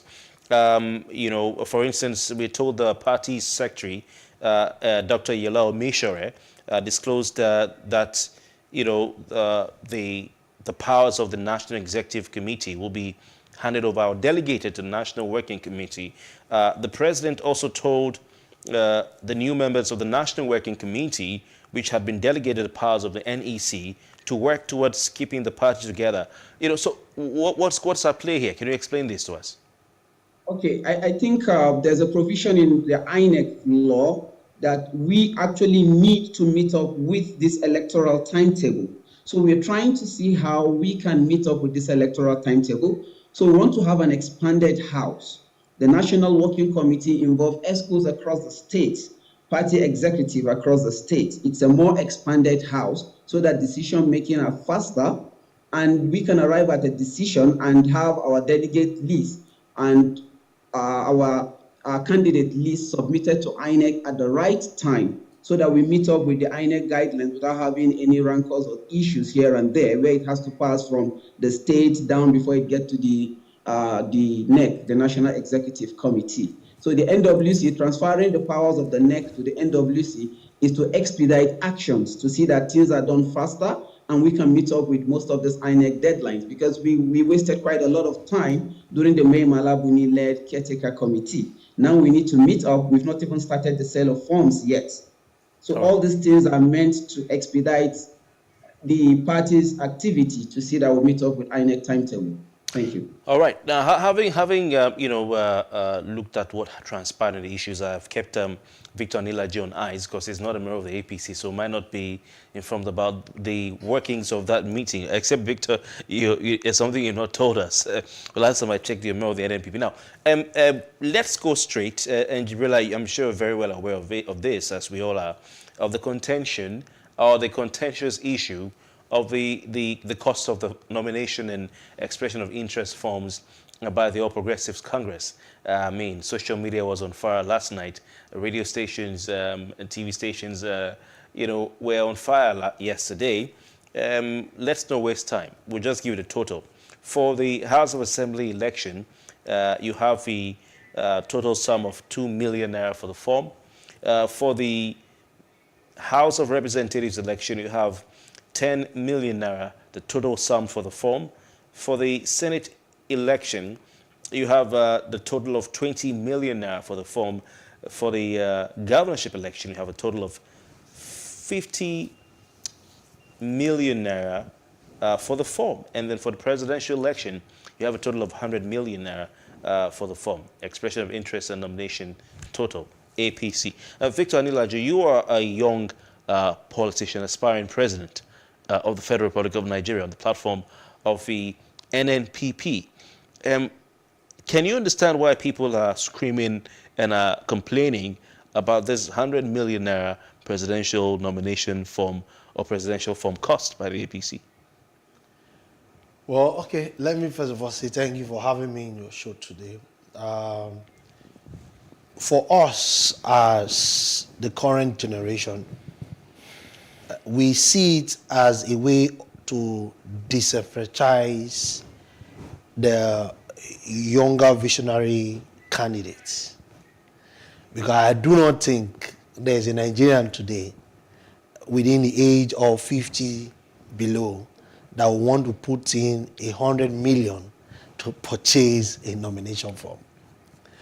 That is one. Then number two is the party itself, the party executives have just said to Nigerians that we know how much most of our political offices holder, how much they normally we take or steal from government. So they want to take their own first. Is that what the party said? But that's just, okay, look at the price. Yeah. House of Rep, 10 million. Senate, 20 million. Because they know that the Rep earn lesser than the Senate. Governor, 50 million. President, 100 million. What are you taking those money for? What party needs? Its membership. It's so sad that instead of party to be driving membership, they're driving money. So that tells you that their methodology to win the 2023 election is to buy votes. There is no way on earth in advanced countries where party will be running after money rather than running after membership, right? If you take for example in the US, they will give you an option. You pay half the price and you give them like maybe 12,000 members. And it's so ashamed for us now that we are asking for you to get the nomination form to bring 100 million naira. Nomination and expression of interest form. They all go together. Yeah. They all go together. 100 million naira. Sir, if you put 100 million naira into a party, what are you going to do? We are complaining that there is insecurity. That itself will increase the tension. That itself will make people want to do the issue of a do or die primaries. I cannot lose my 100 million naira. So they want to do everything possible to make sure that they win. We thought that APC will be a party that will show us example because they are the ruling party, to show us modern way of doing things, to add morale into what they are doing. Let me now say this. Nobody that have worked their time and energy to make money will put in 100 million naira for nomination form, right? So what they are indirectly saying now to their aspirants is to steal more money from government and come and give to their party. Because I do not think that as a political office holder, you should cough out 100 million to get your nomination form. That is another way of encouraging corruption. Okay. Right? All right. Jibril, let's start from, because you are, leader of the Young Progressives, so let's start from there. Victor here in the studio, Victor Nilajo is a presidential aspirant. He's a young Nigerian. You are a member, an active member of the Young Progressives Congress. You're a leader group. You're also a young Nigerian. The first point Victor has made is that this new cost of the nomination and expression of interest forms by your political party for the various elections is a ploy by the APC, your party, to disenfranchise and exclude young people, young Nigerians from the political process. What do you say to that? Okay, let me start by stating this, that no political party in our recent history have had an inclusive government like the All Progressive Congress. The sales of form, let's get this right. Elections are not tea party. They are a very cumbersome process, and they are a very long and tiring process that are time consuming and energy sapping and also money draining. Let's be factual about this. The fact about saying it disenfranchises young people, that is absolutely not correct. Does he also know that the party actually made it that the young people under the age of 40 are going to get their nomination form at a 50% discounted rate, and all female aspirants are going to get their form free? No political party, not even the new party, have done this. So this is an inclusive policy that will push this process. If you want to conduct, let's get this right. There are over 170,000 polling units in the country. And the party needs to post agents to all of these polling units. And this agent, the mobilization of this agent and their logistics cost a fortune. So let these politicians who want to go there to represent the people, if you don't have the power to mobilize funds, you have no business even being in politics in the first place. You can as well go for crowdfunding. Let the crowd fund you. As I'm speaking to you at this moment, the group of young people that I convene have been able to raise 100 million naira. None of us is in government. We comprise of students, young professionals across the country, and we've been able to raise 100 million naira for Professor Yemi Osinbajo. So this is the passion we have for this. We don't know him. I've never met him personally, but I have this passion for the growth of this country, for the development of this country. And I feel it is my own civic duty and my part, my quota in nation building, to ensure that a credible candidate emerges. And I'm playing this part on my own volition without anybody forcing me. I'm bringing out my money, and my fellow youth across this progressive youth group are bringing out their money to push for these candidates. So this is how elections are won globally. If you don't have the power to mobilize funds, please go and do something else. It's about collective effort, how we can collectively mobilize funds to push our candidate forward to win an election. Saying the party disenfranchises the youth is actually out of place, because we need to get things in their proper context. And saying it is a recipe for people to dip their hands into public coffers is entirely wrong. All right, we'll come elections are community events. It is not an individual event. We'll come to that. We'll come to that in a bit. But let's just stay on the issue of the youth. Victor, you've heard from Idris. Now, Idris is making a point, which is the truth, that the All Progressives Congress did say yesterday that all of its members, aspirants under the age of 40, need not pay the 100 million if you want to be president. You pay 50%. If you want to go for the governorship, you're paying half, which is 25%. If you want to go for the Senate, you're paying half, which is 10 million. If you're going for House of Reps, you pay half, which is 5 million. And if you're going for House of Assembly, you pay half, which is 1 million. And they're not taking any money from women. So women free. So what he's probably saying is that is just a way of replacing what they have lost in a way, you know. Okay, so I'm actually not here to debate on this. No. But for it's a debate, whether you like it or not, because it's an issue. I'm actually not here to debate for it, but for Idris, I know Idris knows better. He's just trying to defend his party, right? only Idris cannot just be the right person. No, but Idris hasn't taken his swipe at your person. Right person, let's not make this personal, Victor. Go on, no, I'm not making it personal. If you go everywhere online, majority are saying it is outrageous. But Victor, the fact that majority are saying it's outrageous doesn't make it right. So I want you to respond to the issues that Idris has raised. Okay. Idris has said his party has given a 50% discount for youth, for all contestants over 40.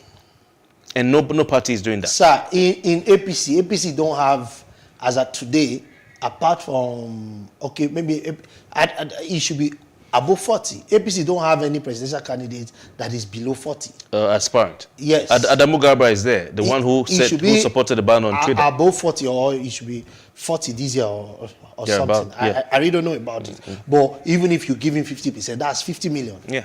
Which is still the highest. Okay. Which is still higher than PDP. Which is still higher than even my own party. From 30 million, asks us to pay 10 million. That's the New Nigerian. Yeah, New Nigerian. Yes. Okay. So they are asking me now to pay 10 million instead of 30, right? Because we had to talk to them, and they have basic understanding that every party drive now should be based on membership. It is paining me that Idris can raise 100 million naira to give to the vice president to run for an election, when we have millions of Nigerian youths that are jobless, that don't even have food to eat. Why? That's why I said I didn't come up here for debate. But if they have we're talking about issues here. Sir, if they have that kind of structure, why not get that 100 million naira and look for Nigerian youth who are jobless and empower them with skill, just like what my party is doing. My campaign is kicking off with skill empowerment.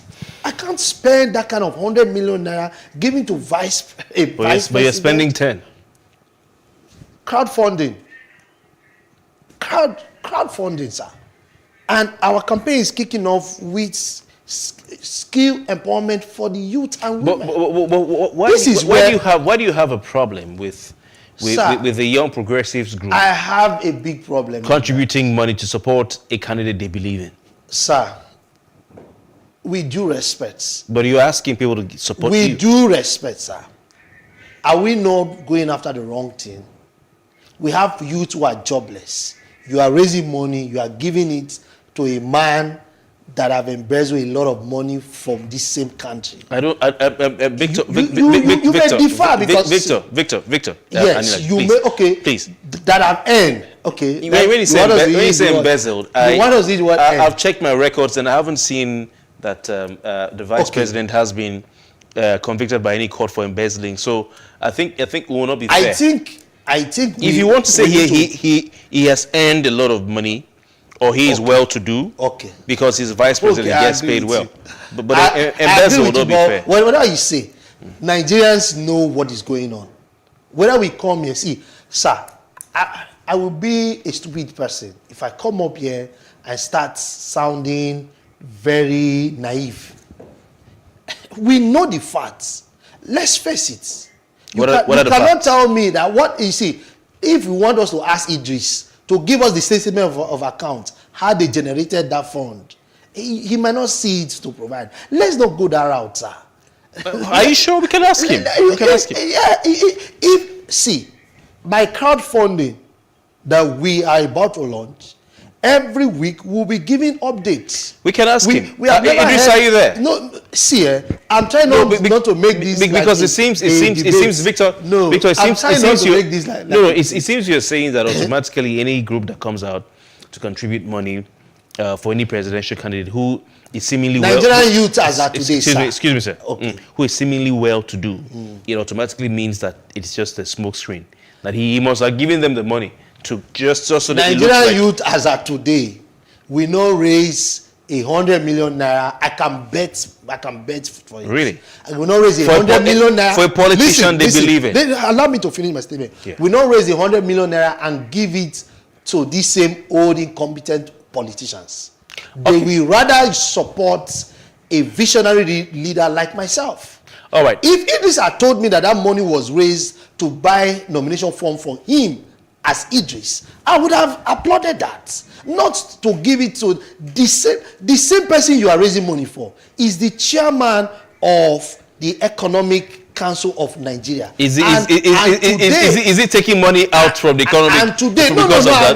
So what? It's just a role. Please, you say we need to make this more a discussion. Yeah, I'm asking. That's what I'm asking. Now, and the same economy that they ask him to manage is going down. No, but has grown worse. We have to understand. And you are still you are still raising Victor, 100 million naira you have to give the same person. We have to understand. Sir, we have to understand the role. Audience. We have to understand the role of the National Economic Council in the scheme of things as far as Nigeria's economy is concerned. But that will be another matter for another day. Sir, it is back to you. Victor has raised the point.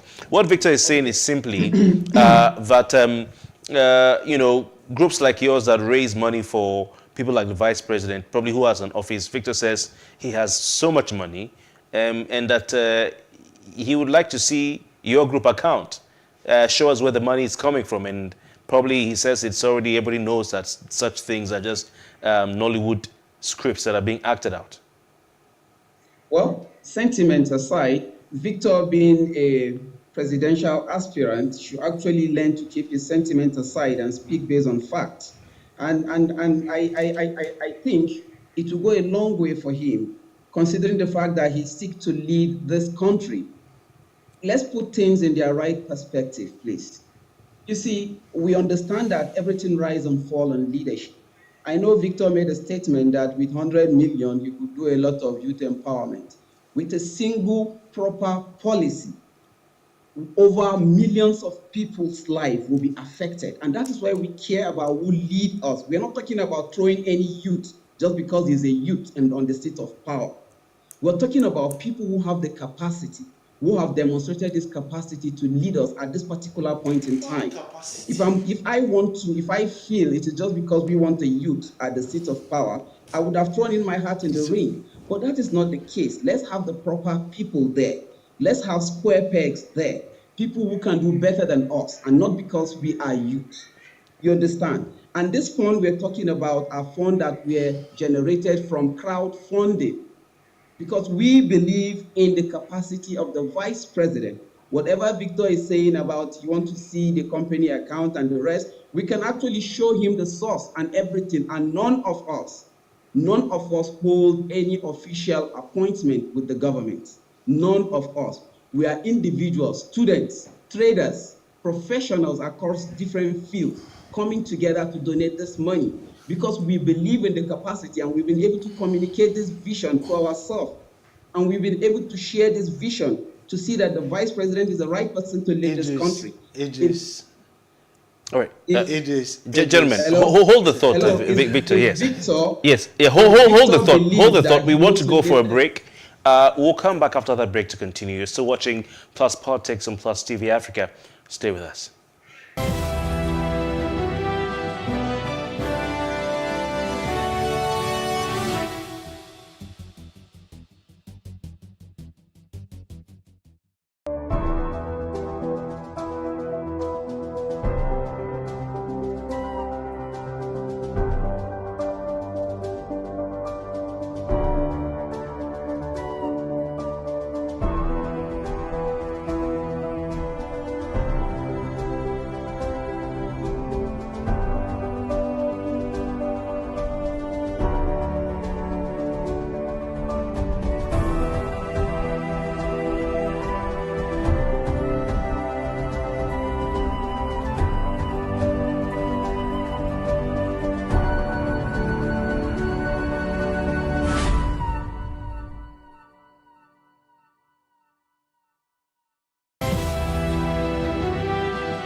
Thanks for joining us right here on Plus TV and, of course, Plus TV Africa for Plus Politics. So we're still looking at the recently concluded or recently held All Progressives Congress National Executive Committee meeting and, of course, the matters arising, internal decisions taken by the All Progressives Congress as far as the 2023 elections are concerned, issues to do with the the zoning formula of the party, the mode of primaries to use or to adopt, and also, of course, the cost of the expression of interest and nomination forms of that political party. And of course, we have joining us tonight Victor Anilaju, who is a presidential aspirant on the platform of the New Nigeria People's Party, the NNPP, and the convener of the Progressive Youth Group of the All Progressives Congress, Idris Jibril. Idris, you just told us the fact that you don't need to give youth the money simply because they're youth. You're saying it's better for your group to install or instill or support the right leader for Nigeria, so that when that leader gets into power, he or she can promulgate and implement policies that will better a lot of youth long term, rather than 100 million naira that can be finished in a day. So, Victor, what do you say to that? So,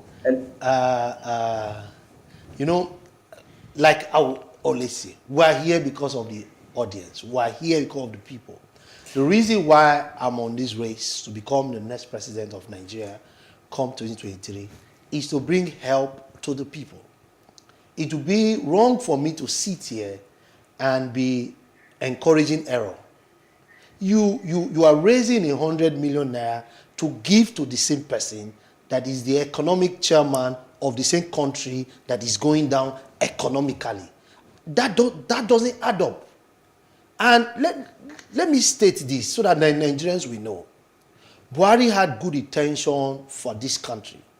Fortunately, the people he hired, the people he brought into government to help him run those good intentions failed him woefully. So you're saying that the reason Nigeria has gone down is because of the vice president? Yes, he's part of it. Okay, He's more because of the vice president than President Buhari. I could tell you that, yes, 100%. More about the vice president. Yes. Even the economy is more about the vice president than President Buhari. You are the chairman. And I will always say, and people come here and tell me excuses that he is not the president. Sir, if you hire me to do your job and you are not allowing me to do your job, what will I do? I will retire. I will resign. And I've always said this time after time. If people should stop giving flimsy excuses for the vice president. If you are asked to do your job, you can't hire me to do a job. And I want to do it, you are not giving me that liberty. To prove to you that I can do it, I will tender my letter of resignation and I will leave you alone so that you can face it. You can't be in a sinking boat and after the boat have sank, you are coming to give excuses because I am not but back to Idris Jibril. No, see, this is what I'm going to. Right. This is what I'm going to. I only said that just for him to understand that, see, we are speaking to over 100 million Nigerians and they are listening to us. I'm trying not to make this a debate because Idris is of the same generation like myself, right? So that's why I'm just trying to be mindful. But I want to let Idris to understand that Nigerians are watching, especially our fellow young Nigerians. I'm sorry to say, a majority of them will be disappointed at some things that you are saying right now. You forget about party, forget about politics. Let's get back to this. So Idris, I'll give you a chance to respond to this before we move on to the next issue. You see, the problem with most people seeking political positions today is they don't really even understand what they seek or the country they seek to lead. I listened carefully to my fellow youth and a presidential aspirant talking about instead of seeking a good leadership for this country, we should take the money and give to youth as youth empowerment. And I weep because giving this money to youth doesn't know what a good leader meant to this country, doesn't really understand what a good leader could do for this country. And we are seeking to have that in place. Instead of just using this money to give to youth, we prefer to use this money to have good leadership across board in the party. You understand? So talking about things, let's really get this and keep sentiment out of sight. Let's keep sentiment from this. This is an election period in this country. So throwing allegation left, right, and center isn't going to help us. That's why you see most of this new party coming up do not really make headway because they don't really understand the perspective of things. When they speak out of sentiment and talk about, look, let's get this right, please. There is nowhere in the world where elections, in a democratic process, where elections are conducted and people don't do crowd funding. So crowdfunding is part of the way to generate funds for us. And we are adopting this procedure because we believe as youth of this country we have more at stake on who leads this country.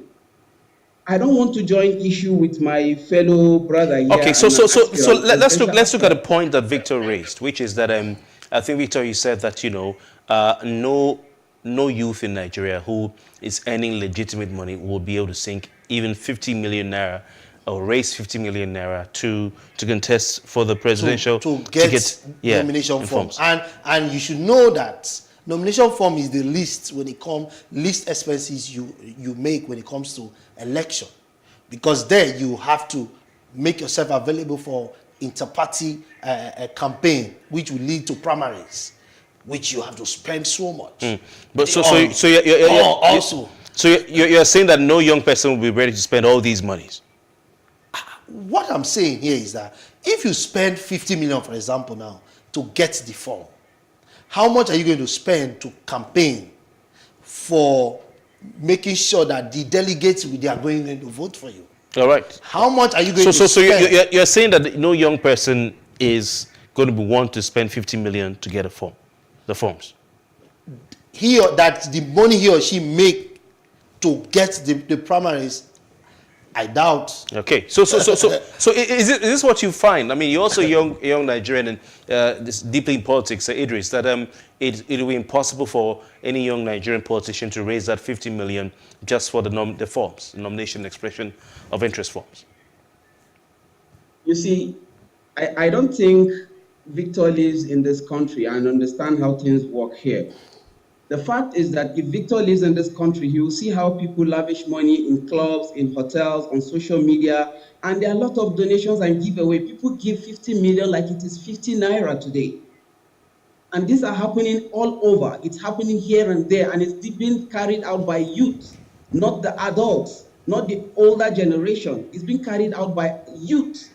So this money, if this youth will put this money in the proper place, to ensure that we have good leadership in this country, a lot of things will change. Instead of using this money to... So are you saying that young Nigerians can afford this 50 million naira easily? Definitely young Nigerians can afford 50 million naira and beyond. Sir, a lot of young people... Let's get this fact straight, sir. Making a lot of money. Please, Idris, let's get this fact straight. Yes, there are a lot of young people today making a lot of money. Getting 50 million naira, it's not the problem.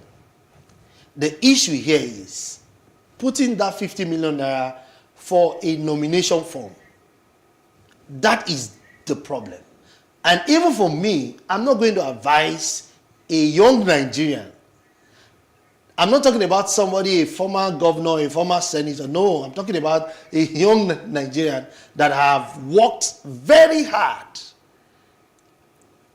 to spend his or her hard-earned 50 million naira to get a nomination form. And I want us to talk beyond this nomination form thing. At least Nigerians know that this is outrageous, right? Because what we are looking at here, we're not looking at just getting a nomination form. We're looking at a candidate that will be able to deliver to the people security, that will be able to deliver to the people jobs, that will be able to deliver to the people. But he's saying that 50 million is not much money for a lot of young people in Nigeria. And he made a point which is interesting. Sir, no, Idris made a point. Fintech. Wait. Idris made a point which is very interesting. Yes, but before you make that point, 50 million. Houses in Lekki cost 700 million, Victor. Houses in Lekki cost 200 million. Yes. 300, 500 million. Young people are buying these houses. Sir, Nigeria as we speak, I can spend my hard-earned money to buy a house because it will appreciate in price. But your nomination form does not appreciate. Let's not go into there. Idris, I'm shocked at Idris right now because he fails to understand that there are millions of Victor young is not really Nigerians getting looking this. at him. Victor is not Let really me tell getting you. this. Okay, hold on. He wants to respond. I'll come back to you. Ruled Yeah, by Idris, you can start your point again. Elections are not bankrolled by the candidates alone. Elections are a community effort. All members of the party come together to ensure that they deliver their candidates. So everybody pool their resources together to run this process. So Victor should stop thinking that the candidate who raised the 100 million naira will be the one to raise money for every process. There are people that will come in. I am providing a vehicle for your logistics. There are people that will come in. I am providing communication resources to you.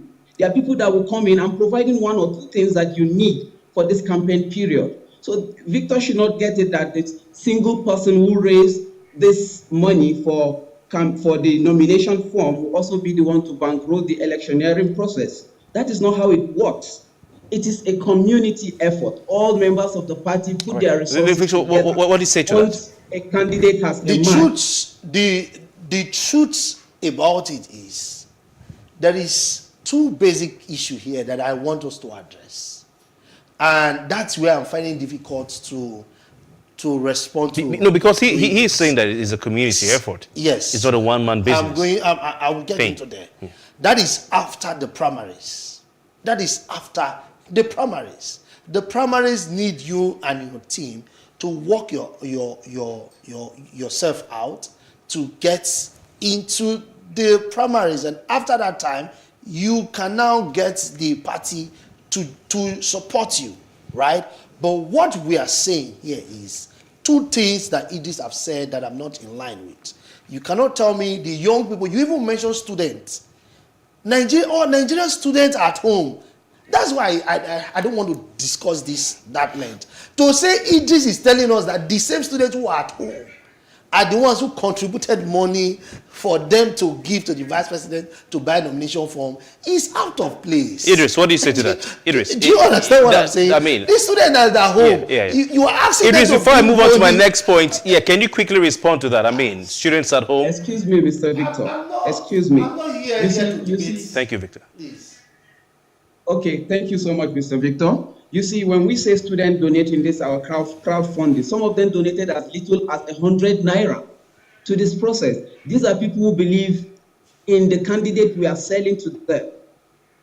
And if we say students, because students are at home, they want a change. They don't want to stay at home anymore. They are looking for somebody who has a solution to they are not staying at home. Is the government now. He should do the change right now. He should do the change. If the vice president is listening to me, Mr. Vice President, Professor Osibajo, you are a professor. You are a lecturer. Please take Nigerian students back to school. So it's all down buy to your nomination form. So Victor, take them back to school. What you're saying is that the vice president is solely responsible for the ASU strike. When you ask me that question, because I mean, Idris said that that you might not really understand the workings of government in Nigeria. It's Idris that don't have an idea. Are you expecting the vice president to be the one to bring an end to the ASU strike? The vice president can call the Minister of Education and call the ASU executive together for an indoor meeting. When the president has not approved or asked him to do that. When the president has not asked him to do that. Yeah. On his own. The president has the use to raise money for him. The issue of ASU, is not sir, please, but I think gentlemen, let's have one house. Let's have one house, please. There is I'm just going to ask our producers to please display this on this tweet by Adetunji Adeniro, who calls himself AA. And he has come up with another kind of analysis of this 100 million naira. He says he did a simple analysis. Clearly, the ruling class, he says, don't think in naira terms. And if you can see from his analysis, this is the cheapest the APC presidential form has ever cost since the party came up in 2014-2015. You can see from his calculations, and you can follow him at King Adetunji if you want, if you want to just read that personally and maybe save it. He's saying that in 2015, if you do the maths, the APC presidential form Forbes cost $270,000. In 2019, they cost $226,000. In 2023, their cost is costing $171,000, about $99,000 less than it cost in the last elections. So maybe it's a case of we not really upgrading our naira and kobo, sense to know that 100 million naira today really doesn't amount to as much as it used to amount to. We are in Nigeria. We are not in US. And to even bring up that, you are even showing to the world how Nigerian currency have been devalued, have depreciated under the same person that you are. God, I've not heard this before.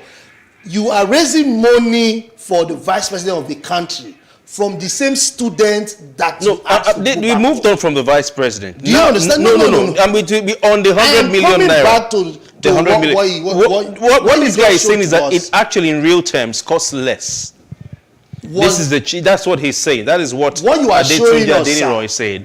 Is that it costs less. No, what he's saying. This is the cheapest it's ever been. No, it's the cheapest because our naira have been devalued. That's not in doubt. But is it? So you are agreeing it's the cheapest? It's not the cheapest. No, but you just said it's the cheapest because naira has been devalued. It's not the cheapest. But look at it. It's $171,000. In dollars, we are in Nigeria. We're not in the US. But the oil you buy is you buy priced in US dollars, so you pay in naira. The crude oil, the petrol you buy is in USD. That is another shame to the vice president. Even your naira is that is another it goes shame, up or goes down. That is another shame. No, we moved on from the vice president. We're talking about the cost of the form. We're talking about the cost of the form, and we're indirectly looking at what Idris said. That Nigerian youth. We moved on from that. I'm saying that Adetunji Adeniro on Twitter says that the APC presidential form, from his analysis, and please can you show that on the screen,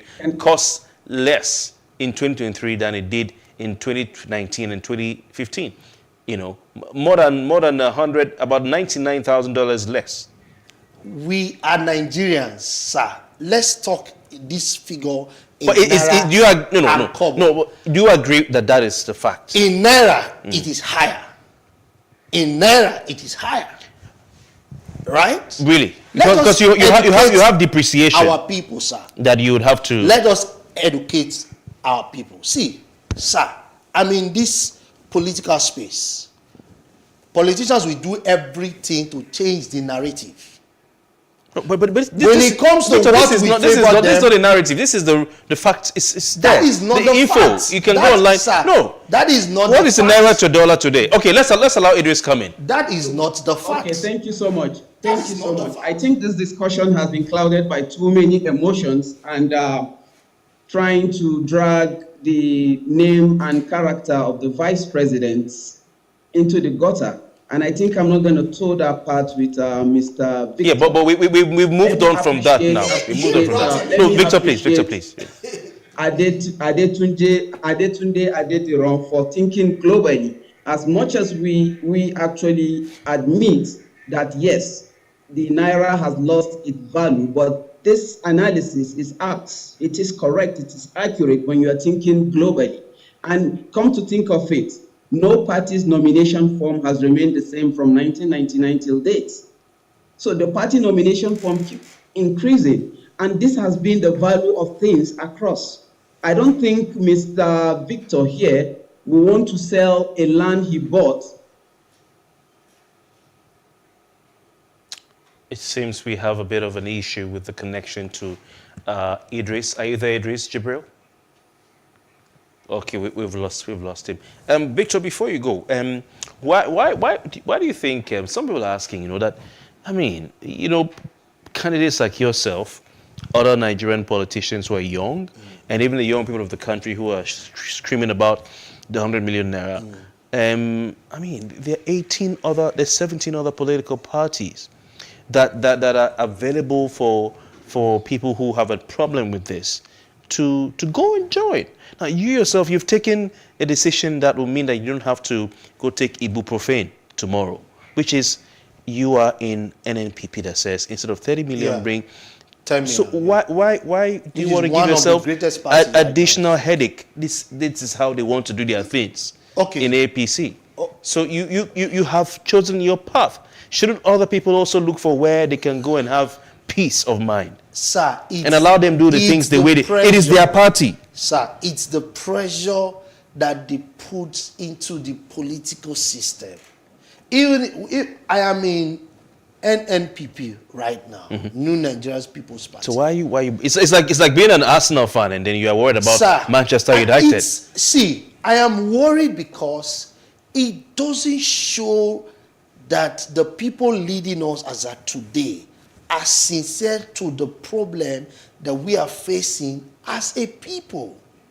And we are still worried that because we have young people in APC, like myself, that would love to run for the office of the president. All right, we have to go. Victor Anilaju is a presidential aspirant of the New Nigeria People's Party, the NNPP. And of course, we've also been joined today by the convener of the Progressive Youth Group in the All Progressives Congress, Idris Jibril and Victor Anilaju. Thank you very much, gentlemen. Thank you so much. Thank you. Thank you. Idris, thank you for joining us.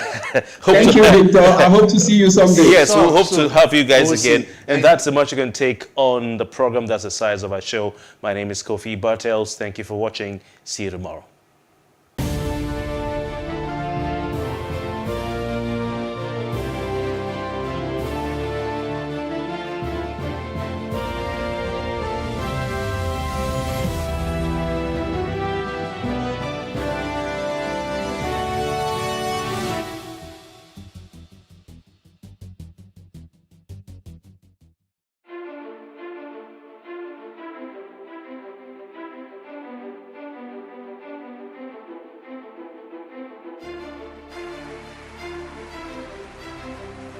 This Medan has been directed to empower 1,000 persons with disabilities in each state in the next 12 months. When I start hearing the shoot of gun. Whatever I have done. Every public policy has winners and losers, and some will not be very happy with you, while others, usually the silent majority, will be quite happy.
There is no voting on social media. To vote, you would require a permanent voter's card. To get your PVC, visit cvr.inecnigeria.org. Create your account with a valid email address and start the registration process. An activation link will be sent to you. Click on the link and activate your account. Fill out the form, pick and submit a convenient date and time for your biometrics. Print the application slip, which should have your QR code. On the appointed date, go to the nearest INEC office for your biometric capturing. Thereafter, you will get a registration slip to pick your permanent voter's card when ready. Get your PVC today. This message is from PlusTvAfrica.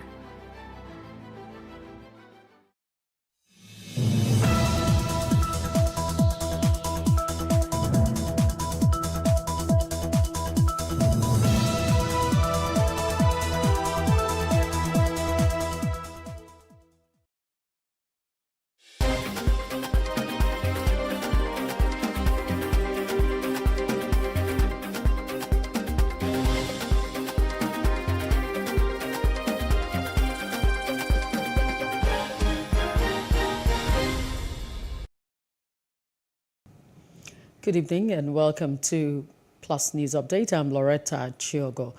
Former President Goodluck Jonathan has said he's yet to declare for the 2023 presidency as the process to the effect is ongoing.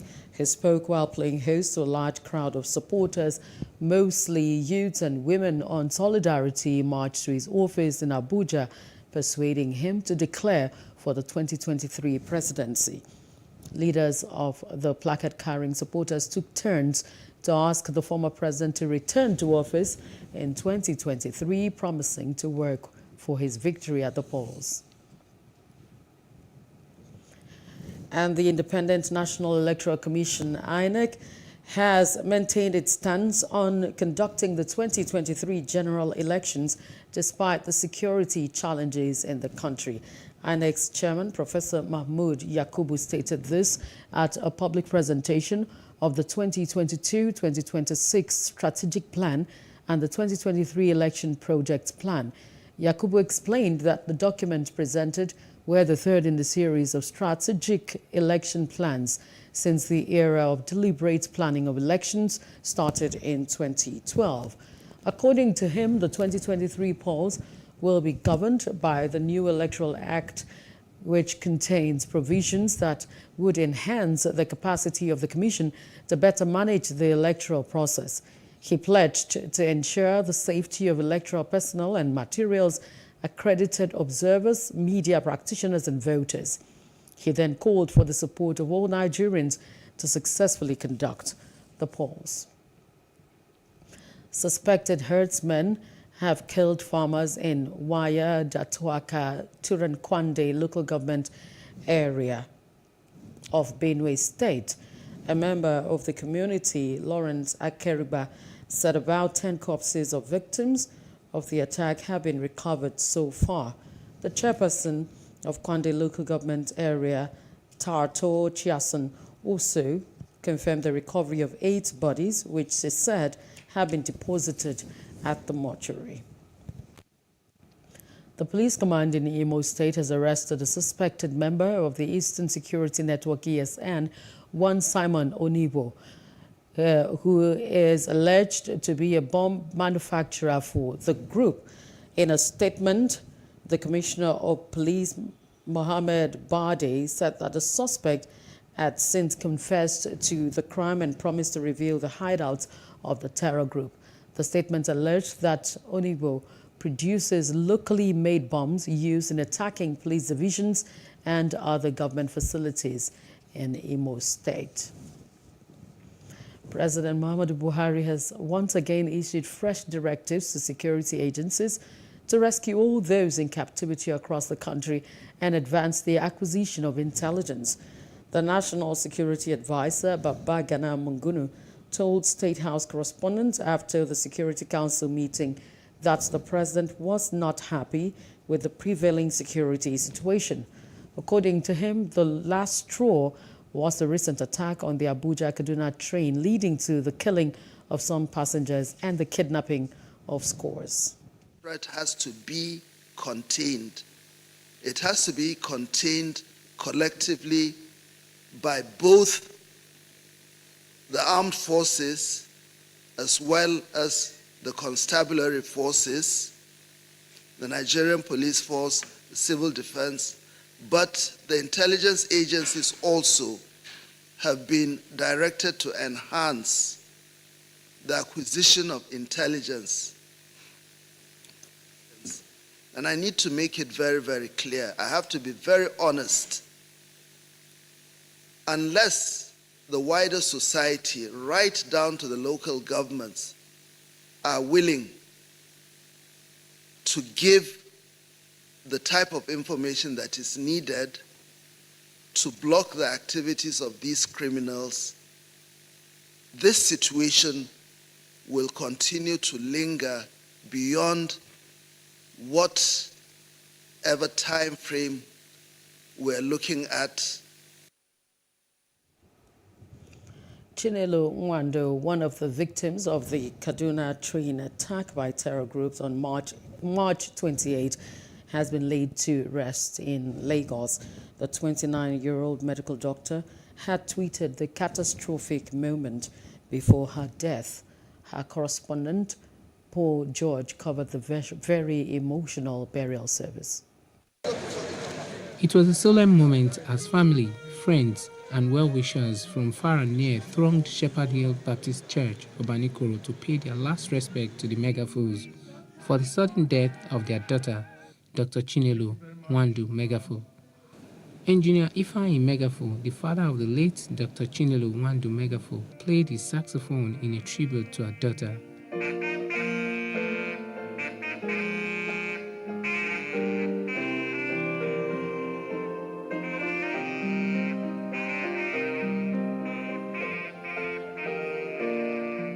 In his farewell message, he eulogized her daughter and said he has forgiven the terrorists who killed her child and abducted many others. Finally, the past 3 weeks have been quite traumatic. A serving member of this government introduced himself to me, and I told him, I know you, sir, I see you on TV. Called ostensibly to commiserate. But the next things he said were completely political, forgiving them all of them. I have also forgiven the country that enabled all this to happen. But you both need the forgiveness of God, and that is the one that counts. Heaven knows about that. The senior pastor of Shepherd Hill Baptist Church, Reverend Dr. Israel Christy Leary, in his message said Dr. Chinelo had lived a life and that those who are still alive should make heaven their goal. Discovered that Chinelo had a way of becoming first in many areas. She was the first of Engineer Megafoo's children. She was the first to visit the earthly Jerusalem, and sadly, the first in the family to see the heavenly Jerusalem. But have you realized that the only degree Chinelo is taking away is BA, not the MBA, BS, or whatever they call it. And what is that BA? Not Bachelor of Arts. He's born again. Other sympathizers praised her bravery even in death. Dr. Chinelo was a committed member of the profession who graduated from the prestigious University of Port Harcourt in 2017, and she has served this nation meritoriously. For us, it's a big loss, especially with the fact that we are very, very few in the profession in Nigeria. It is with deep pain in my heart that I write, Chi. You were a very smart, intelligent young doctor who was humble and willing to learn as much as you could from your consultants and senior colleagues. You were not lazy. Though we're not the same class, but we graduated the same sets, Chinelo was very hardworking, dedicated.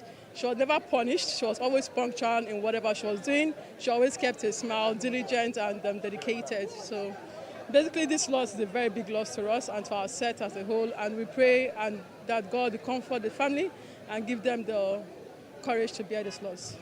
As Nigeria continues to battle with banditry and kidnapping, Nigerians are in doubt whether the government will apprehend and prosecute the terrorists and rescue others who are in captivity. Paul George, Plus TV News. Fear continues to grip Nigerians as insecurity heightens across the country. That's on Street Views. Take a listen.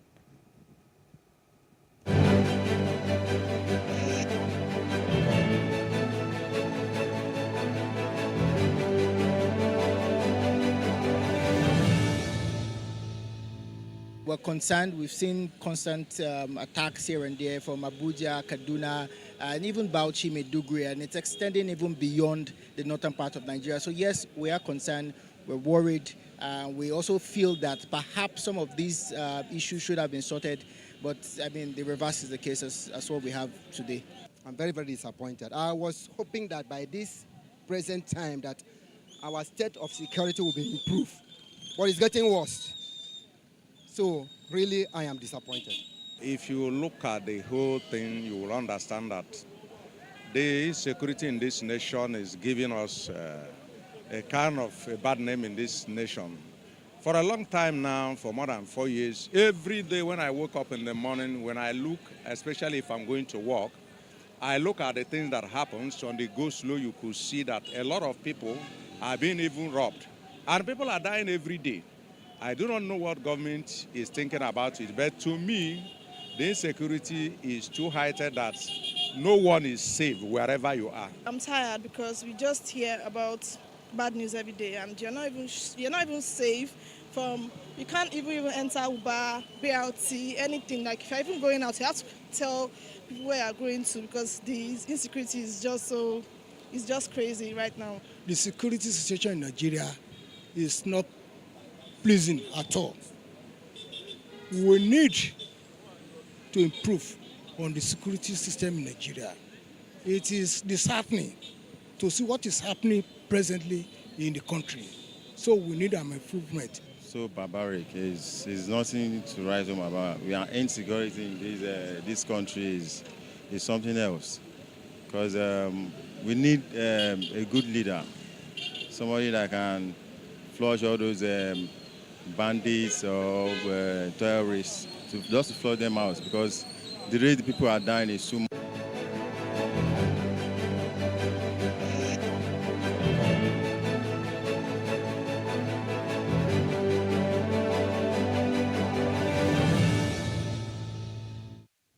And to business news, the National Bureau of Statistics, NBS, has disclosed in its report that the average retail price of cooking gas increased by 83.62% from 2,057.71 in March 2021. The March 2022 report also revealed the average price for refilling cooking gas, a 5 kg cylinder of cooking gas, which stood at 3,778.30 naira in March 2022 from 3,708 naira 58 kobo recorded in February 2022, showing an increase of 1.88% month on month. In entertainment news, Alec Baldwin believes he has been cleared following an investigation into the accidental shooting on the set of Rust after New Mexico's Occupational Health and Safety Bureau released the findings of their 6-month investigation. The acting responded by saying that the report exonerates him. A lawyer for Alec said in a statement released via the actor's Instagram that the report recognizes that Baldwin's authority on the production was limited to approving script changes and creative casting.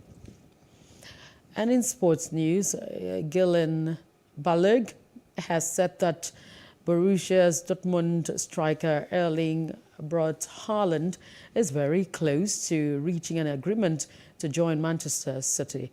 Haaland's contract expires in 2024, but a release clause allows him to leave for 75 million euros this summer.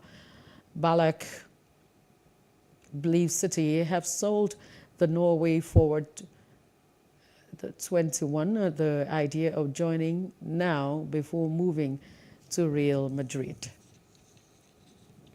And that's the news update. For more stories, please follow us on our Facebook, Twitter, and Instagram, and do subscribe to our YouTube channel at PlusTvAfrica and PlusTvAfrica Lifestyle.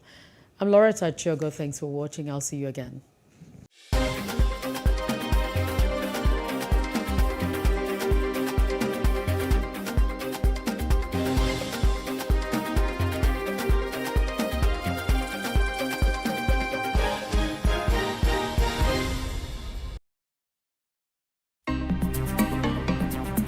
Life can be fun and rewarding, but it also comes with some risk. As in business, you win some, you lose some. And that's why you need to be wise in the choices you make. It's like placing a bet. Again, you need to be wise. Wise in choosing an innovative platform with the highest market options and highest odds ever. That's why Winners Golden Bet, the leader in online, in-shop, virtual, and live sports betting, gives you enhanced platforms that offer you the best chances of winning. For betting on live soccer matches, live dog races, and virtual games. Winners Golden Bet is your best bet. Instant payment on winnings guaranteed. Play online or in any of our numerous shops nearest to you. Hey guys, be wise. Play on Winners Golden Bet. Winners Golden Bet, the wise choice.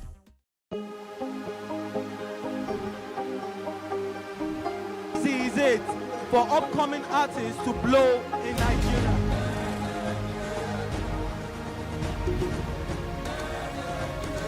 Welcome to Plus Trending. I am Bookie November, your host, saying thank you for joining us on today's episode. Welcome back. It's tea time on PlusTvAfrica. Practice makes perfect. I'm not perfect yet, but I'm a lot better than I used to be. He's a king. He's entitled to marry 100 if he wants to.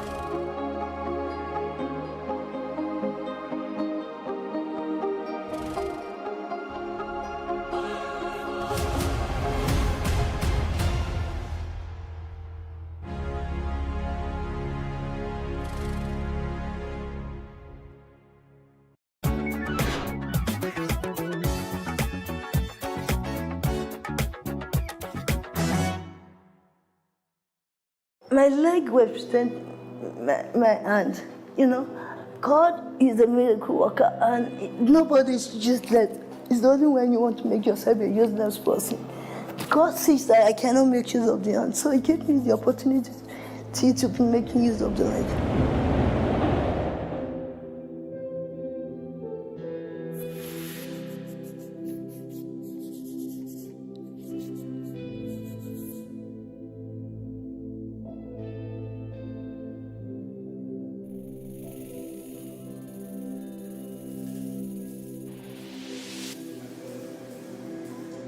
My name is Tomauno. I'm an artist, a landscape painter. I'm from the other state. I love colors a lot. I love playing with colors. My painting mostly based on landscape painting.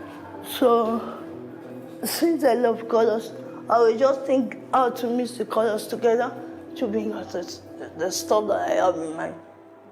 Oftentimes in Nigeria, people with any form of disability are most of the time treated with a certain level of compassion, maybe love, and sometimes pity.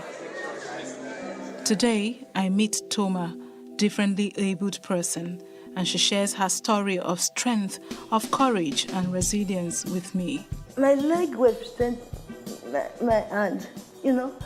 This thing that I believe that God do. God is a miracle worker, and nobody's useless. It's only when you want to make yourself a useless person. God sees that I cannot make use of the hand, so He gave me the opportunity to be making use of the leg.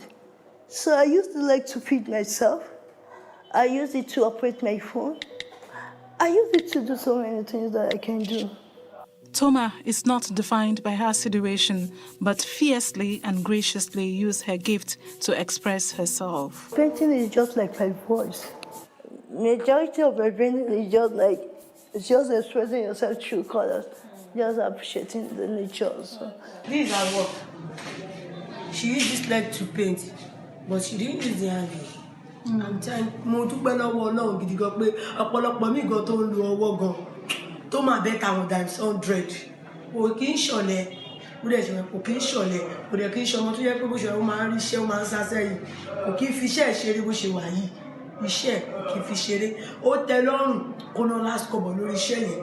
Tó bá ná last kọ́bọ̀ lórí iṣẹ́ yẹn, á fi iṣẹ́ yẹn, á fi pè owó jáde. God has given her a kind of knowledge that is beyond human understanding. Despite that you cannot make use of hand to write and paint, but you can use her leg to paint very well.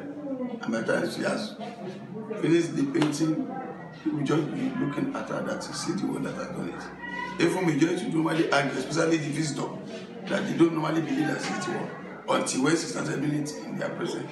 That's the time they go to do. And people that used to come here, they normally appreciate her by trying as much as possible to buy some of her painting. If you look at so many of my paintings, it's based on nature. Why I say so is that, God is the greatest artist, and everything he did is perfect. And if you look at the sky day by day, you think there's so many beauty. But just how did Toma discover this giftedness of hers? Actually, it was a friend of mine that bring out the gift in me. She saw me feeding the children with my leg. So she said, we can do something better than feeding the children with my leg. So she was the one that God used for me.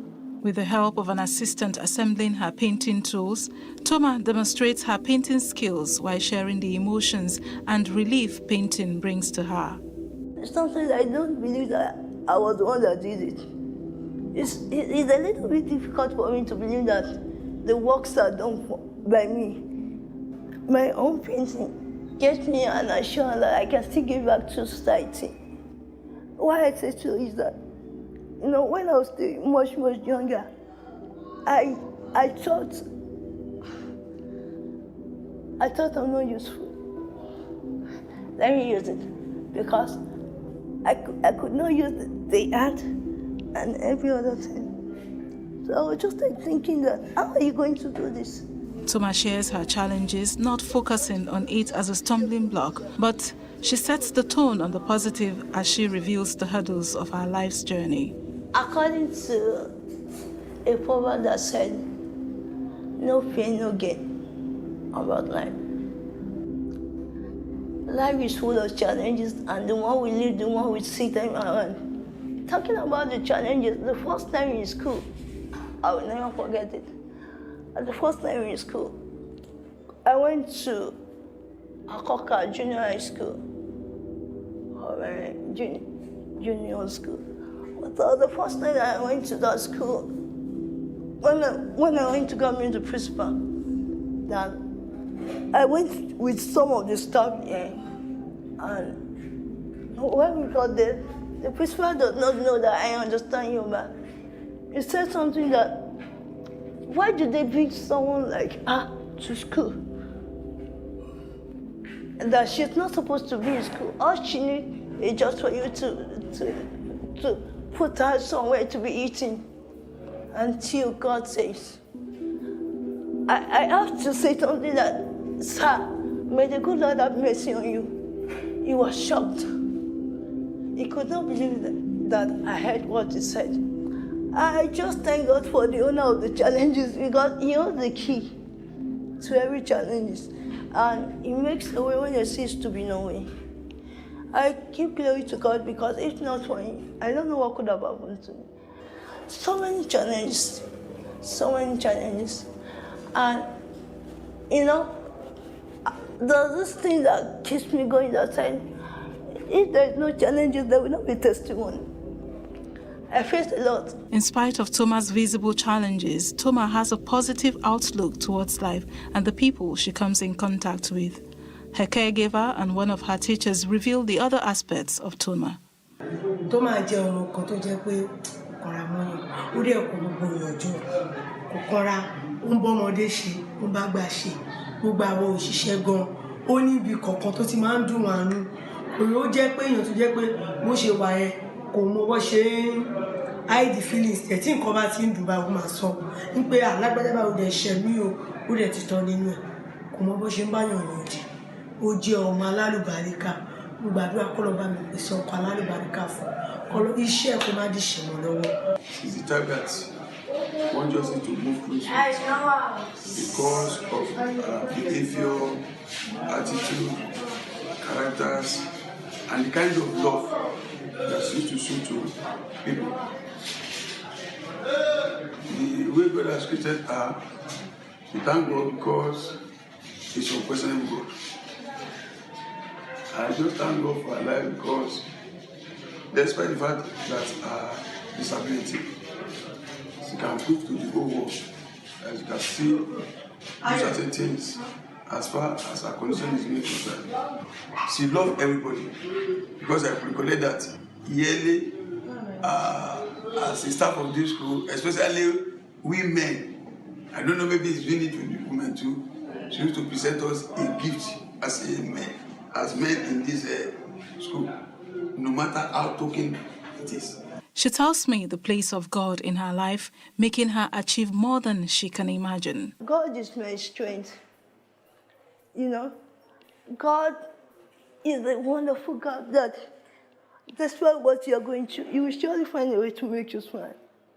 You will surely find. Though the world may tell you that you are not this, you are not that. But as long as you have this God, you will surely find a way to make you happy. My strength is from God.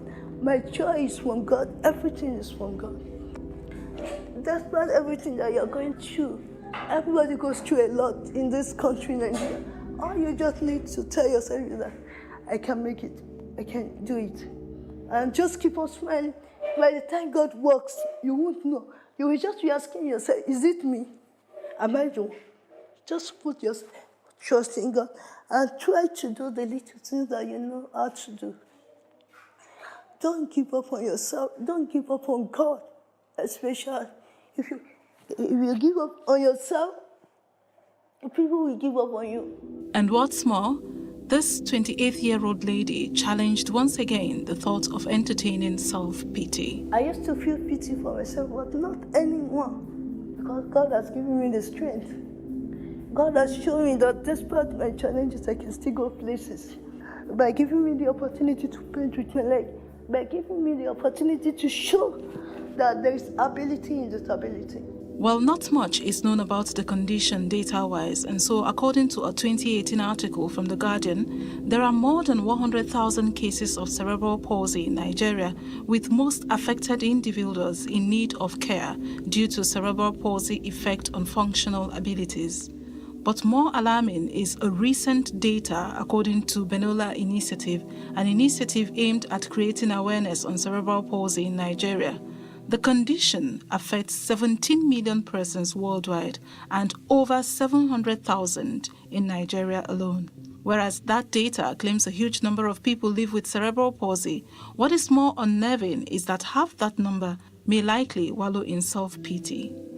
Toma has proven to be an exception, full of life, deep in thoughts and full of cheers.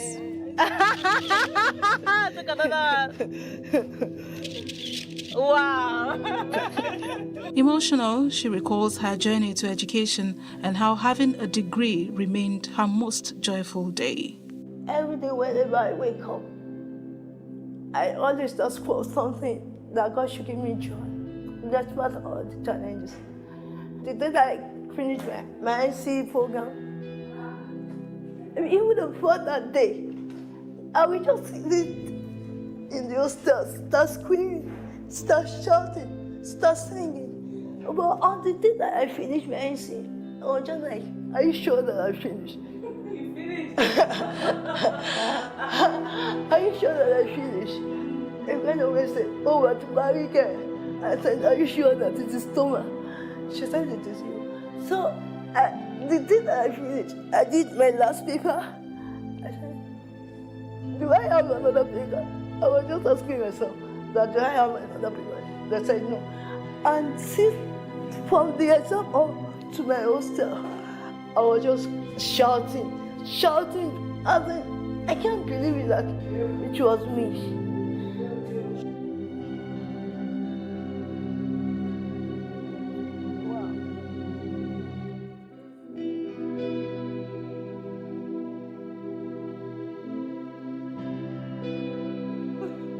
Thank you very much. Thank you too. That was great. High five. Thank you. Oh, high five! Woo! This is beautiful. Let me again. Thank you so very much for having us. Thank you so very much. Thank you so very much.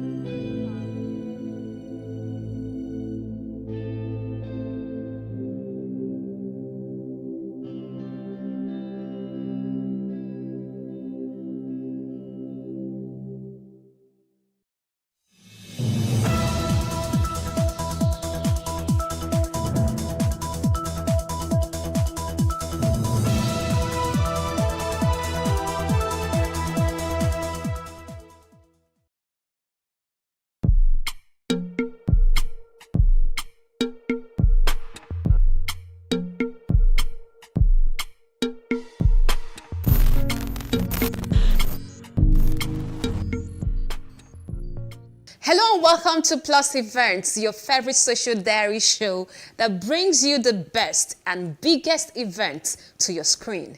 I am Jacinta Obiuku, and on today's show, we have 3 interesting events that you will definitely enjoy.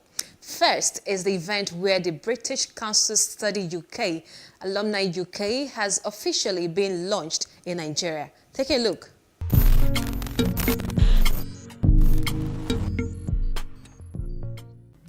The British Council Study UK Alumni has been officially launched in Nigeria. At a cocktail event held in Abuja, Nigeria's federal capital city, stakeholders expressed the need for the new global network for people from around the world who have studied in the UK. One after the other, the members of the Alumni UK present recalled their experiences during and after their study with a consensus that by joining Alumni UK, all the alumni can grow their worldwide professional network, continue learning, and share experiences and expertise with others. I actually went to Hot Business School, and the course I studied was business marketing. Actually, what made me to go study business marketing was a friend of mine suggested. He said, why don't you come over here and do at least some few years business course, which it was a good idea. And when I went over, I was able to, the 2 years I spent there, I was able to learn a lot concerning marketing, which at the end of the day, when I was done, I came back and opened my own business. I'm an entrepreneur. I have a fashion house, which I call Sasha Fashion. So that knowledge I got there was able to help me be the entrepreneur that has been striving. My business has been striving for the last 4 years.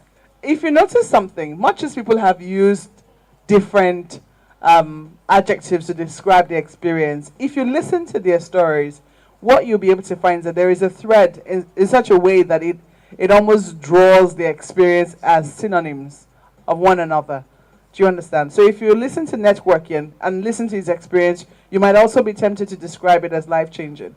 And then if you look at that and listen to Aisha's story as well, I mean, why wouldn't you describe that as fabulous, for instance? So there's a certain thread that, links everyone, every single one of us here, and I'd like us to, hold onto that chain.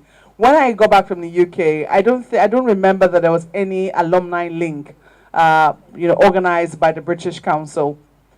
One of the things that we decided to do personally, those of us that graduated from our university, was to try and stay together. Then we didn't have WhatsApp. Today, thankfully, we have WhatsApp, and that's linking all of us. So we have a UEA WhatsApp platform. We hook up from time to time. There is a Lagos branch. There's the Abuja branch. But then we now have formed little cliques. Everybody is very patriotic about their school, and everybody's school is now coming in to see how they can recruit more people. Was transformed into fruition. It received a sense of tangibility because when I went to Sussex, I met Professor Kwame Ayempong, who is a very respected academic, and I learned about alternative models of education. And one of the things that is transformative about that experience will be bringing back all the practical and theoretical underpinnings or understanding of the course back to Nigeria, which I translocated into the work that I do at Area High. Area High stands for Aid for Rural Education Access Initiative. Prior to the UK, we have reached over roughly 5,000 children through some basic projects. But coming back into Nigeria, we decided, using the knowledge, we designed a couple of employability, empowerment, and foundational skills development programs that I would proudly say have reached over 43,000 children between 2007 and 2018 that I came back and now.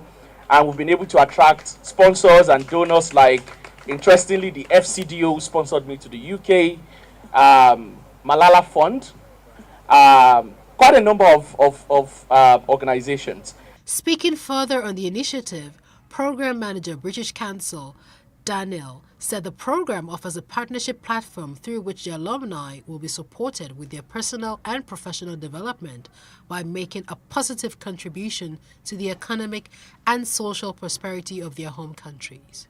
He expressed hope that this initiative would bring significant benefit to the UK through developing and supporting sustainable economic, scientific, and cultural relationships and networks. Community of practice in a community where they can learn, where they can collaborate, where they can partner together and just leverage the opportunities that exist within the network. And that's why we're launching this, right? To understand that there are a lot of young people who have studied in the UK and Nigeria, doing amazing stuff in their career and their different projects or endeavors. And why not just bring them together? Why not just leverage the knowledge, across board? Why don't they, what are the career opportunities that exist? One thing we're looking at is even giving them access to leadership webinars, more knowledge that would make them better and contribute further to the advancement of the society. So this is launching in Nigeria, but it's also launching globally. The goal is to have about 150,000 people, young people across the world in that platform.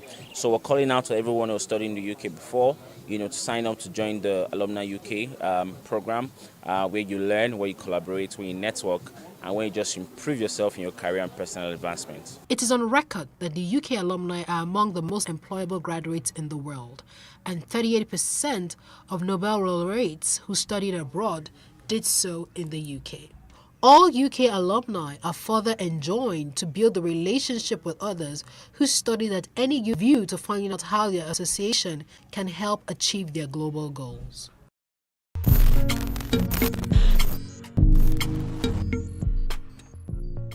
Well, I hope you enjoyed that. The next one is the Africa Agility in partnership with the Lagos State Government and Eco-Innovation Center, working together to close the gap change in the technology industry by ensuring that more women are in technology through training. Take a look.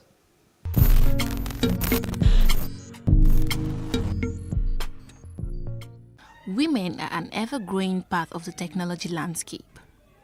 But inequality in pay and opportunities persists. There are many systematic problems that need to be addressed for women to achieve great quality in technology.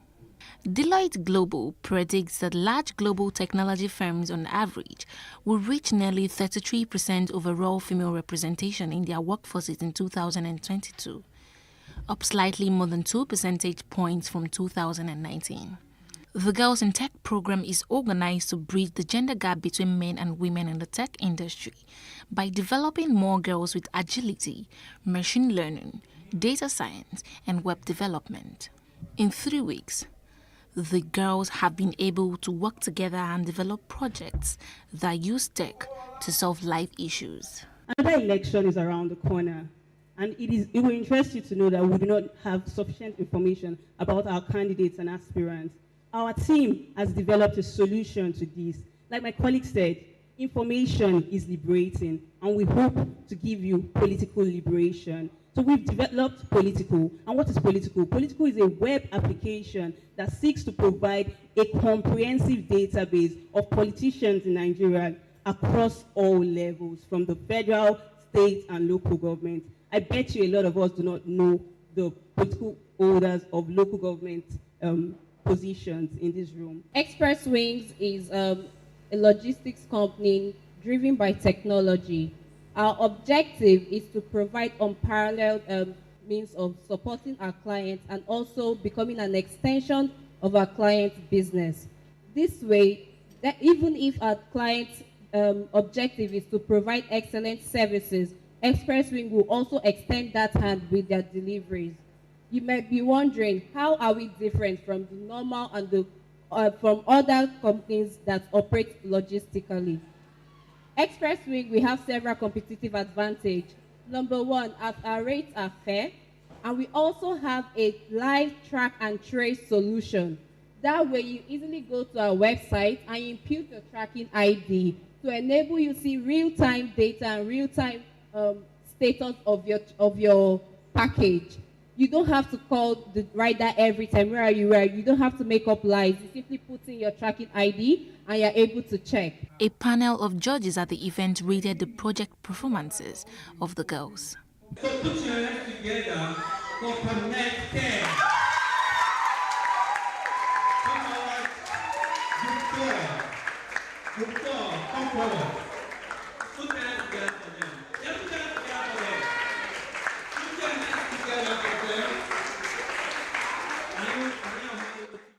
Developer manager at Microsoft Cloud, Eduabasi Chunwiki, shares her experience in the tech industry and encourages the girls to continue to do their best.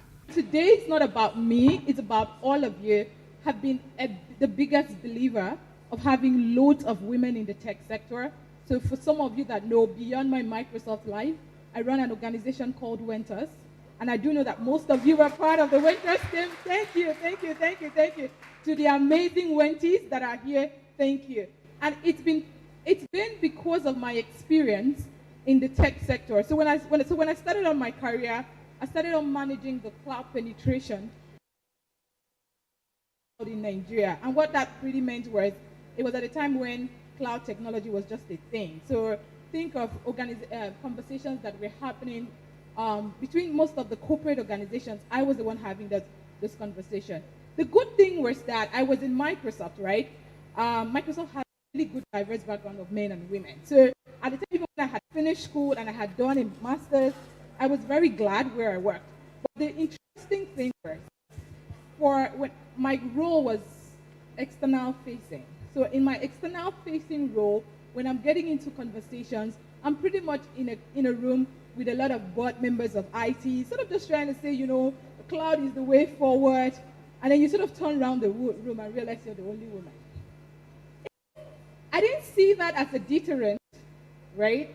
I saw that as, this is an opportunity to get a lot more women, to do more, to be more.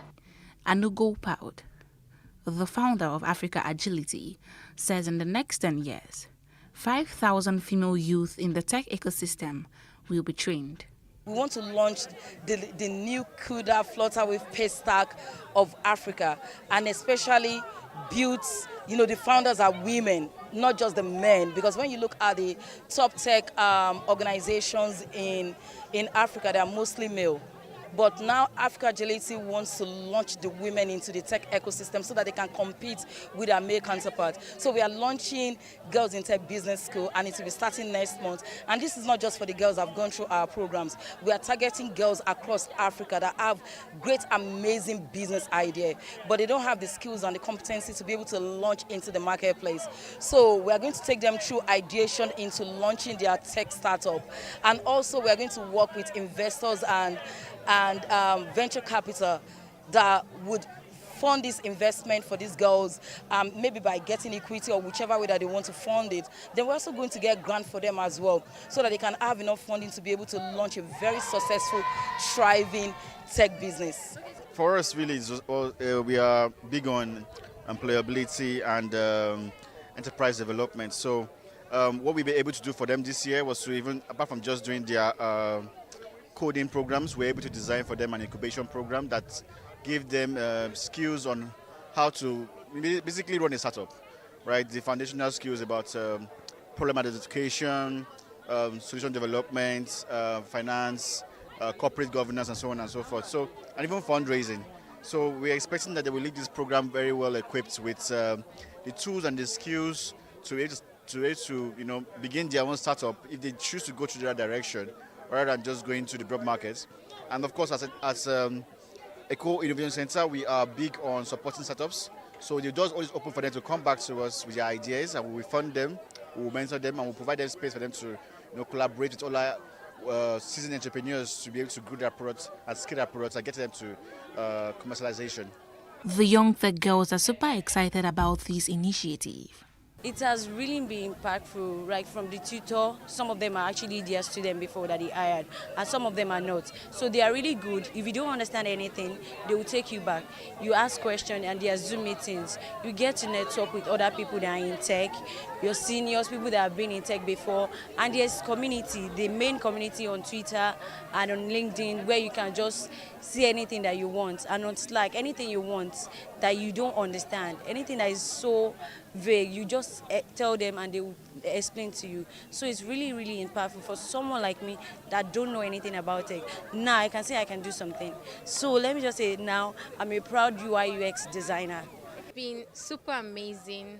I think that the sacrifice was worth it.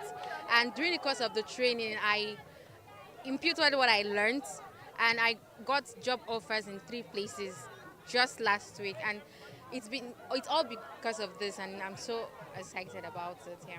When I made up my mind to come for this program, because it was looking like it was not going to be possible distance-wise, and my baby, because my baby is just 3 months, one thing I told myself is I am looking forward to invade and to explore the tech world, and this is one way to do it. I have to give sacrifice to make what I want come to pass. And so I believe that once I have learned what I need to learn, I will definitely be able to assist others to come up to and to encourage both mothers and young girls to do what they have to do to make it here. Despite the rapid growth in Nigeria's technology sector, there is no question women are in the minority in the tech industry, from the general workforce up through management and leadership roles. More trainings like this will help bridge the gap.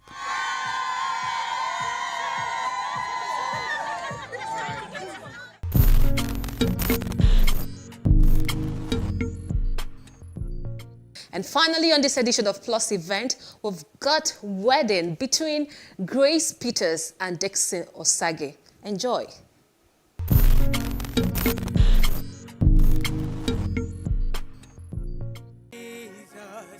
Just you trust His cleansing blood and inseparable faith to plunge me. The lovely bride walks in with her father. It's another page in the book of her life.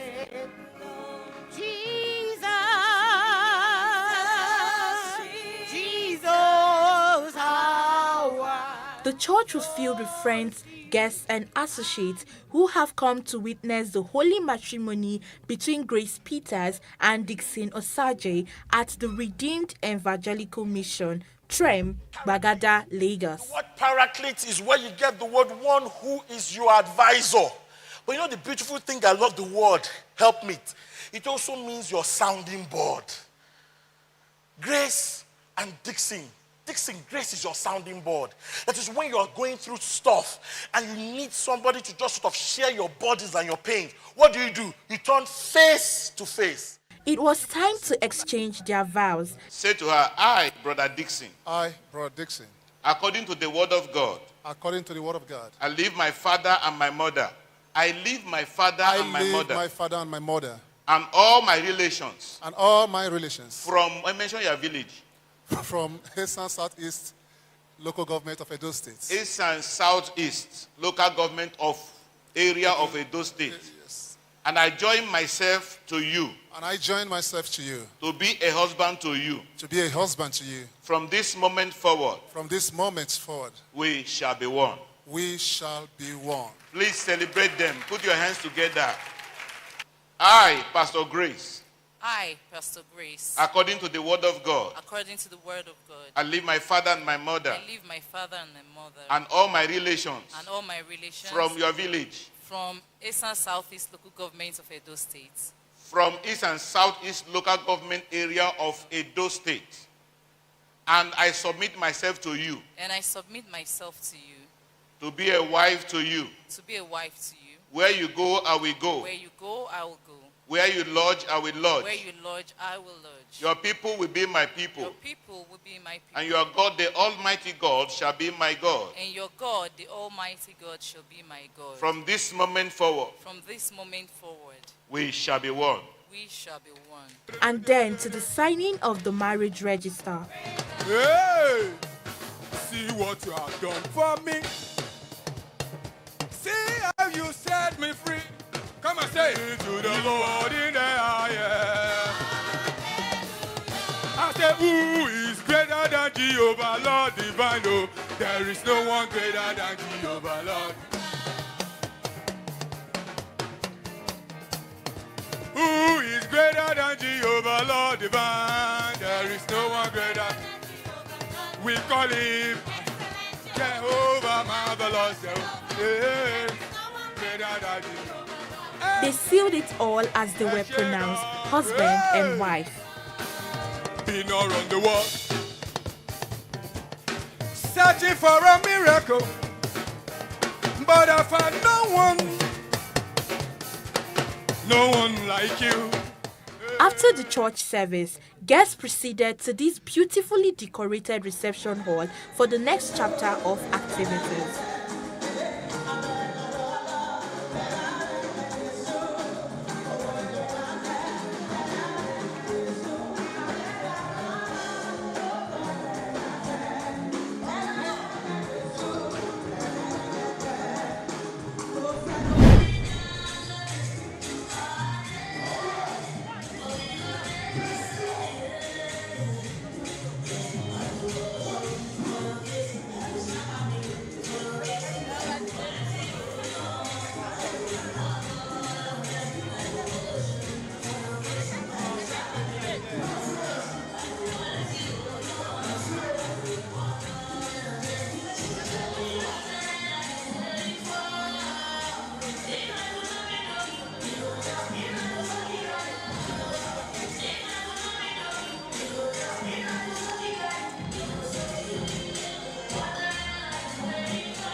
It was so much fun with lots of dancing, singing, games, food and drinks.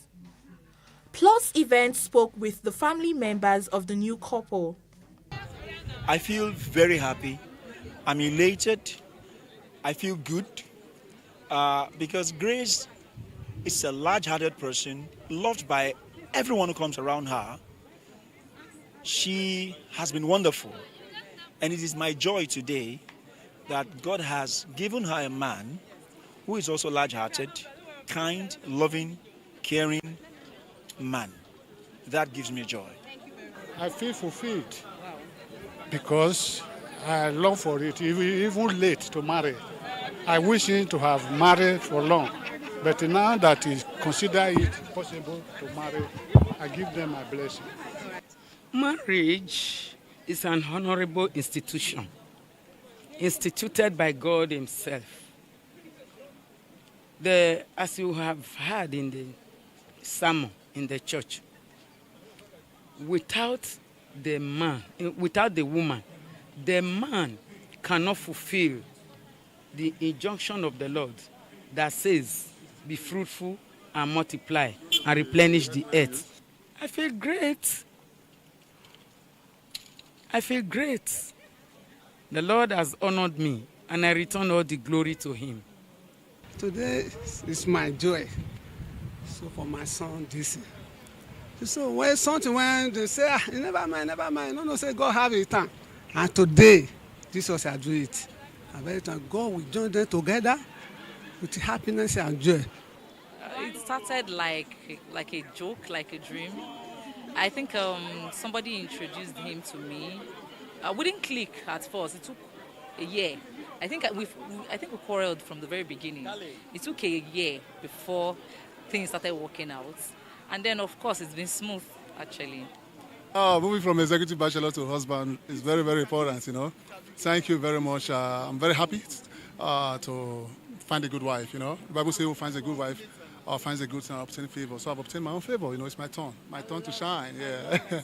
Friends of the bride and groom also had this to say. Yeah, it's exciting to see a young man and a young woman get married. You know, nothing can be better. Young people of these days want to live together without doing the proper things. So for them to choose to be different is interesting. Congratulations, Grace and Dixon Osaje, as they begin a new life.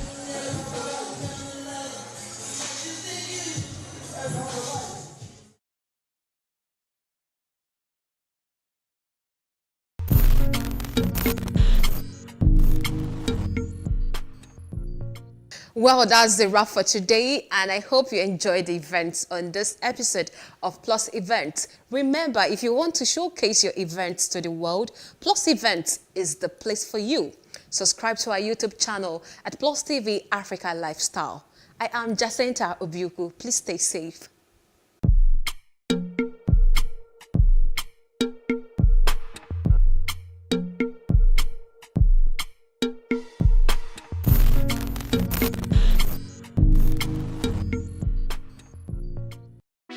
Hey, what's up, guys? You're welcome to another edition of Plus Event, and I remain your host, Ifeoluwa Oshukeye. Your absence isn't an excuse anymore, as Plus Events is all you need, as we bring you the glitz, the glamour, and loads of fun. Oh, definitely. By no question. He's a living legend.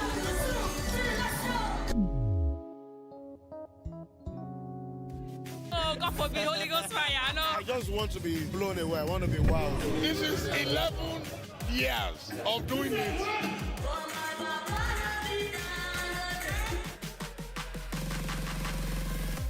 I'm surrounded by so much positivity. No, it's okay. Yo, what's up, my people? It's your boy Starboy Terry. You're watching Plus Event on Plus TV. Stay glued to Plus TV Africa every Saturday and Sunday, 4:30 p.m. West African time. Nigeria, by extension, Africa, is faced with a lot of challenges. The growing youth population with little engagement, that is a ticking time bomb. We are a blessed people with diverse culture and highly cerebral minds who have a lot to say. And yes, we are talking. It is important we drive the right conversation that informs, inspires, influences thought and action. If we say there's beauty in our diversity, then let us embrace our diverse culture. We must continue to courageously be the voice of transformation, as we are the hope for the future.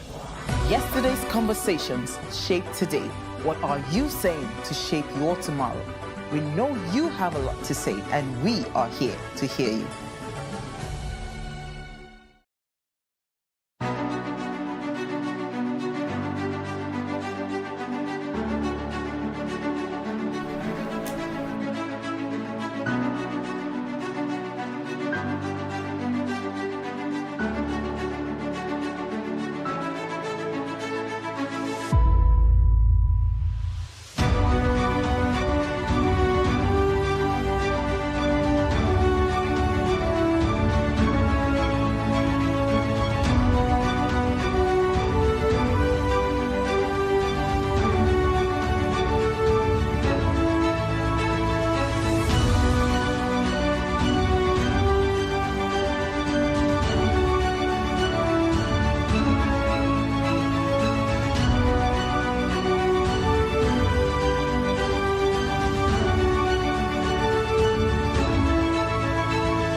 Hello and welcome to Ladies Talking Business. I'm your host, Morimi Akonwo.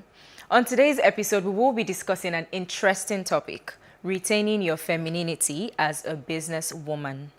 Discussing this with me today is a seasoned etiquette consultant, human capital developer, and author. She is a certified international etiquette consultant. She is the CEO of the Etiquette Avenue.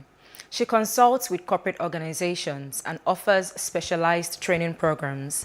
And she also teaches children at various levels and creates bespoke training sessions for individuals and groups on a variety of etiquette topics. A graduate of estate management from the University of Lagos, she received her etiquette training at Minding Manners International in London. She is a very passionate advocate of the power of etiquette and how it can be harnessed to improve the lives of individuals and ultimately transform a nation. She believes if you must do anything to make a difference in the lives of people, you must do it properly. She is Amanda Amushon.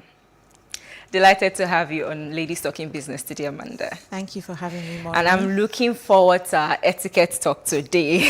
Same here. Okay, so in simple terms, can you explain femininity? Okay, I'll try and be simple. Oh, please be simple. I'll give you a proper definition first. So femininity, you can define that as the attributes or qualities that are regarded as characteristic of women. Okay. If I was going to put it in my own terms, in my own words, I would say femininity is the essence of a woman.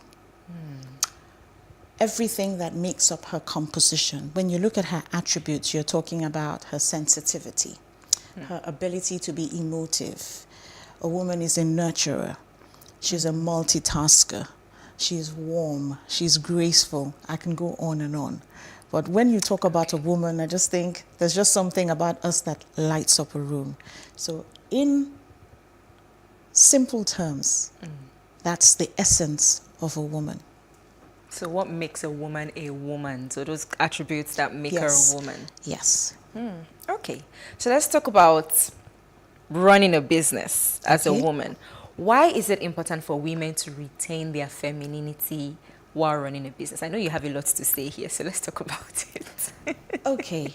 First of all, women are wired very differently to men. Okay. And when you look at the composition of a woman and some of the attributes that she possesses, you would find out that there needs to be a balance. So when you don't have the touch of a woman in business, you know, when you don't have the touch of a woman, there's a vacancy. There's a gap, there's a void, and it's almost like it's not complete. So yes, we have men in business, but we need to bring a woman's touch to whatever it is they do. So we've looked at the attributes of a woman. There's a time where you need a woman to be sensitive when it comes to making business decisions. There's a time when you need a woman's empathetic side, you know. So these things come to play. And I think what I notice is many times women feel that the attributes they have are not valuable. So what tends to happen is we abandon our values and we try and take up values that we can attribute to men. So you hear things like, oh, stay in your lane. This is a man's world, you know, that kind of thing. But the thing is, we need to begin to recognize as women the value that our attributes have and possess. So we know we bring something to the table. Yeah, we bring the whole table. Exactly. So if we don't take up our place, there's always going to be a void there. And I think what happens also with the woman, we don't recognize that value that we have. But sorry to cut you short, no, but that's okay. I've heard people say, or people think, because women are emotional, they won't run a business properly. We need to be emotional. You can't rule out who a woman is. I mean, it's just like, let me use this example. We were designed that way for a reason. So Which is why you wonder when there's so much competition with women. You know, we think we're not very nice to each other. We're like, oh, it's a woman. Oh, no, women are not nice. But it's if every woman recognizes that every other woman out there has the same abilities as you do, we won't have that competition. It's just the question is, are we using those abilities? Are we maximizing them? Are we activating them? We're not. So we think because it's a man's world and we feel the men do not pay tribute to what the woman can actually do. They don't ascribe value to what the woman does. So it seems we too have abandoned it. So we now want to adopt the roles that men play. So we want to be... Yes, we want to be the decision makers. We want to be the protectors. Aggressive. And we want to be a little bit aggressive. But no, we can win as women, who we are. We were designed that way. You know, so simply put, yes. Well, I'm just... Even from the way you speak, I can tell that it's something you're passionate about. You're calm about it, but I can tell that there's passion somewhere in there talking about it. So, how would you say, or what's the best way for a woman to handle situations where she's surrounded by male counterparts, and it probably doesn't happen every time, and they just basically want to shut her down or shut her up. How do you handle such situations? She needs to maintain her composure. Like I say, you can't take away who a woman is. It's innate. It's how you work. It's just like you came into this world one day and you just realized, this is who I am. I'm a woman. And God put certain emotions in you. You know, you need to be warm. You need to be gentle. You're a nurturer. You can't change that overnight, no matter how hard you try. So it's who we are. So the thing is, I would only advocate just fill in that role. Okay. We don't need to compete with the men. We need to let the men know that we are good all by ourselves. We carry value and we are bringing something to the table. Like I say, you need the woman's touch with everything you do, any line of business, any line of work, whether if you're in an organization, from the tea lady to the PA, to a lady who is a director in a company, it makes the world of difference. As long as we're activating those skills and those attributes that we have and we're applying them. We should stop leaving them dormant. They're very powerful. We should stop leaving them dormant. Yes, which is what many of us do as women, and we're taking up the roles that men occupy. We want their attributes because that's what the world tells us, that it's a man's world. So what makes a man function? You look at his attributes, so you see the woman a little bit more aggressive. I know not all women out there would agree with me, but we're a little bit more aggressive, we're pushing the envelope. No, let us be women. Yes. Amanda will speak more about this shortly. Okay. Please stay with us for more of this conversation after the break.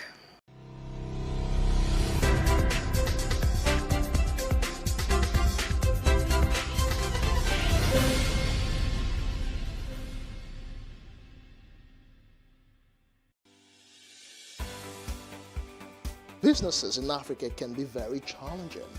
In Nigeria, it is particularly intimidating, and successful builders have learned how to navigate a hostile environment to unlock opportunities. But one major challenge businesses face is how to filter through the noise and identify where their ideal customers exist. Get insight and practical steps from industry players and captains of industries. Hear success stories to help you make informed decisions as you scale your business in Nigeria. Watch Business Insights at this time on PlusTvAfrica.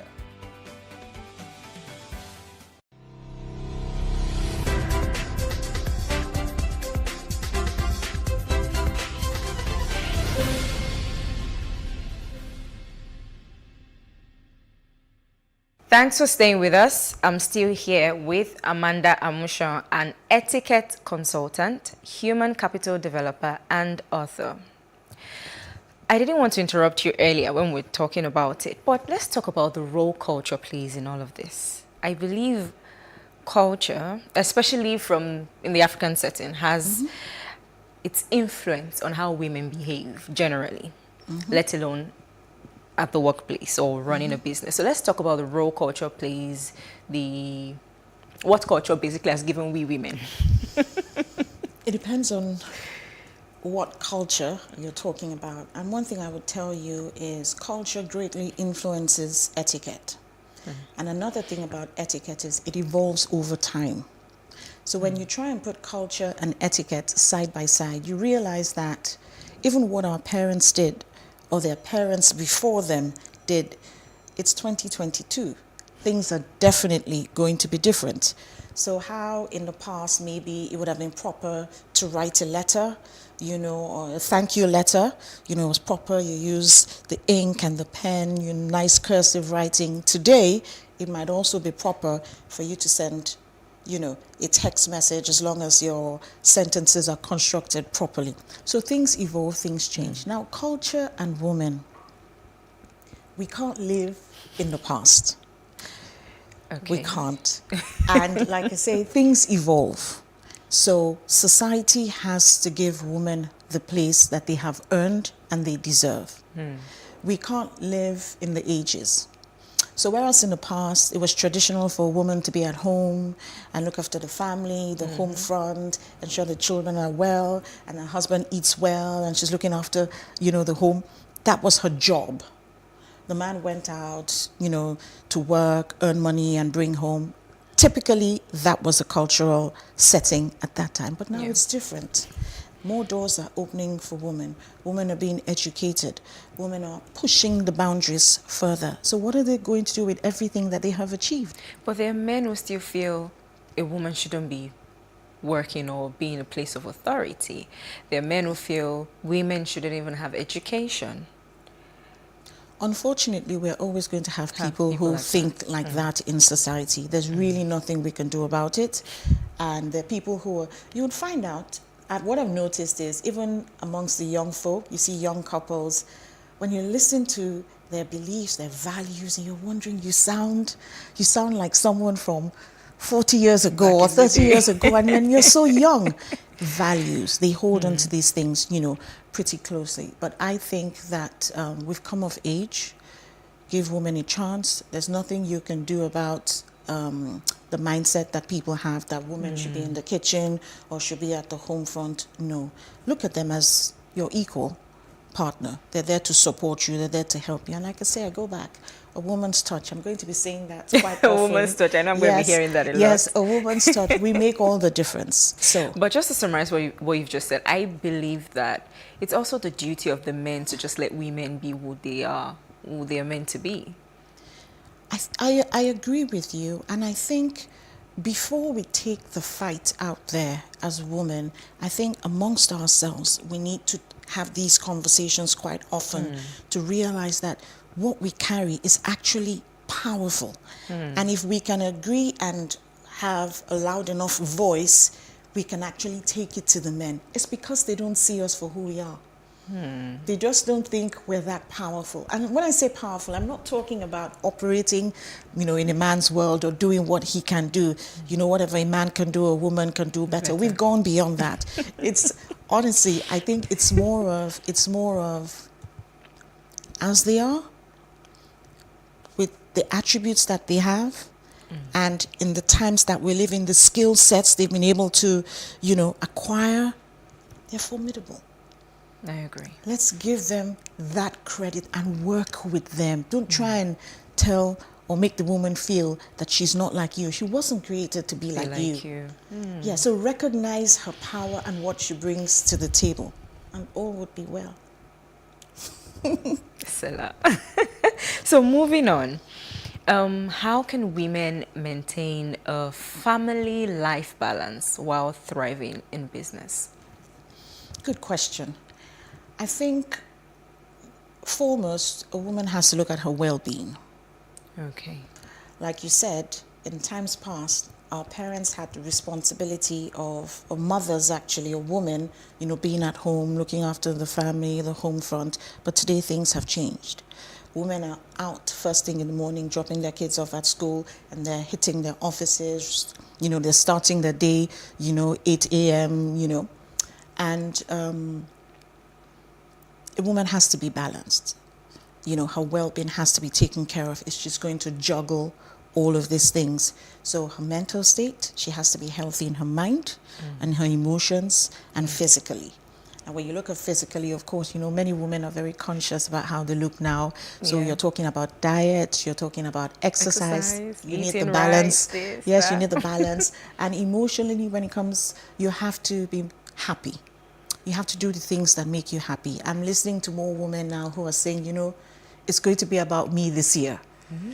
I'm going to do things. So you meet up with your friends every now and then, you have a drink, with them, or you have a lunch date, or you go to the spa together, things that generally make you happy, and could put your mental, state at rest. Actually, I was going to ask how women can deal with emotional stress, but I think you've just touched on that. Yes, go to the spa and do all of those things. So your physical state, your mental state has to be on top for you to be able to juggle both the home front, family, as well as business. Okay. That's number one. What else would I say? A woman must be balancing family life. She must be able to manage her time well. She must be a good timekeeper, because a woman is juggling so many balls. The other day, I wrote down a long list about a woman, we women being superwoman. And I think I came up with about 22 things on the list that women juggle, from being the doctor in the house to being the one. I wish you had that list here. We would have reviewed it together. The doctor in the house to she's the one who sews everything that, has a hole in it, who mends everything. She's the one who takes the children on parties. She's the chaperone. She's the chief cook and bottle washer. She does everything. She's the one who she does so many things. So she has to be able to manage her time. And when it comes to running a business, you decide, if you leave your home around 8, you dash out, you give yourself, okay, I'm going to work 8 hours every day. So if I start work at 8, so that means by what time? By 4, I should be done. By 4 o'clock, you should be done. I don't think work ever ends, but don't bring it home. Because as a woman, when you get home, there's more work to be done, but a different kind of work. So you have family. So if you're married, you need to give some time to your husband. If you have children, you need to give some time to your children. If you have domestic staff, you need to get an update. What happened in my home today while I was out working? You need to give a portion, a little time to everyone that is in your space and makes up your life. Amazing. Yes. I think you've just really summed it all up. I like that bit about not bringing work home. Oh yes, we have to try. It's hard, but we have to try. Okay, we'll talk more about this shortly. We will take a break now and be back for more etiquette conversation shortly.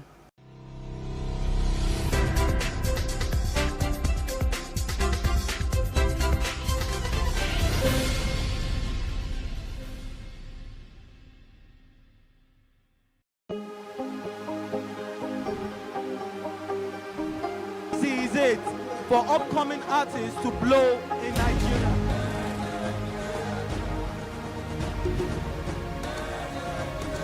Welcome to Plus Trending. I am Bookie November, your host, saying thank you for joining us on today's episode. Welcome back. It's tea time on PlusTvAfrica. Practice makes perfect. I'm not perfect yet, but I'm a lot better than I used to be. He's a king. He's entitled to marry 100 if he wants to.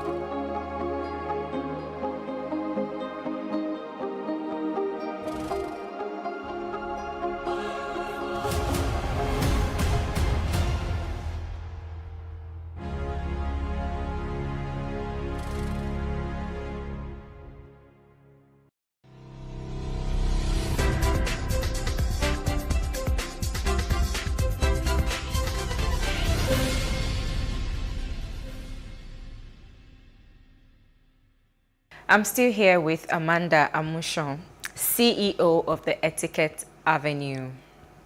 Amanda, it's been an interesting conversation so far, the old etiquette talk. Why do you think it's important for businesses to have women in top positions? I know we've talked about why you should have them in business, but why should you have them in top positions? At the top is where all the decisions are made. Okay. So the next question is, how do those decisions favor you? I'm not even talking about favoring you as a woman, but favoring you as a business person. We have to stop. We're in business. Okay. Forget the fact that I'm a woman. no one goes into business without wanting to make profit. You know, so whenever decisions are being made, you know, you want them to favor you. You're in business to make profits. You're in business, you want to grow your business to another level. So at the top is where decisions, you know, are being made, and you want to have a say. So women, it's pretty simple. We need to have a say. We need to be at the top there. We need to be sitting at the table where it's like, do we take this project on? Or who do we go with? It's like, no, let's go with this person. I'm like, and you know, when looking at the attributes of women, when you say things like, you know, maybe the MD says, or a fellow senior person in the office says, no, they submitted their proposal late, so we're not going to go with them, you know, da-da-da-da-da. But it's like, look, the other company bid it as well, and they, you know, they're equally, you know, they're at par and everything. But I know they submitted theirs late, but I think, I have that feeling. She can't explain it, and the guy's probably getting irritated, feeling, really? Now, that's part of what we bring. It's the intuition. It's just that, you know what, there's just something about them that will go, you better listen to her. You know, so again, like I say, it's that woman's touch. You know, there are certain things that the man is not wired to sense that the women are. So it just goes without saying. We just need to ascribe more value to what is already. So we need to be at the top right there with whoever's making the decisions. So if there are 20 women there, let's join them. If you have four men up there, it's okay. The more the merrier. Let's join them as well. I agree. So how do you feel about, I mean, over the last, I think, year or two, we've had more female MDs in top banks, top positions. How does that make you feel? It makes me feel good. And I'm pleased, I'm happy, because I think our voices are being heard and something is being done about it. And honestly, when we say it's a man's world, if the men out there, or the decision makers, who I guess are majority, men, if they're, I think they're beginning to recognize that there's something women are so accomplished.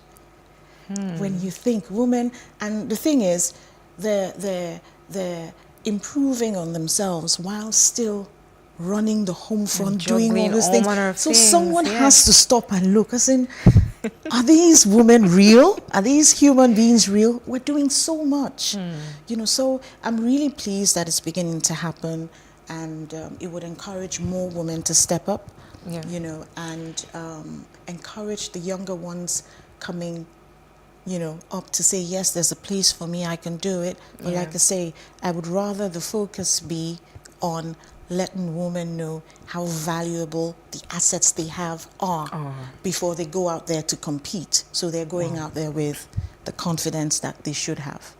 Thank you, Amanda. But before I let you go, in your opinion, what are the do's and don'ts for women in business? Okay. Let's do the do's first. The do's first. Yeah. Okay, I'll be quick. Do's. First of all, a woman should be well-mannered. Okay. She should be graceful. And she should be composed at all times. It doesn't matter the line of work you're in. Okay. So some people might say, but she's an engineer, which sounds masculine or so. But imagine an engineer attending a meeting, nicely dressed up, graceful, carrying herself very well. I'm going to give her another look. I'm going to draw the chair out for her, even as another woman, to say, take a seat at the table. There's just something about a woman being graceful, well-mannered, and it's all the way, So that's the first thing I would say. She must be well-mannered, graceful, and composed. Okay. Number 2, I think a woman she must improve herself. Okay. Look for the people in your field that share the same craft, learn from them, and be better. That's the only way you can remain relevant and stay competitive. Yes. Let me see. What are the number 3? I think women in do's. As a woman, we make many mistakes. we've made mistakes in the past and we've not had people to guide us. When we have telephone calls, some in the past, well, I know it still happens. There's a tendency it can happen, but we need to ensure that everything we do in line of business is in writing. So you have a telephone conversation with someone, it sounds interesting, let's do this, let's go for it, everything. But a telephone conversation can be forgotten in a hurry. So as women in business, those are the things that maybe the men might think we overlook. Make sure every conversation you have, every business deal you're about to go into, everything is written. And let me just quickly add this, she should maintain a strong network. And when I say network, I think some people might just think, oh, it's all about, the people at the top, my network of friends and everything. Yes, it's okay, but also at the lower levels, because a strong network is a strong network. We all need each other. So I always say things, I can abound and, I could go high and I can go low. I can relate with the tanker driver that delivers water in my home, and I think I can very much, sit with the queen the next day. So you can. So that's what I honestly feel. We should have a strong network, but it should be a network of people at all levels, because you never really know who you need tomorrow. True. So I'll leave that with my dues. So. Okay, so don'ts now. Don'ts. Okay. I think women should never let their emotions run away with them. It's one of the reasons why I think, when men look at, oh no, she's too, you said it, she's too emotional, or no, I don't know, she's too, no. We are aware of who we are, but let's fine-tune that attribute and work it. Fine-tune? Yes, we need to fine-tune. So you know, yes, because I could sit down and cry about something the whole day, and I could also be emotional and get something done and sign that $1 million contract. Yes. So, do you have one more don't for us? Let me see. One more don't. Let me leave it there because of time. Thank you so much for coming on the show today, Amanda. Thank you very much. Wish you all the very best. Thank you so much. I'm sure you'll agree that it has been an enlightening etiquette episode of Ladies Talking Business today. Many thanks for watching, and do join us this same time next week for another episode. Don't forget to follow us on PlusTvAfrica Lifestyle on YouTube to catch up with our programs. I am Morumi Akongo. Bye for now.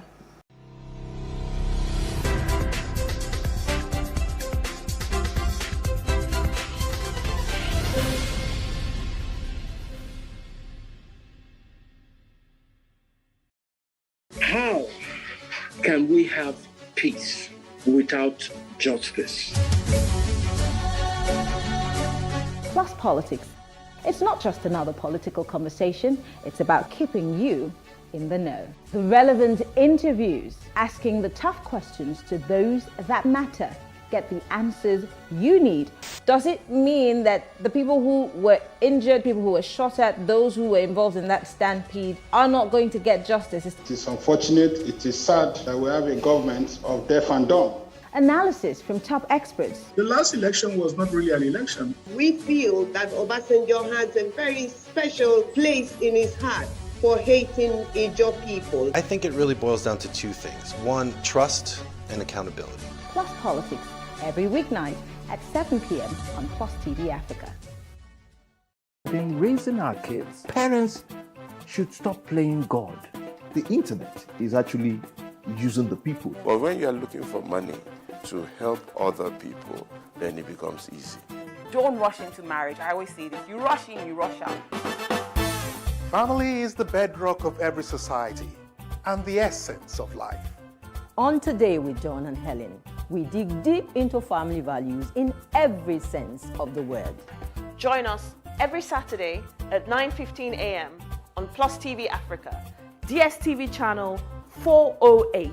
With you, we play a part in strengthening the values passed from generation to generation.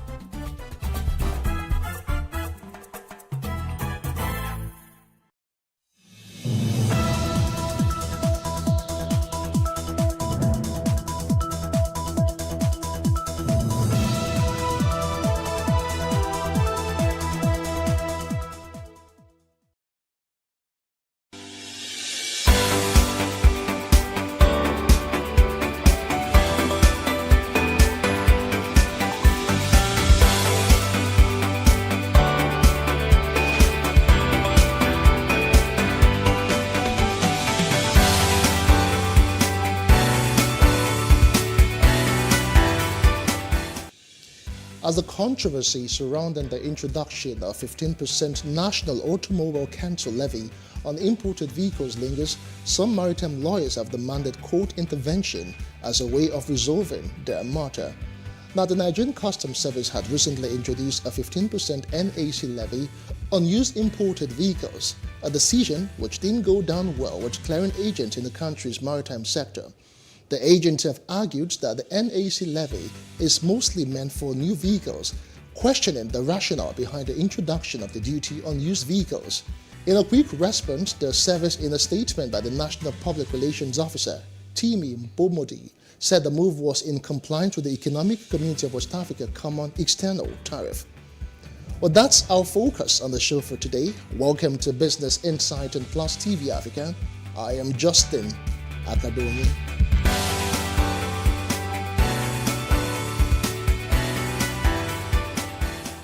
Before we get to the main discourse, let's bring you a highlight of major business stories which trended this week. Take a look.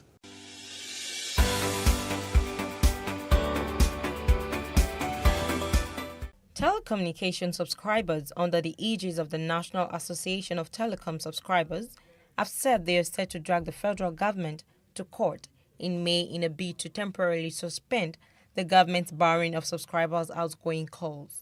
On Monday, April 4th, the federal government ordered telecom companies to bar outgoing calls on all lines that have yet to link their national identification number and the subscriber identity model. As a result of this, about 72.77 million active telecom subscribers were barred from making calls on their SIMs. In response to this, NatCarms urged the federal government to extend the implementation of the SIM NIN policy by 3 months. The association also gave the government 1 month to implement the ban.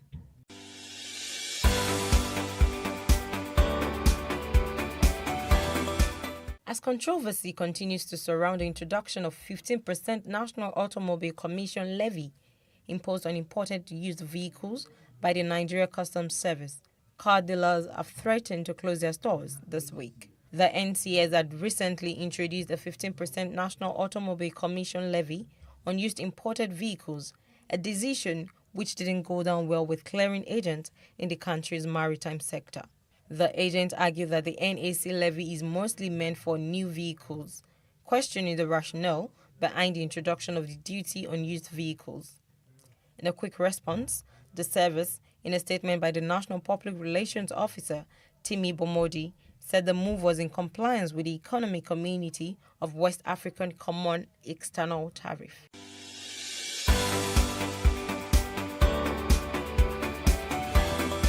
The World Bank says increasing fuel subsidy puts the Nigerian economy at a high risk as subsidy payments could significantly impact public finance and pose debt sustainability concerns. The Washington-based lender said this in a new biannual report known as Africa's Pulse. According to the bank, Nigeria is projected to have a 3.8% growth in 2022, adding that as an oil-dependent country, weak oil production hampers economic recovery. It added that the increasing fuel subsidy poses a high risk to the country's economic growth despite the increase in oil prices.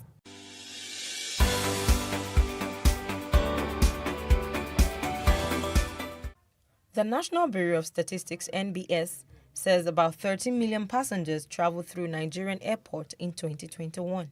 The figure represents a growth rate of 43.41% from 9 million recorded in 2020.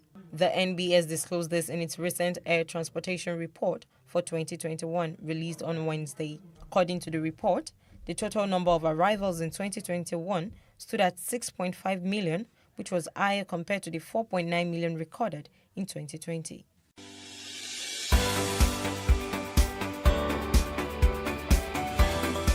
And those were the stories that made headlines in the world of business for this week. Now, partner and co-founder VIM Professional Solutions and, of course, the MD of Umuahi Associate, Magnus Mongu, joins us now to share insight on this issue. Thanks for joining us, Magnus. Thank you very much. All right, now, maritime stakeholders, especially clearing agents, have described the new policy as an illegality, explaining that it contravenes the nation's Finance Act. What does the Finance Act say about this? So one of the things we've also done as a business on this side is that we've monitored the Finance Act over the last 3 years. I mean, the first Finance Act was made available in public in 2020, which is the Finance Act 2019. And from 2020 to date, we've had yearly editions of the Finance Act. And I dare say, having reviewed all of this act, there's nothing that talks about clearly this National Automobile Commission levy. So it's a lot of controversy at the time, and we probably need to be calling out on the Minister of Finance to give a proper clarification on what this implies.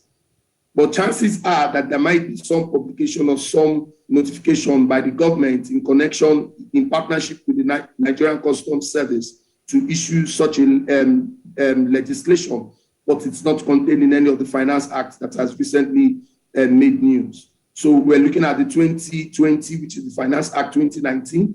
We're looking at the 2021, which is the Finance Act 2020, and the very recent one, which is 2022, the Finance Act 2021. There is nothing in any of those acts that talks about National Automobile Commission levy of 15%. So those are my views as the MD of Umuahia Associates. But and I know governments a couple of times bring in certain legislations to mitigate or manage the buying attitude of its citizenry. So chances are that this is one of such things. So if the lawyers, the barristers in the automobile industry are saying that this contravenes the Finance Act, then maybe this gives credence to their position. All right, let's take this one step further now, Magnus. The clearing agents and dealers have argued that the NAC levy is an attempt by customs to arm twist importers in order to meet their yearly revenue target of 3 trillion naira for the year 2022. What do you make of this? So if anything we've said before is something to hold water with, and the various societies and groups and organizations that are coming up to challenge the imposition of this levy is something to hold on to, then there may be a smoke somewhere there to say perhaps because government is also trying to increase its internally generated revenue, they are also looking at ways of trying to get such funds, because like you know, importation of vehicles is also a key factor in this part of the world. So chances are that the clearing agents may have some smoke that they are stoking in that regard. All right. Now, the stakeholders are also arguing that the NAC levy was supposed to be on collected. Let me take that question again. Sorry. Now, the stakeholders have argued that the NAC levy was supposed to be collected on new vehicle imports at 35% to encourage local vehicle manufacturers and industries in the country. Can you break this down for us? So what we have currently is for the importation of new vehicles, depending on the age of the new vehicle and depending on the make, there is a levy for it for new vehicle. There is a given levy that you have to pay. Then, in addition, with the automotive levy, NAC levy. But for used vehicle, there is a 20% custom duty you need to pay, and in addition, with the 15% levy. So the clearing agents are arguing that a combined 35% of this levy on used vehicle it's too much, considering all of the economic effects going on in the country at the moment. Okay, so just what, in other ways now, let's look at this critically. Just what is the implication of this new development on Nigerians?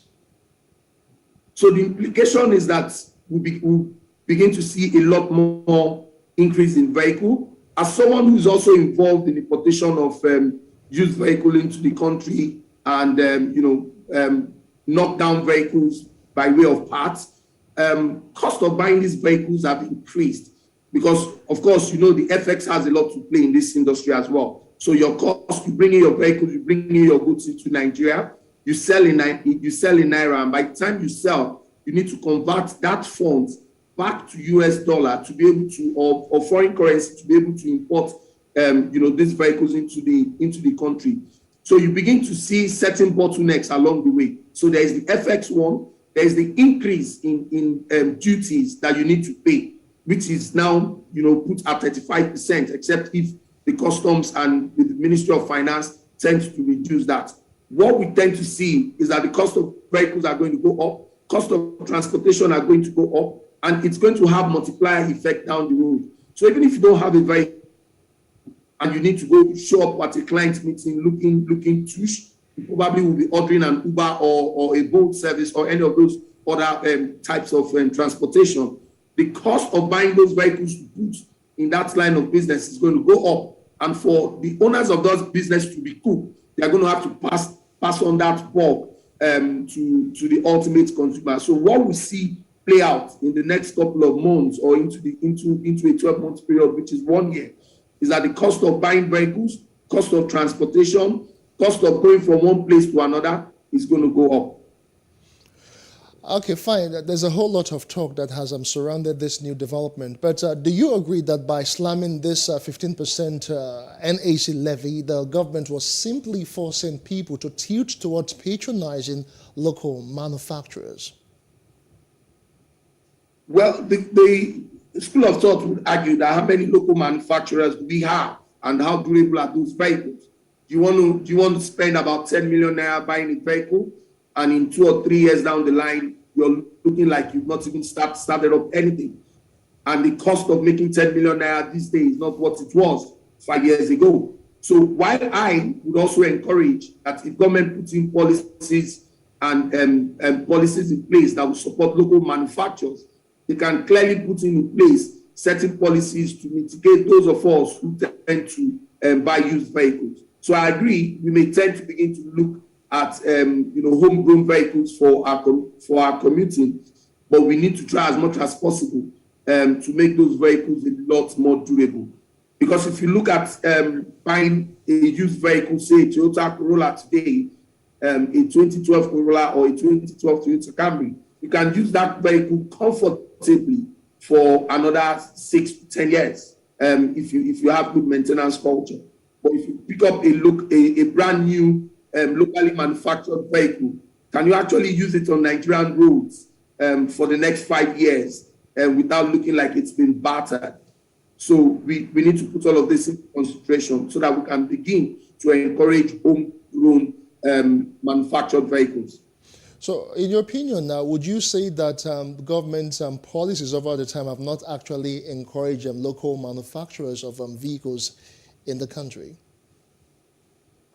Yes and no. Yes, in the sense that when you begin to look at cost of business in Nigeria, cost of running diesel, those are signals that our policies are not geared towards encouraging local manufacturing. And if you go further to look at the infrastructure, the road network, and the connectivity from one point to another, and a number of other factors, you see that those are not there. All right, we still have Magnus Umonwa on the show. We'll take a quick break and return with more. Do join us again.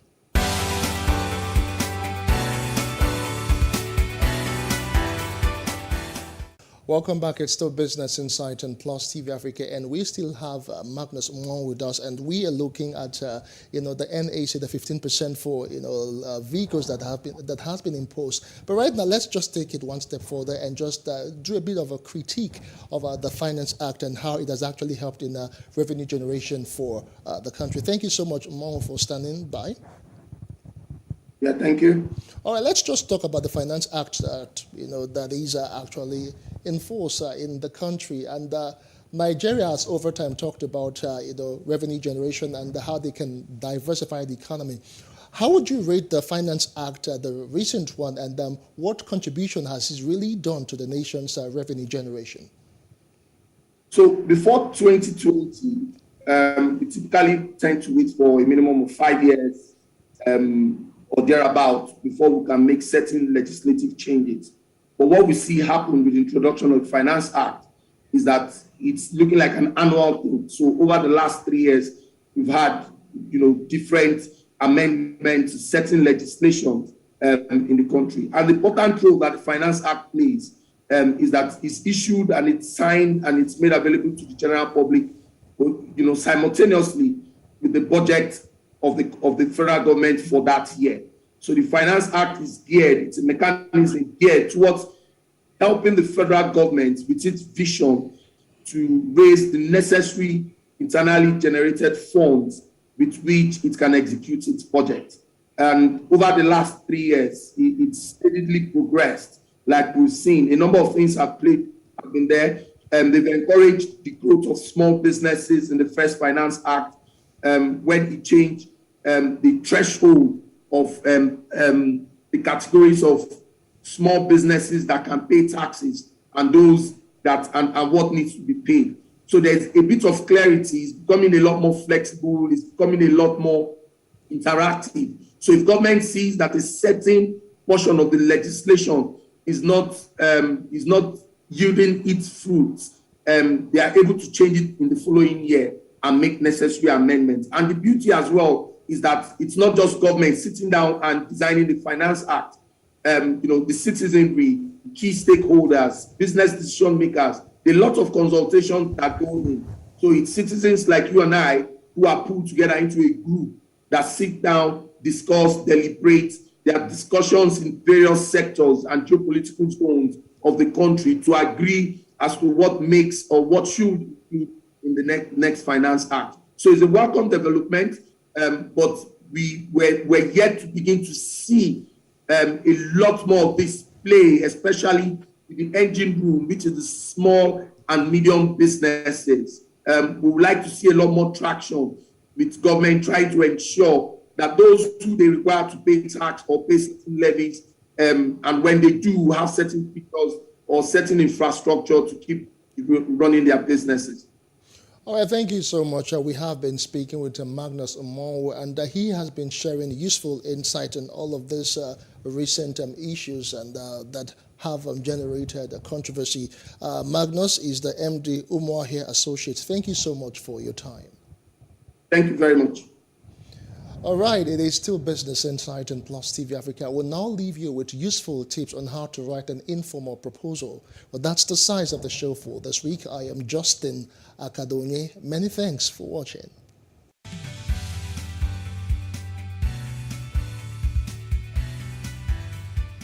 Writing an informal proposal. The thought of writing a proposal overwhelms many people, but the task does not have to be daunting. Informal proposals are written when people need to ask permission to make a purchase, undertake a project, or write a paper. This type of proposal is a way of persuasively putting forth an idea and asking for action to be taken on that idea. When writing a proposal, consider who will read the proposal and what that person may or may not already know about what you're proposing. Follow these steps when writing a proposal. 1. State your purpose. Do this clearly and concisely so that the reader knows immediately why you are writing. 2. Give some background information. Explain why you are proposing your suggestion so that the reader has a better understanding of the problem. 3. State a solution to the problem. This is where you give specifics about your suggestion.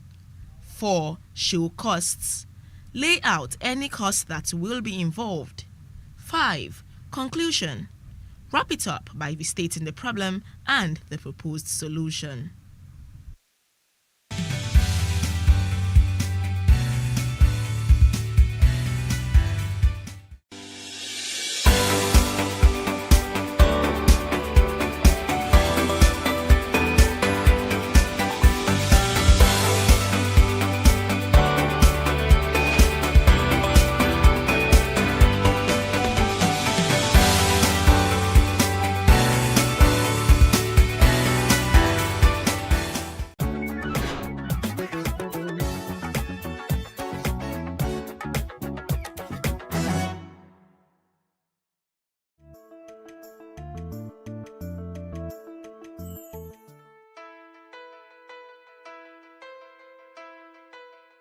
Hydration is when you have enough water content in your body, then you're hydrated. And what is dehydration? Dehydration is the opposite of hydration. That's lack of water. And a lot of people are suffering from dehydration. Why are they suffering from dehydration? A lot of people find it difficult to drink water. It's healthy for you to get up in the morning and drink water, a glass of water. Cleanses your system. It makes you start on a good mood. It's when you take enough water, your skin equally glows. You know, your mood is well balanced. You're not feeling tired, because when you are dehydrated, you tend to feel tired. You tend to feel sick because your body is toxic. You understand? So your body is toxic, and things that are not supposed to be in your body are being retained in your body instead of it being flushed out. When you are properly hydrated, then you pee, you go to the toilet, you urinate, you sweat well, which is very, very healthy. In doing that, the excess things you do not require, the toxins you do not require are passed out from the body. So it makes you healthy.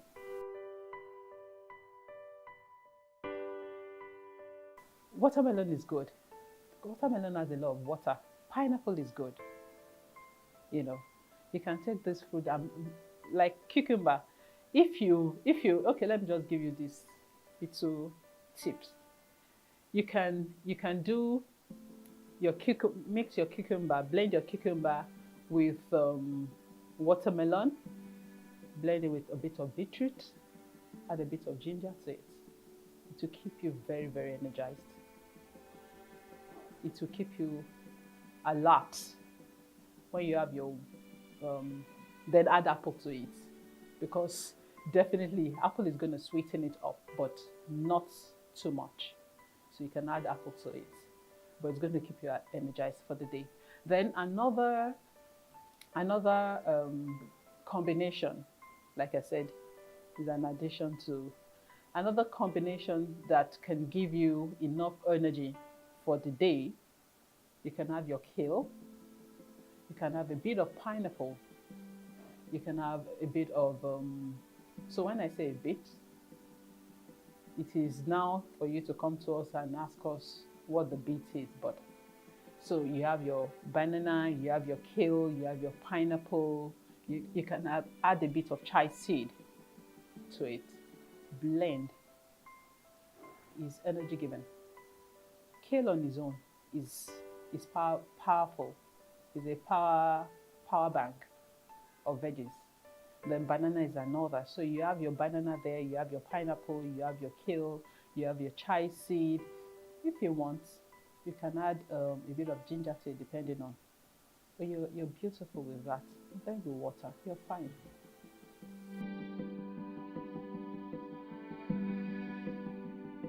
Well, we need to have fruit in our life, because we don't want to go to the hospital.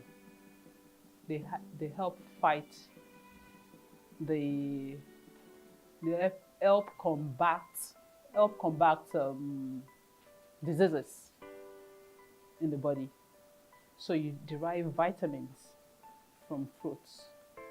Your body absorbs your food properly when you eat well. When you take in fruits, your body metabolizes the food you eat. You're not constipated while you eat.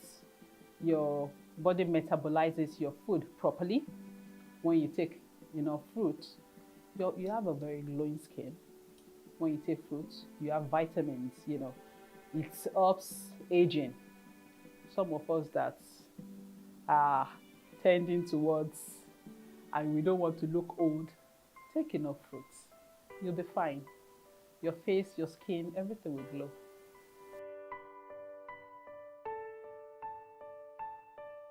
You have to find out what that child likes.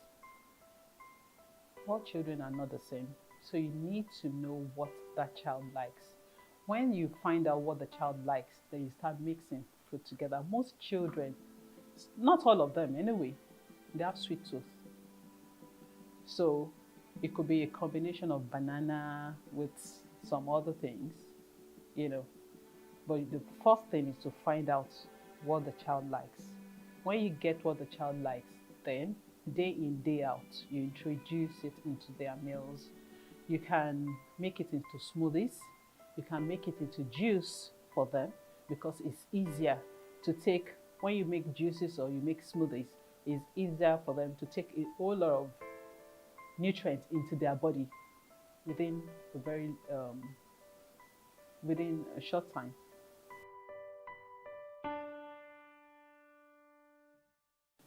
So I would talk from experience.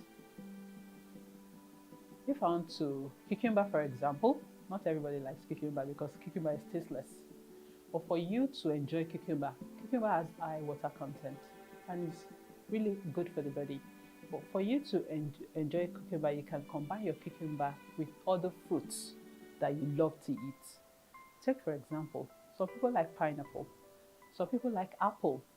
Combine it with the fruit you enjoy, then you can make it into probably juice. You can juice it, you can make smoothies of it.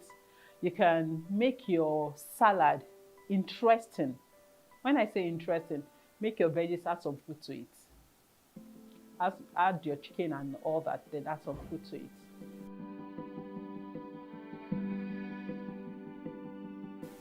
Most fruit gives your normal vitamins. So I'm going to start with apple. Apple will help you with your digestion. The beetroot will help you with metabolism. Citrus fruits, lemon for example, cleanses your system.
There is no voting on social media. To vote, you would require a permanent voter's card. To get your PVC, visit cvr.inecnigeria.org. Create your account with a valid email address and start the registration process. An activation link will be sent to you. Click on the link and activate your account. Fill out the form, pick and submit a convenient date and time for your biometrics. Print the application slip, which should have your QR code. On the appointed date, go to the nearest INEC office for your biometric capturing. Thereafter, you will get a registration slip to pick your permanent voter's card when ready. Get your PVC today. This message is from PlusTvAfrica.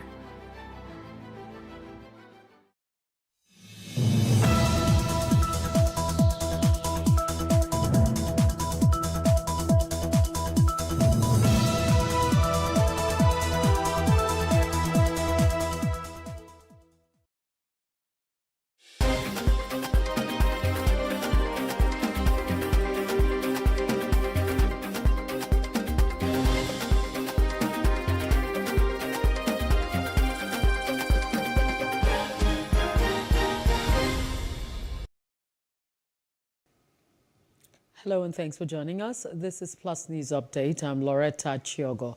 Former President Goodluck Jonathan has said he's yet to declare for the 2023 presidency as the process to that effect is ongoing. He spoke while playing host to a large crowd of supporters, mostly youth and women, who embarked on a solidarity march to his office in Abuja, persuading him to declare for the 2023 presidency.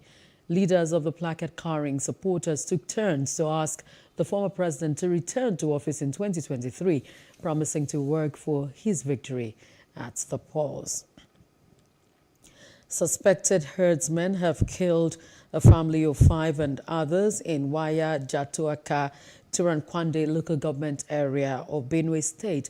A member of the community, Lawrence Akeriba, said about 10 corpses of victims of the attack have been recovered so far. Chairperson of Kwande local government, Chairman Taton Chanson, also confirmed the recovery of 8 bodies, which she said have been deposited as the mortuary. The police command in Imo State has arrested a suspected member of the Eastern Security Network, ESN, one Simon Onibu, an alleged bomb manufacturer for the group. In a statement, the Commissioner of Police, Mohammed Barde, said that the suspect had since confessed to the crime and promised to reveal the hideouts of the terror group. The statement alleged that Onibu produces locally made bombs used in attacking police divisions and other government facilities in Imo State. President Muhammadu Buhari has once again issued fresh directives to security agencies to rescue all those in captivity across the country and advance the acquisition of intelligence. The National Security Advisor, Babagana Mungunu, told State House correspondents after the Security Council meeting that the president was not happy with the prevailing security situation in the country. According to him, the last straw was a recent attack on the Abuja-Kaduna train, leading to the death of some passengers and the kidnap of scores. It was a solemn moment as family, friends, and well-wishers from far and near thronged Shepherd Hill Baptist Church, Obanikoro, to pay their last respect to the megafools for the sudden death of their daughter, Dr. Chinelo Nwandu Megafo. Engineer Ifeanyi Megafo, the father of the late Dr. Chinelo Nwandu Megafo.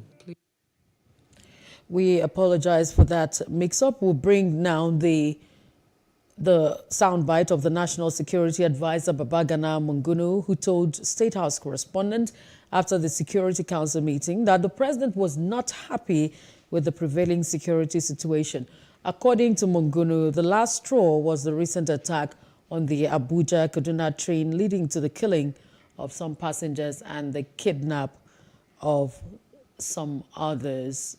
We'll bring you that story as we go ahead or in the next bulletin.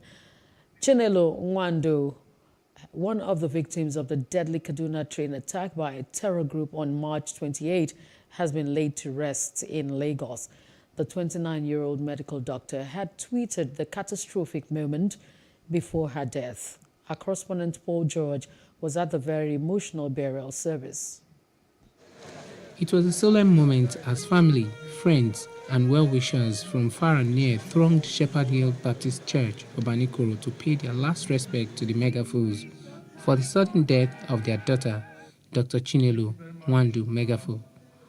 Engineer Ifeanyi Megafo, the father of the late Dr. Chinelo Nwandu Megafo, played his saxophone in a tribute to her daughter.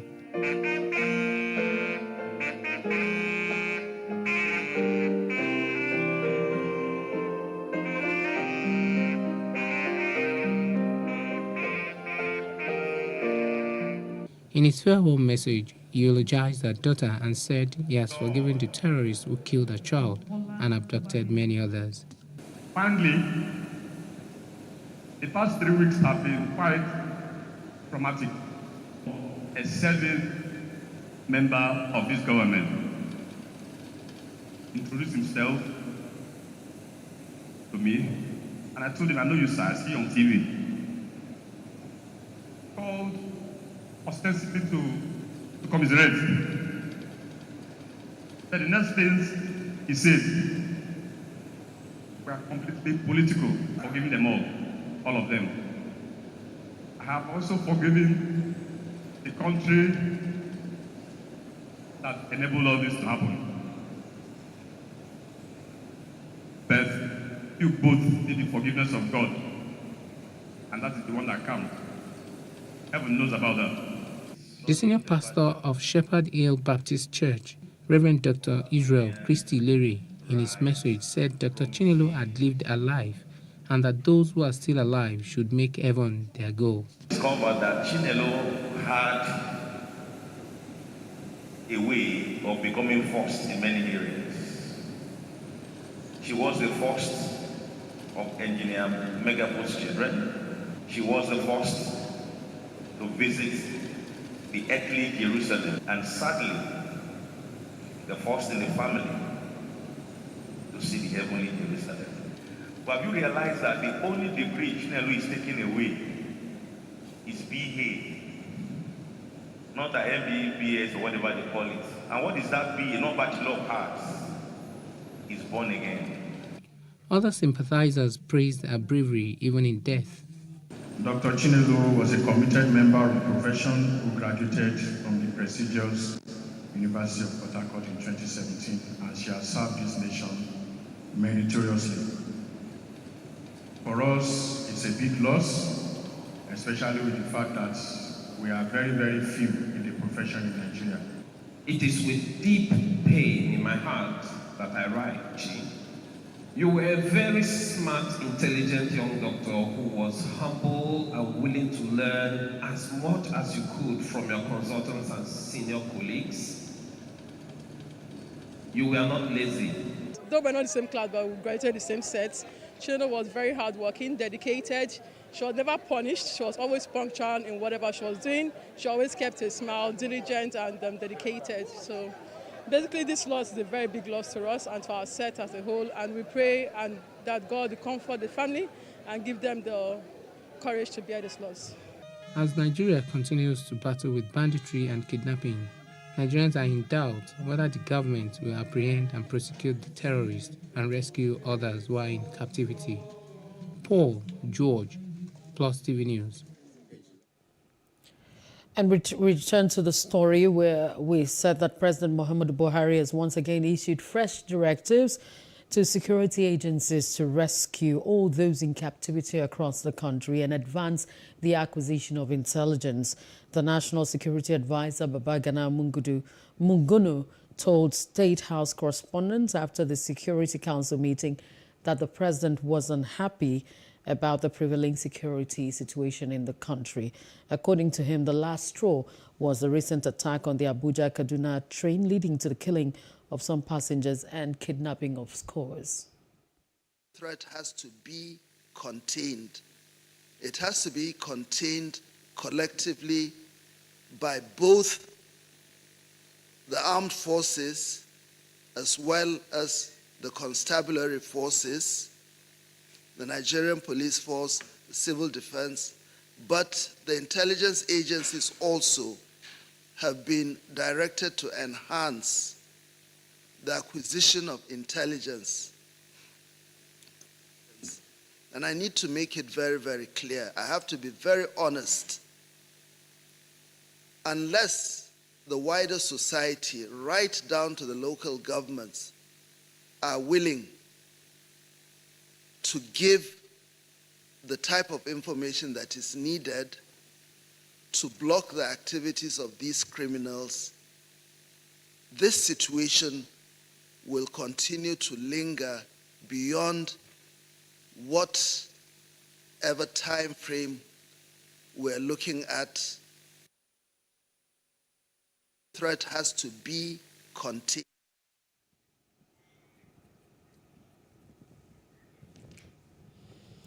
Outside Africa, Ukrainian President Volodymyr Zelensky has said that Russia had rejected a proposal for a truce during Easter, but added he still harbored hopes for peace. Zelensky, however, warned residents in the south of Ukraine to be very careful, as Russian forces might attempt to register them to hold and falsify a referendum on the status of the south of the country. In business news, a National Bureau of Statistics has disclosed that the average retail price of cooking gas increased by 83.63% from 2,057 naira 71 kobo in March 2021.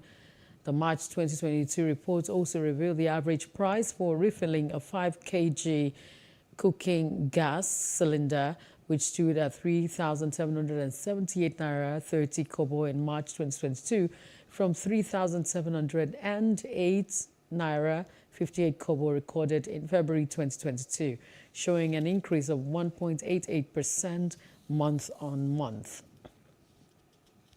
In entertainment news, Alec Baldwin believes he has been cleared following an investigation into the accidental shooting on the set of Rust, after New Mexico's Occupational Health and Safety Bureau released the findings of their 6-month investigation. The actor responded by saying that the report exonerates him. A lawyer for Alex said in a statement released via the actor's Instagram that the report recognizes that Baldwin's authority on the production was limited to approving script changes and creative casting. In sports news, Gillen Balaguer has said that Borussia Dortmund striker Erling Braut Haaland is very close to reaching an agreement to join Manchester City. Haaland's contract expires in 2024, but a release clause allows him to leave for 75 million euros this summer. Balaguer believes City have sold the Norway forward the idea of joining now before moving on to Real Madrid. And that's the news update. For more stories, please follow us on Facebook, Twitter, and Instagram, and do subscribe to our YouTube channel at PlusTvAfrica and PlusTvAfrica Lifestyle. I'm Loretta Chiogo. Thanks for watching.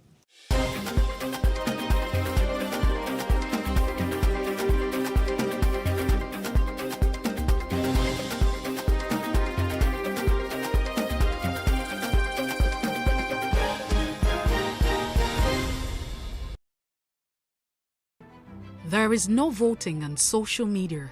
To vote, you would require a permanent voter's card.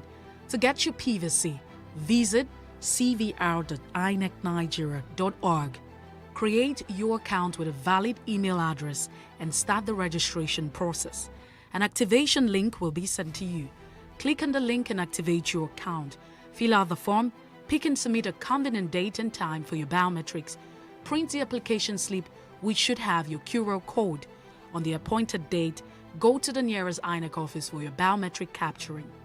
Thereafter, you will get a registration slip to pick your permanent voter's card when ready. Get your PVC today. This message is from PlusTvAfrica.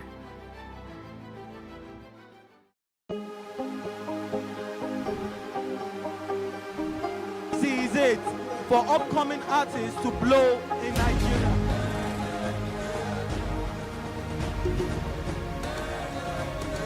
Welcome to Plus Trending. I am Bookie November, your host, saying thank you for joining us on today's episode. Welcome back. It's tea time on PlusTvAfrica. Practice makes perfect. I'm not perfect yet, but I'm a lot better than I used to be. He's a king. He's entitled to marry 100 if he wants to.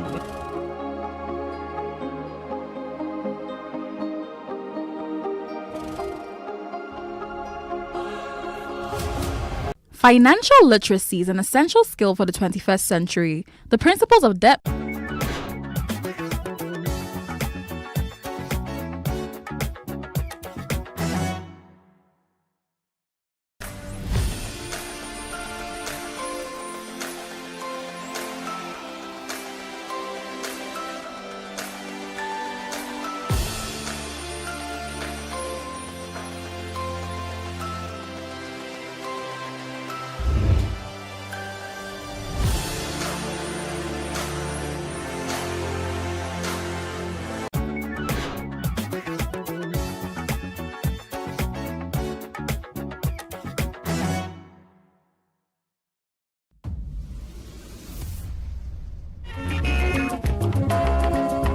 Chief Stephen Osita Osadebe was a Nigerian highlife musician from Atani, Anambra State.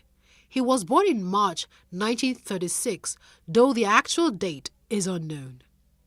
He came from a line of singers and dancers in Igbo land. His genre, highlife, encompassed Igbo traditional musical elements. Along with this, calypso, samba, bolero, rumba, jazz, and waltz were also present in Osadebe's musical style. Osadebe's interest in music grew in his high school years at Onitsha, a major commercial city near Atani. His career spanned over 4 decades, and is one of the best-known Igbo life musicians and king of high life. His all-time hit was the 1984 single Osundi Owendi. It established him as a leader in the high life genre.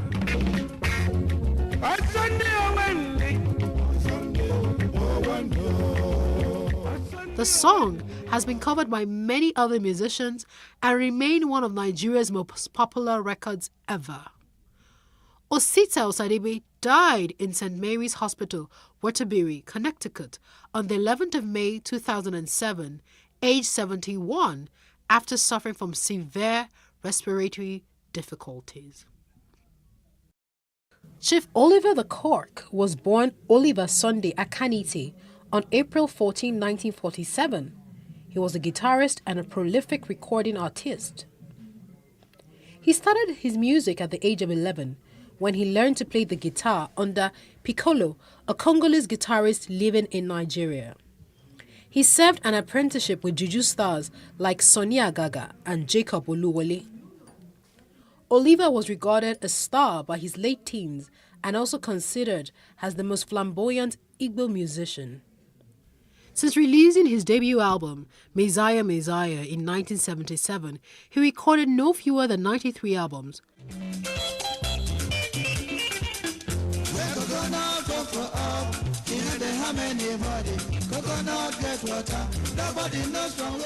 His dance-inspiring Ogene style of Nigerian highlife blended modern highlife and traditional Igbo music. It spawned hits like the People's Club of Nigeria, Anenwe, An Identity, and many more. He died at the age of 61 in 2008. Bright Chimezie was born on the 1st of October 1960. Bright Chimezie started his career as an instrumentalist in his church, an interest which grew while he was a student at Eke Oba Community Secondary School, Umahia. He was nicknamed Okoro Jr. His music style became known as Zigma sound, a genre which became popular in the eastern part of Nigeria in the early 1980s.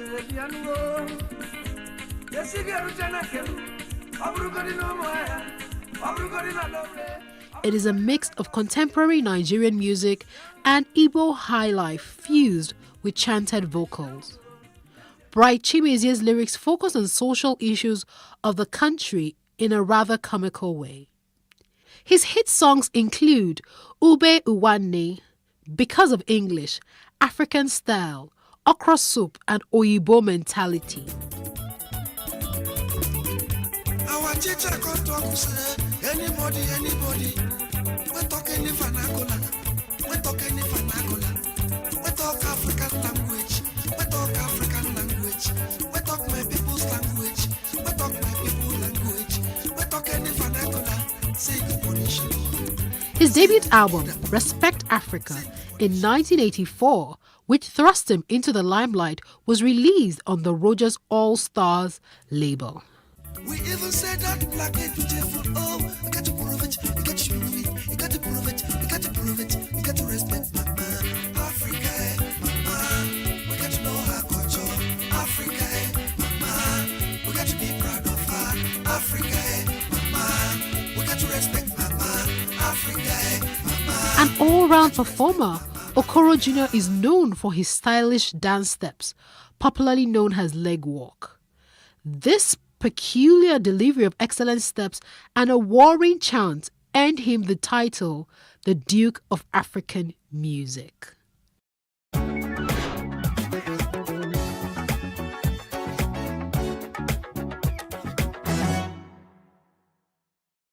Financial literacy is an essential skill for the 21st century. The principles of debt management, profitable savings techniques, and the importance of money have helped many. In 2011, the Central Bank of Nigeria made a commitment to reduce the number of financially excluded Nigerians from 46.3% in 2010 to 20% by 2020. Many fintech startups are plugging into this gap and targeting niche markets. One of such startups is Harvest. Harvest was founded by Sholape Akimpelu, who once worked at a marketing agency. Her dream is to help women in Africa take control of their finances by bridging the economic gender gap. She believes more women need to be intentional by improving their financial well-being. Okay, so Harvest Simply is an inclusive finance for African women. So we give women familiar access to savings, impact investments, and credit. So when we say impact investment, that is women impact investing into smallholder female farmers specifically.